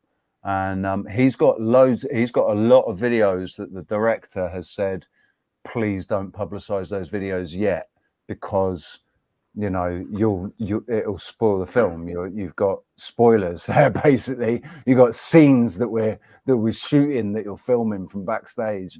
But he's sent me the stuff that he is allowed to publicize, and he's saying, yeah, that, I mean, the amount of standing around and waiting that you're doing, especially as an extra, you know, but the actors themselves, you know, that's why they want nice trailers, man. Even the stage crew, fucking lot of time. It's all catered as well. Waiting. Yeah. Yep. We had everything. Eating shit. Like they've just got shit well, there, and it depends. But it depends. Yeah, we had Chipotle all the time. Depends on what the budget is as to what the fucking catering is, though, doesn't it? Yeah. You guys, this movie, I got to tell you about this movie because it was really weird, and it was from some New York film students, and we can actually like look it up. But it was called Bodybuilders Island, and the concept was that this like island, these guys I think were homosexual too. Not that you know matters, obviously, but the concept was kind of weird because it was like it was men turning into women. They would be like, what's that frickin' A? Now I'm like kind of half almost forgetting. It was. The concept was like this island, like was these people. It was like a tribe almost. What? They'd love this film now. They want. I know. That's why I was like, I need to look this up. It was so bizarre. And my friend, he does like for State Farm. Like he's gotten to meet like, not that you guys would know what I'm talking about. Not that this is a big deal for me, but Aaron Rodgers with the Packers. He's gotten to meet him because he used to do like those commercials and everything. And I got to take care of my dog really quick. So I'm going to do that, and then I'll look. Oh, okay. What that means is, I think that means that the beautiful 18-year-old dog needs to be dealt with because she's incontinent and stuff. So, and she's got an abscess near her rectum that keeps sort of bursting, and so there's a bit of fluids, short window. I imagine. Fluids, I imagine, that are being cleaned up right now. But just a shout out to the chat room, to everybody that's still here. We've got 24 people, it says, watching, and we're 3 hours and 50 minutes in. I know a lot of people probably duck out and then, you know, come look on their suggestion and go, what? They're still live, man. Let's go back in and see what they're saying. Oh, it's beautiful like that. Come and go, come and go. Yeah, I like that. And the Sunday show, man, that's the idea about the Sunday show. It's always going to be kind of organic and, you know, an opportunity for panels and stuff and whatever. Yeah, like you say, whatever. I'm chuffed that you're in a position where you're able to come on again. Finally. Because, missed you, man. I think I was supposed to have a break. I'm not sure, like it. So many things went wrong for me. It was just like, yeah, all right, fair enough. You know, this is a break. Go with it. Yeah. Yeah. I got to take one of those. I got to go off grid for a little bit because I haven't been out in nature like I usually am, and I usually hike. But I'm held back, like you were saying, like a sign of something. Like I'm being told, like every time I want to like get myself ready to go, even take my dog. Like yesterday, I was all set because I'm trying to take her in the water to help with her hips and everything too. And I know of the spot I can go. We can kind of wade in and everything. Anyway, but my other dog got kind of sick, and she's acting kind of weird today. That's why I was holding her. I don't know what's going on. She's actually acting weird right now, but and I'm about to go find her. But anyway, I've been really like forced to, and I think it's because I got to work on. There's more things and I'm still definitely dealing with. Like I didn't tell you too that and everybody's gonna be like, ooh, but alcohol's been a factor in my life since the pandemic, and it was before, but like I cut it out all the time. Like it was, to me, it was never an issue. It would come in like wine every once in a while. I'd have a little, but since the pandemic and my breakup, and I haven't harnessed. And you talk about inflammation, so who knows what that's doing to my sinuses right now too. I think that's actually maybe why I even got my sinus infection. So Richie knows this, but you're stopping processing when you do that. Yeah, I can't deal with it. Boom. So, but it's weird because it's not. I know I have something else going on. I'm gonna explain something. Like I've worked on everything. I feel like I'm doing it to like dampen my energy because I don't have a way to use it. That's why I'm drinking, because I'm bored. Because it is if that makes sense. That's the thing. Yeah, because I feel like I want to do all these things, but I can't. I'm forced to stay here, so I'm like doing it because my job. It's like I'm sitting in front of the effing computer all day. I'm stuck here. I can't expend my energy, and I need to be able to do that. Like that, my future and my career needs to have a balance of working outside, like being in the garden, doing, I think doing more cooking, more herbal, like processing, that kind of a thing, and hands-on with my patients. And then maybe like, a couple days a week. And RSO yeah. And like just having like creative day, like, cause I do love, you've seen the digital stuff I like to do, but I like to draw and I like, sing, singing. I want to play more music. Yada, yada. You got a laptop, go outside. Yeah. As much as you can. It's those things where we can go, what can I do? Yeah. Would it? Do you think I can, because like the lighting, there's an issue. That's the only reason why I haven't done that, but I could figure out a way to adjust that. I'm stuck in my parents' house. My mom's very particular. I'm making excuses right now, but I know you're vocalizing the things. Yeah, and that's true. I'm vocalizing. You're right. You're right. I talk about this with Richie all the time. Don't talk about what the problem is. See beyond it. And I have like, I make time to go. There's a beautiful oak grove across the way, and I make time to go over there and sit in the grass and just like and be in nature out there. Like, and I make a point, like when I'm done with work, I take my book, I shut everything down because I know that's good for me, and I go, and I'm barefoot and everything. Yeah, I'm on audio, but I'm not going to be on video for just a minute. I mean, those things that we do when we're stuck in places as well, like, damn, my earthing mat's over there. But usually I'm earthed as well. I earth myself, like, especially if I'm doing work at a computer or something, I'll get my earthing mat, plug it in so it's ready to go. I mean, you have an earthing mat? Yeah, I'll grab it because I should have it. Yeah. Yes, tell us. Has it got copper in it? Ooh.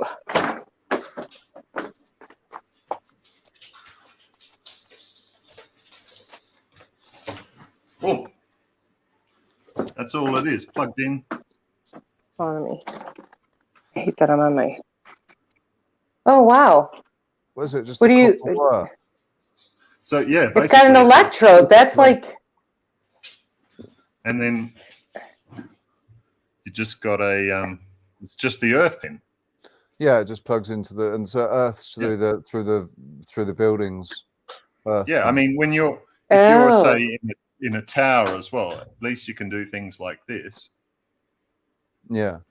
But also I have a pillow that plugs in too. Is there any danger at all that if the building were to be hit by lightning that your bum could catch on? No, this is I'm earthed, so it's good. But this also has a resistor, so there's a certain resistance in it as well. Not that like a fuse kind of thing. Like it'll like most electronics, it's going to blow up at the outlet versus within the device. If that makes sense, that's how they're designed. This was the whole thing with. Well, unless it's been made by Alibaba. You know what I'm talking about, Alibaba. That's China. Oh yeah, we know about that here. Actually, me and my ex used to bitch about that all the time. Yeah. Like AliExpress was better. Yeah. No. AliExpress is Alibaba. Yeah. AliExpress is basically the. Oh, it was bought. Arm of I think it's just an easier way to get to the products. Yeah. Alibaba's the parent company, isn't it? Yeah. And Alibaba is wholesale, so you could, sometimes it's like you can only order 100 lots of something as well. But on AliExpress, it'll be all the ones that you can order just the single one. Hungry? Yeah. So there's more. It makes sense that Alibaba, AliExpress.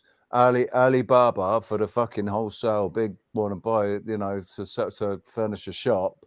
AliExpress for the people that just want to buy their little knickknacks and Yep. Oh wow! It's a lens that clips onto my camera, and it's just like having a P900. Wow, that's amazing! Oh, it fell apart after a week. What? Obsolescence. Shocking. And meanwhile, that was made with child slave labor. Engineered obsolescence, man. but you at least want to get a year out of it, you know. It's like, well, it just gets shorter and shorter and shorter, doesn't it? I mean, yeah, like Milky Bars get fucking smaller and smaller and smaller. Fun size. Fun. Oh, they And are meanwhile, I'm like, fun size now, aren't they? For the standard size Milky Bar and Mars Bar, it's practically a fun size from Christmas in 1985. Well, same because you're not supposed to eat it. Yeah. You can get less and less in the packet. Stagflation. For the last 2 years, it's gone Stagflation. from 35 grams down to 25 grams, went to 30 grams, went to 20, 50 grams, grams. 50 grams down to Price goes 30 up. grams. Yeah. With the tobacco. Do you have those horrible pictures on them as well? Oh yeah, that's standard. That's standard, dude. Yeah, we got that here in Australia too. And now they're discussing putting them on each cigarette. Smoking can cause stigmatism. Yeah, yummy. Fumar. Yeah, I had that before I started smoking. Risco de Seguera. I don't know what the fuck. Yeah. I think that is stigma, isn't it? Well, no, cataract. If you get good organic stuff, then that's like twice as expensive anyway. Like mine's Manitoba. And it's illegal to grow your own. It's just as illegal to grow your own tobacco as it is to grow fucking weed. In fact, in countries where it's legal to grow weed, it's illegal to grow tobacco. No, that's not true here. You can grow tobacco here. Yeah? Yeah. I'd love to grow my own tobacco, man. I was growing it a couple of years ago, and it grew really, really well here. Have you ever smoked mullion tea? No, I haven't. I'd like to. So there's a guy I watch. His name is yeah, I want to try it. So there's this guy I watch. He's a little bit hard at times because he like starts bitching like, flat Earth is bullshit. Space is real, but also God is real. So anyway, but he does really good weather. He's really good at covering all the spraying, and he's got good articles on that. So that's the main reason why I'll listen to him for a little bit until he starts going into the mainstream stuff. But anyway, he had cancer, actually lung cancer, majorly, and it's actually kind of gone up into his throat. And he did end up doing some chemo, but he fought it off initially and was like just jumped on like a ton of natural stuff. So he's doing like RSO oil. But the one main thing he talked about was this mullion tea. He ended up trying to smoke it because he was drinking it and he noticed it was really beneficial. But he was just craving, because he used to smoke cigarettes. He was craving to smoke. And so he decided he was like going to smoke the tea leaf. He said the amount of crap it pulled out of his lungs was amazing. Oh, yeah. And he has had a huge reduction. He kept doing it because he's like, I think this is helping. And he felt like he could breathe better. And inevitably, like 3 months after he'd been doing that, they said that his mass shrunk on his lungs. So I think one of the reasons why they made mental cigarettes illegal in Spain was because, and I think in the UK was because they have cleaning. It has a cleaning property. There's a cleaning element to it. It actually causes you to cough up and get rid of the shit that's in your lungs. Yeah, that doesn't make them worse. It makes them better. Yeah, I mean, I've thought for a long time. Which is why I think tobacco could be. Yeah. I mean, and why do we smoke peyote or the natives? Natural clean tobacco. Yes, it's healing. Well, the thing is, most of the shit made from good soil is in the filter. Most of the shit is in the filter. I don't think it's the chemicals in the. It's not the chemicals in the tobacco. It's the chemicals in the filter that are. I think they are mixing, like in modern day cigarettes. I think they are mixing it in the tobacco, and then who knows what they're spraying on those crops.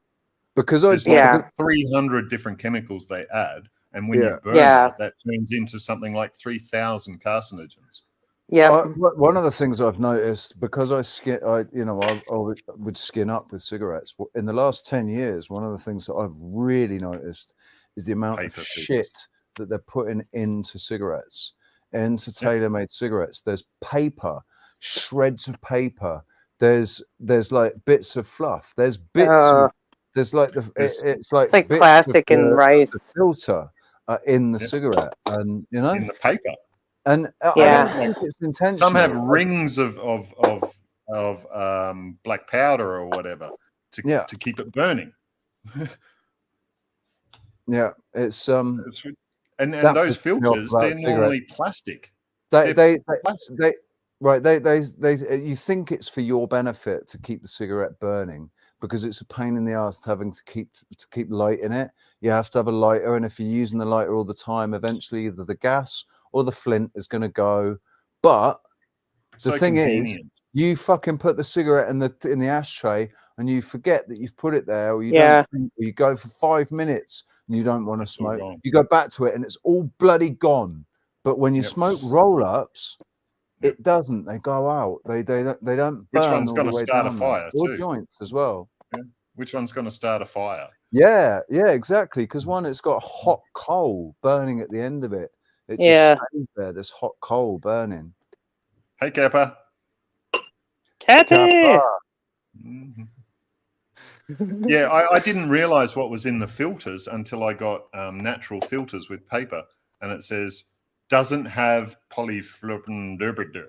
And I'm like, oh, that must be what's in the actual filters, right? Yeah. Because isn't like poly the root of oil? Like, or I'm not thinking of that correctly. Or plastic. Sorry, that's what I meant. Many plastics. Well, Poly. Yeah. It's just a whole bunch of shit put together. Yeah. Yeah. Oh, little Alfie. Where's Alfie? I have such a small screen right now. Oh. But that's the thing with most everything girls. too. It's not really the thing. It's the same as like allergies and stuff too. You know, when it comes to food and food allergies, I don't really I think it's more toxins than anything. Yeah, it's like if you realize that, oh, I'm allergic to oranges, well, maybe it's just that bloody orange. You know, where did that orange come from? What was put on that orange? Maybe actually, oranges, but not So because it's been legal here, weed, so for a while now, like there's been people who are actually getting sick from some people using certain chemicals on the weed plants, and they're getting like digestive, like cramping issues because of the toxins from it. Yeah. Just more and more and more now. Like, so you're adding, so a lot of this stuff is toxic load. You know, so at a certain point, if you're loaded up, then we're sensitive to that. But as soon as we get rid of a lot of this load, then we might be able to tolerate that. Yeah. As well. So it's a lot of testing to be done. I always say listen to your heart anyway when it comes to it, because you can actually just get your heartbeat. And if you eat something, test your heartbeat afterwards, whether it accelerates or not. Oh, yeah. Sort of like being aware of how certain people make you feel, because that's something I didn't think about. Like the person that actually is making your heart race, it's not because you're necessarily like so in love with that person. It's actually because maybe their actions are shitty as Yeah, that was a good one. Stress out every time, so your heart. And it's the same with food too. Like it doesn't even have to be eating it or what. I can imagine eating it, and that'll speed up my heart. Or it could be in the room as well. Like your body knows these things. It knows the energy and it knows the Amanda Vollmer talks about something similar, where she talks about put the piece of food in front of your heart, and if you're drawn towards it, or if you're if you're pushed away from it, it's something about biofeedback. So that's a body test. Yeah, that's a muscle test basically. So like that's another way. I mean, you can do both of these things, and that's without even having to eat it or anything too.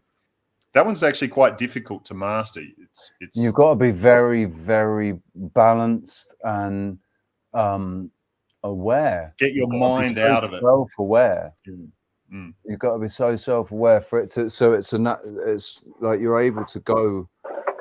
It's a natural thing. It's not your ego pushing you there. Yeah. It's not your ego going, yeah, I want that banana. I want that. These are subtle energies now. I don't think they were. No. But I don't think subtle they will things be. that we can build up, you know, and we get used to it and we start using these things. Then Muscle it gets memory. stronger and stronger as we go Muscle along. memory. It's just that it's like muscle memory. Your body knows it all. And your body knows truth too. Your body tells the truth. This is what I learned too when reading people, like reading body language and stuff. This is how I read people as well. What they're saying out of their mouth can be complete bullshit, but their body is telling the truth. So when there's a mismatch between the two, your body's saying this, but your mouth is saying this thing. Your body's correct, and you're speaking shit. Now, I learned a lot of this playing poker, actually, because they're lying all the time. So it's very easy to sort of see these body things. The body's telling you exactly what's happening. And then for ourselves, it's learning to listen to that body again, learning to listen to your body. Like I say, listen to your heart. Yeah, recognizing the tells, basically, isn't it? Sorry? Recognizing the tells that because that's what it is. When the heart's beating like this, they're excited. When you see somebody's vein, when you see somebody's vein on their forehead start going. There's like this delicate balance when you start doing all these follow-ups with patients, because I kind of have a little bit of a younger. You all the information. Yep. But you're going to get more information from their body, not their mouth. Like, because their mouth, it's this subconscious thing as well, where your body's telling you all the subconscious stuff, but they don't know what's wrong with them. They haven't put two together. So you can read their body and go, this is what your body's saying. I was really good at that. Like, and you made me just realize that too, but it's like, they would come in and they'd be like, well, this is part of the problem. And then I'd start asking them a whole bunch of other questions, and they'd be like, oh, and then all of a sudden I'd figure out what the real problem was. But it's like what you're saying too, because it's really good, because I dealt with a lot of mental health in my field. You can imagine, with sleep, right?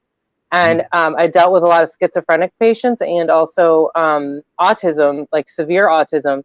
And for me and my energy, oh my God, I loved it when I could get in this rhythm with what I was doing, because I could literally look at the person and go, oh shit, I'm like way up here for them today. I need to like bring it like 20 notches down. And I'll never forget, I straight up asked this patient, because this poor guy, I'm just like, and then I'm like, would it be helpful if we just took a minute here and I just slowed down? He was like, you've got to actually match your frequency with them to be able to communicate with. Because if you're up here pinging off, then they're just not listening and can't hear it, really. Yes. So you're kind of controlling yourself, matching them.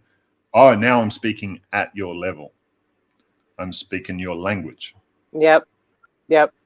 And learning that is part of like what I'm doing now, and harnessing my energy, because like I was talking about, you saw with that description of the manifesting generator, I have all this energy and I can't use it until something comes and presents itself to me, right? But I can, and I'm realizing that the way I use it, it's like almost doing nothing, but I actually am. The visions have come in, the past life stuff's coming in. We were talking about witch stuff. Direct it. And it's just a thought, just an intention, and now you've directed that energy, and you will get all that information because that energy's put to work for you. Yeah, and I've been doing a lot of the. We waste. Usually, we're trying to get rid of it physically, where we don't need. And especially like training yourself.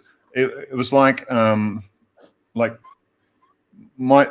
I had the autism before, there was a lack of empathy that I had as well. And it's not so much that it wasn't there. It was just, it didn't compute for me. I couldn't understand, why are you feeling that? But it was also when I started fixing myself and changing these things within myself, that empathy sort of flourished. It came back. Now I'm feeling everything. And then, so for me, it was quite easy to see that, because I was observing that. And so what's someone else's energy, and what's someone else's energy affecting me? So someone else would get excited, and then I'm getting excited, and I thought that was within me. I thought that was building up within me, and it's not. It's someone else. So just that awareness, I can go, okay, that's you, and now I can stay where I want to be. So then basically I'm back in control again. That's perfect, because I thought I had really bad social anxiety. And I realized I was picking up other people, and I was internalizing it instead of learning how to recognize it. And actually, so one of the things I talked about, I was talking about this. We did that. I don't know if you saw. We did that interview with Amanda Vollmer, and and I was talking about manifesting because I had been working on trying to dispel chemtrails, but I was explaining to her that every time I sense, I can sense people. Like there was a guy, and I think he was kind of drunk, and I was going up for a walk, and it was kind of early, and I could sense him from really far away, and then I saw him, and I immediately was like, oh, I kept having this feeling, oh, I need to go this way, or I need to, and then I realized, okay, I don't really have a choice in the moment, and I'm going to have to work on my own energy and dispel whatever crap he's projecting, because I could feel it from a mile away. And sure enough, he came up like singing some song. It was kind of obvious he was drunk or something, but it was all good, you know. And so it's this whole toroidal thing is what I was talking about. So I just like really envision like this, building this sort of force field around me and using my energy in that way. And then I feel like I can really do a lot of different things, like with my healing. And this is where I know I still have work to do, because I do think I have I have a past life trauma. I had a reoccurring dream as a very young child, like from the age of 5, like from when I can remember at a really young age on. And it was all intestines related. Like I end up like in this dream, I end up throwing up my intestines. It's very drama. Like I die and like technically, but I always wake up, you know, and I ended up having it so many times that I changed the ending to it. But I'm pretty sure. Super cool. Yeah, I dreamed that what I ended up doing was having my dad pick up all my intestines and me and go to the hospital, and then like they did a surgery, and that's how I ended. And I was like 7, so I had the dream because I think I was like, I had it for quite a few years, and I just remember I did that, and then I never had it again. But for me to have it at a young age, I think that there could be a connection with past life trauma, possibly. And that's the lingering thing I need to deal with that could be causing some of the addiction things too. I don't know for sure, but I'm fascinated to go down that journey, and I haven't had like a reading or anything like that before, so that's kind of the next step. Regression therapy would be great. Yeah, I think so. Reoccurring dreams are funny ones, aren't they? Sorry? Reoccurring dreams are funny ones, man. It's like I had a reoccurring dream where I used to. They're lucid. I was in this room and I had a piece of carpet that I had to lay in this room, but the room was huge, and the piece of carpet was tiny. Like it was impossible, but the carpet did stretch, and it was possible if I started at one corner and just worked my way along, stapling it as I worked my way along, or nailing it in, however I did it, I was able to stretch it out, and I'd always get to a certain point where these little fucking creatures would come out of the walls and start trying to chop the ends of my fingers off, and then eventually the carpet would snap back, like, and it'd rip off, and they'd chop the ends of my fingers off. And then I realized, I forget how old I was when I realized that every time I had that dream, I woke up with pins and needles in my hands, really bad pins and needles. And I thought it was because of the dream. But then I realized I was having the dream because I had pins and needles, because I was going to sleep with my hands like this above my head, cutting the circulation off to my hands, and amazing. And then, you know, and that was what was waking me up, was this horrible fucking dream that I was having my fingers cut off because I couldn't lay this carpet. But I was having this dream at like 7, 8 years old. Where did that come from? The idea of having to lay a carpet. Okay, well, I want to ask because you just pick up certain things. Like I remember a recurring dream that I had when I was young, and it was actually here, because this is Dad built this house, so I grew up here, and at the back there's houses now, but there used to just be a hill going over, and that's where we'd walk on the way to school, so the primary school. And the recurring dream I had was going over this hill, and then it turned into a cliff. And then I'd fall off the cliff, and I was just hanging on to the edge of the cliff, and I'd let go, and then I'd wake up. And what was that about? I didn't want to go to school. Yeah. But see, that's why I think mine's a little more messed up, because I was like 4 or 5, and I didn't take anatomy, but it was literally like, you know, what intestines look like. And that's what I was visualizing. And then I realized when I was later what I was actually seeing in my dream. So there is something more to it. And then, I mean, because it could be digestion problems and stuff as well. That's that's what I'm. Okay, so here's the interesting. I think Kellen, you probably heard this before, but I found out I have like female pain issues. And I found out that when I went to acupuncture, it's actually my colon, because it sits right over one of my ovaries. And that's exactly where the pain is centering from. And so it's my colon. It's not my, And that I've been, this is why it's like, why are you drinking, right? Because that's not going to help my intestines.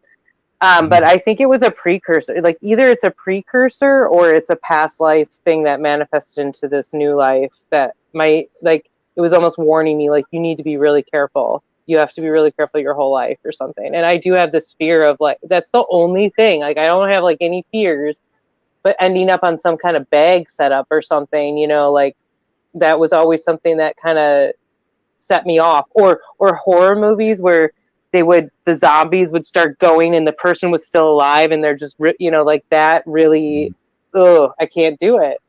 Anyway, sorry, now I'm getting a little graphic. You wouldn't like any of the games like Dying Light or Dying Light 2 or I could never play the games because there was one game that I got stuck into and played, which was Tom Clancy's Splinter Cell. Oh, brilliant game. But the only reason I liked it and I got right into it is because I didn't have to kill anyone. I could sneak up behind them and put them out. Yeah. They'd wake up an hour or so later or whatever in the game or whatever. Yeah. And so I did that for the whole thing. Like every single level throughout the whole thing. I never shot one person. And see, I would always end up hunting. I'd always end up like going. Call of Duty 3, I think it is. There's an airport scene where the Russian terrorists walk through the airport and you are an undercover Russian terrorist, and you have the choice to either slaughter the civilians as one of the terrorists or not.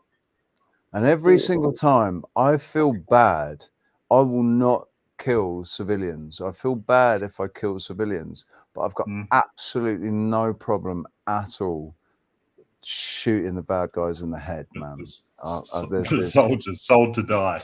I still don't like it.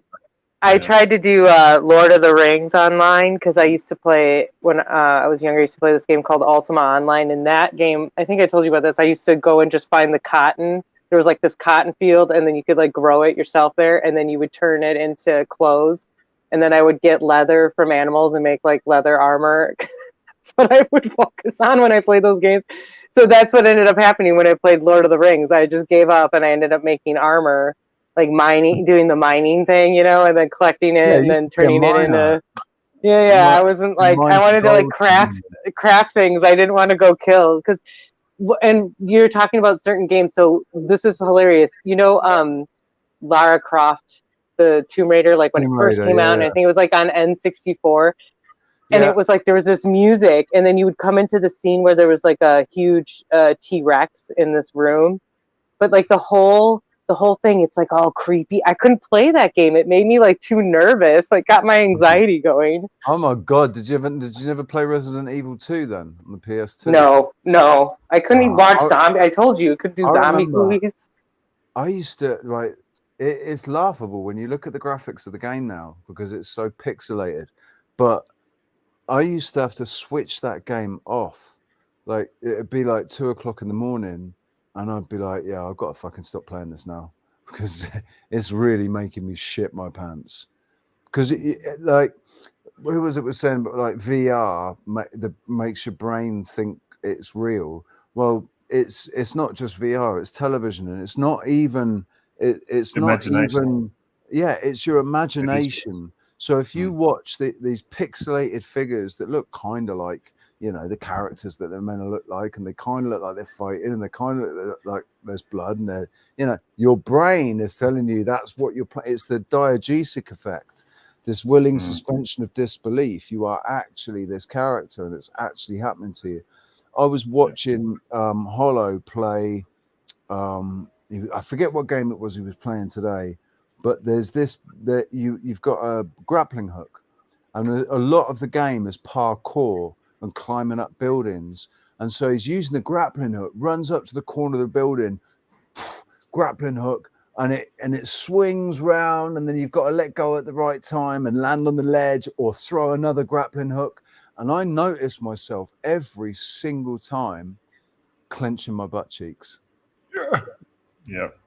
It's an absolute butt clencher. You can't. And you got to do it to actually. No, yeah. but it makes you're like, whoa, man, whoa, nearly didn't make that. Whoa, nearly didn't make that, man. It's amazing the physical response that your body actually has. Yeah.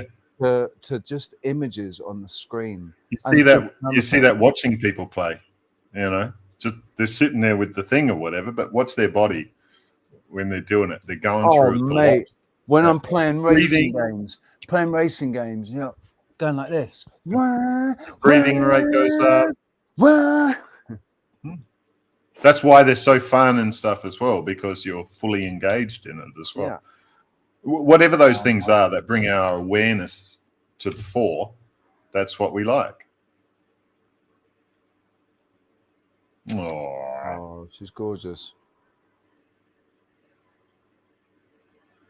Is this Jitterbug? You're muted, by the way.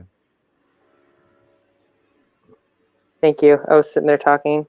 She don't feel so good, I don't think. She's kind of like she didn't want breakfast, and she's hanging down here, and I just feel in her head it feels a little hot. So I'm doing a little, can you see it right now? I'm doing a little Reiki. Yeah. I'm kind of holding the phone funny, so if you can't see it, I'm sorry. But okay, Sarah. Now you can see my boob. She? A she or a he? Yeah, it's a she. It's Ladybug. Is she right pawed or left pawed? Is she, say that again? Is she right pawed or left pawed? Oh, because of the... No. Dogs are the same. And this is why I said, like, it's not ambidextrous. If you watch when she's still and say, come here, which paw does she lead on? You know, which paw does she shake hands she prefer? And that's what her so then that changes our hands. I've got that Alfie. I've taught Alfie other paw. Other I paw. Say, give me a paw, and he gives his paw, and I say other paw, and he gives the other paw. Yep. So it's probably normally always the right or something, and then the other one. She gives me the left. That's what's kind of funny, actually. She gives me the left. So left. Like I was just thinking, I had to think about that, and I was like, oh yeah, because I taught her shake. I think Alfie gives me his left paw. Everyone's got polarity, but you know how the brain switches with swaps over with left right with left right handed. Same with our electrical system as well, our polarity system. Yeah. So, especially with Reiki and stuff, I'm amazed. Do dogs have lymph? It's also like the right hand side. Callum, do dogs have lymph systems? I think so. Yeah. Left hand side of your brain controls the right hand side of your body. The same, and it's shown through the eyes with that diagram of the eyes and the brain, where the right eye goes to the left brain, the left eye goes to the right brain. Not quite with eyes. It's a bit different with eyes. So when you're reading someone too with their eyes, so if I look up and to the left, I'm accessing left brain. If I look to the right, I'm accessing my right brain. Right brain is memory. So it is brain is creative. Yeah, well, right brain, you're creating a memory. You're creating, and the left brain, you're bringing up something that's already there. Oh yeah, because I'm thinking in the old fashioned with the hemispheres swapped in my old universe. Well, so when you're reading someone who's left-handed or right-handed, so that swaps again. So that's where a lot of the confusion lies as well. It's like the first thing I want to know, especially if I'm reading people, and this is what I pick up on, is whether they're right-handed or left-handed, and how much right-handed or left-handed. Are they strongly right-handed or just weakly right-handed? You know what I mean? Where's that spectrum? Where's that level? If we go back to medieval times, the fictional medieval times, or back to the witch hunts and stuff, and the Spanish Inquisition, being left-handed was actually something that was seen as a bad thing, to be left-handed, and they kind of demonized it a bit. And I wonder, because if you look at ancient language, it's written from right to left. It's written from right to left, though. Ancient language is written right to left, not left to right. So I wonder if in a previous iteration of our, however we did it, if we used to be left-handed, predominantly left-handed rather than right-handed. Yeah. What if there wasn't polarity? That's what I want to. Many people were forced to use their right hand. So they're left-handed. They can write with their right hand and everything, but they're still left-handed. Yeah. A lot of guitar players. But that is activating. That's activating the other side of the brain, though. So if I draw with my left hand upside down, now I'm activating the opposite side. So that's building up the weaker side. Exercising that weaker side. The only thing I really successfully managed to be ambidextrous with was tennis. I can play tennis left-handed. Wow. And I've got a really strong backhand. My forehand isn't quite as accurate or strong, but my backhand is fucking demon with my left hand. Wow. Never really. I'm definitely right-handed. That's all. I discovered it playing against a girlfriend. Like I was like, oh, okay, go on then, because she's going, oh, guys, you're so much better than me. And I was like, I'll play with my left hand then. And then it turned out, oh shit, I'm really good at that as well. I'm really sorry. I can't help it. I was born to play tennis. That's funny. Lose on. I used to like to, I used to like to try to write with my left hand to practice, because I used to like the idea of people who like lost both their hands and would learn to write with their toes. I would try to kind of do that too, just to get that dexterity. I learned juggling really early on, which was great because that activates both sides. But actually, it's one of those things I think about all the time, actually, as well, to actually encourage myself to do it. So brushing my hair with the opposite hand. Everything as much as you can, because then that changes. The other thing I noticed is that doing it the other way around, like monoatomic ormus and stuff like this, actually connects the two sides of the brain as well, balances the brain hemispheres. And then you notice yourself doing more with your weaker hand and stuff as well, doing more things that are ambidextrous. Oh, that was interesting. I mean, anybody if they stand in the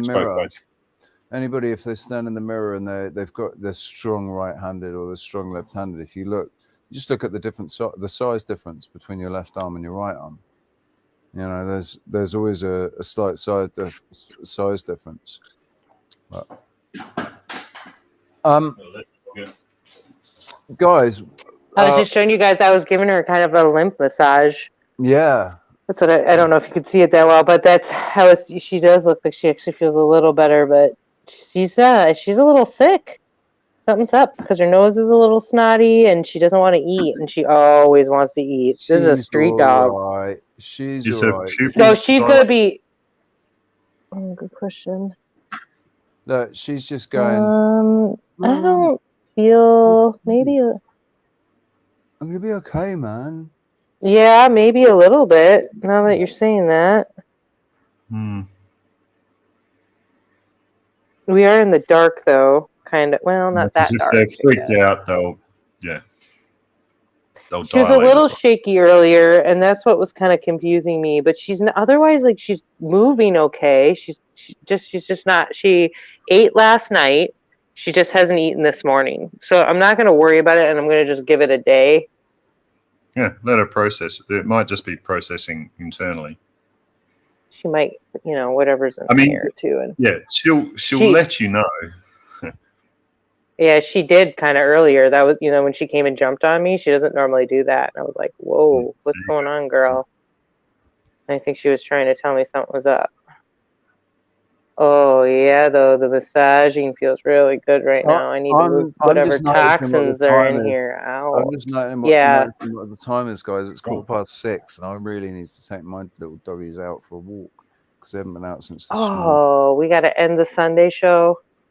2:45. 4 hours and 34 Oh minutes. shit, Callum. It's awesome. Okay. Yeah. I love chatting. Yeah. But it's 2:45. I know. I really enjoyed this talk today.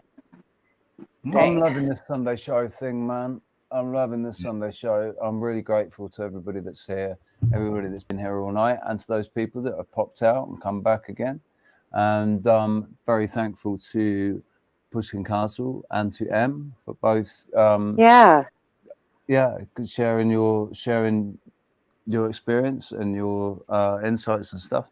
And we're going to do this every Sunday. So, and if we don't do it on a Sunday, we'll do it on a Saturday.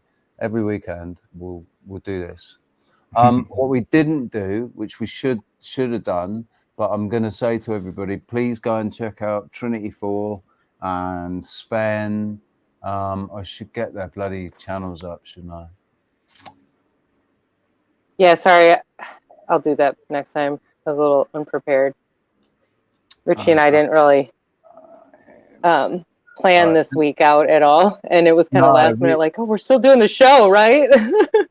Well, it was kind of a, I mean, it's like, I think I decided yesterday, because I didn't feel like doing it yesterday, but I thought, no, bollocks, man. We said we're going to do it every Sunday, and we're going to get into this schedule, into this routine schedule, you know, make it a Sunday show where everybody knows they can come. That's Trinity 4.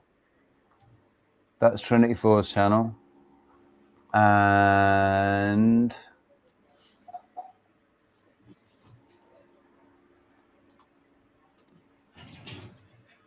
Sven P. Oh, his channel's got a different name, and it's not Sven P. It is. Oh. What? Yeah, it is. No, Sven P. Oh, maybe he's got Sven P channel as well, but he's got another channel. Oh, I didn't know. Jason, no, right? That's not his though. Right, Jason of the Disbury. Jason is the guy that's actually driving the van, right? So. Oh, gotcha. This is his channel.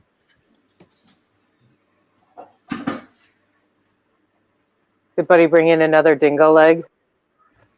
Please go over love. They're on the Lies tour, basically. It's the Globe Live Tour 2022, but it's actually talking about all of the lies, all of the deception that has all been unveiled over the last 2.5 years for everyone to see in real time.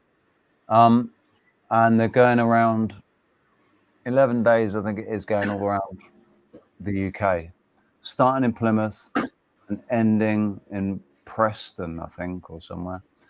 But please go and show them some love. Tell them that we sent you. Tell them the Wide Awake show sent them, so that they know that we're actually we didn't forget. Although we didn't check in on them because they started the tour today, I think. I've got a feeling they started the tour today. Yeah, like Speaker's Corner. Oh no, Speaker's Corner. That's not the tour because they're starting the tour. Maybe they've changed and they're going to start the tour in Speaker's Corner. Yeah, Globe Live Tour Day 1, Speaker's Corner. There we go. I was going to say he said there were changes. Yeah, streamed 4 hours ago. So that's on Jason's channel. Globe Live Tour Day 1, Globe Live Tour Speaker's Corner Part 2 and Part 3. There is 2 hours, just over 2 hours worth of material there. So that's the link that I just shared, I think. Yeah, Jason's channel. That's the link, the last link that I just shared. And we will be back. If we're not back sometime during the week, we'll be back next weekend. Sorry. Yes, we will. Distracted. Alan, mate, thank you very much, dude. Thank yeah. You very much. My pleasure. Well, yeah. You should definitely come on more. I know you have a lot of really good knowledge, especially with the pathway I want to go. So that would be really great. And Chris, to have you guys actually go back and forth, because our Goonie Chris is doing a lot of plant growth, and he's got a lot of medicinal knowledge too. So I think it would be cool to have you guys both on, go back and forth. So yeah, we'll have to, and he's in Australia too. So he's in northeast. What's it called? He's in Queensland, I think. Queensland. No. Oh, is it Queensland? Okay. I think. I have to look at the map again because I'm forgetting. Western Australia is like that whole western side. Yeah. He's up in the north. He's the northeast part. Queensland. Okay. Brisbane. You know. Brisbane. I don't need to look at a map. Cairns, or what? You know that really cool peninsula part. He lives like way up in there. He kind of lives in the middle of nowhere. Or isn't that Neil? It is Queensland, but it's like Neil's up that way as well, isn't it? Or Neil's. Oh, is he? Neil Shannon. Okay. In Australia as well. Yeah, one of the Goonies. Another one of the Goonies. So. Yeah, thanks for staying up for us. Yeah, dude, Callum, I'll just send you. I'll send you a StreamYard link for the next time we're having always a pleasure. Yeah, thanks for having me. And Sarah, always a pleasure, my dear. Thank you very much. Should we what should we play out? Thank you, Richie. What should we play out with? We need to load up more videos, man. I will. Next week I'll have it ready to go. I had to work on Campbell's stuff. No, I was saying I had work, you know. You. I wasn't saying we need to. I can do this as well, you know. It's just I need to I know. Sort through all my stuff. Well, I need to give you part of it that we've talked. I have the clips that I have to give to you, and then anyway, we'll talk about it later. Cool. Much love to the chat room. Thank you very much, guys, for being there. Yeah, thank you so much. Good to see you all. We will much love. We'll see you all soon.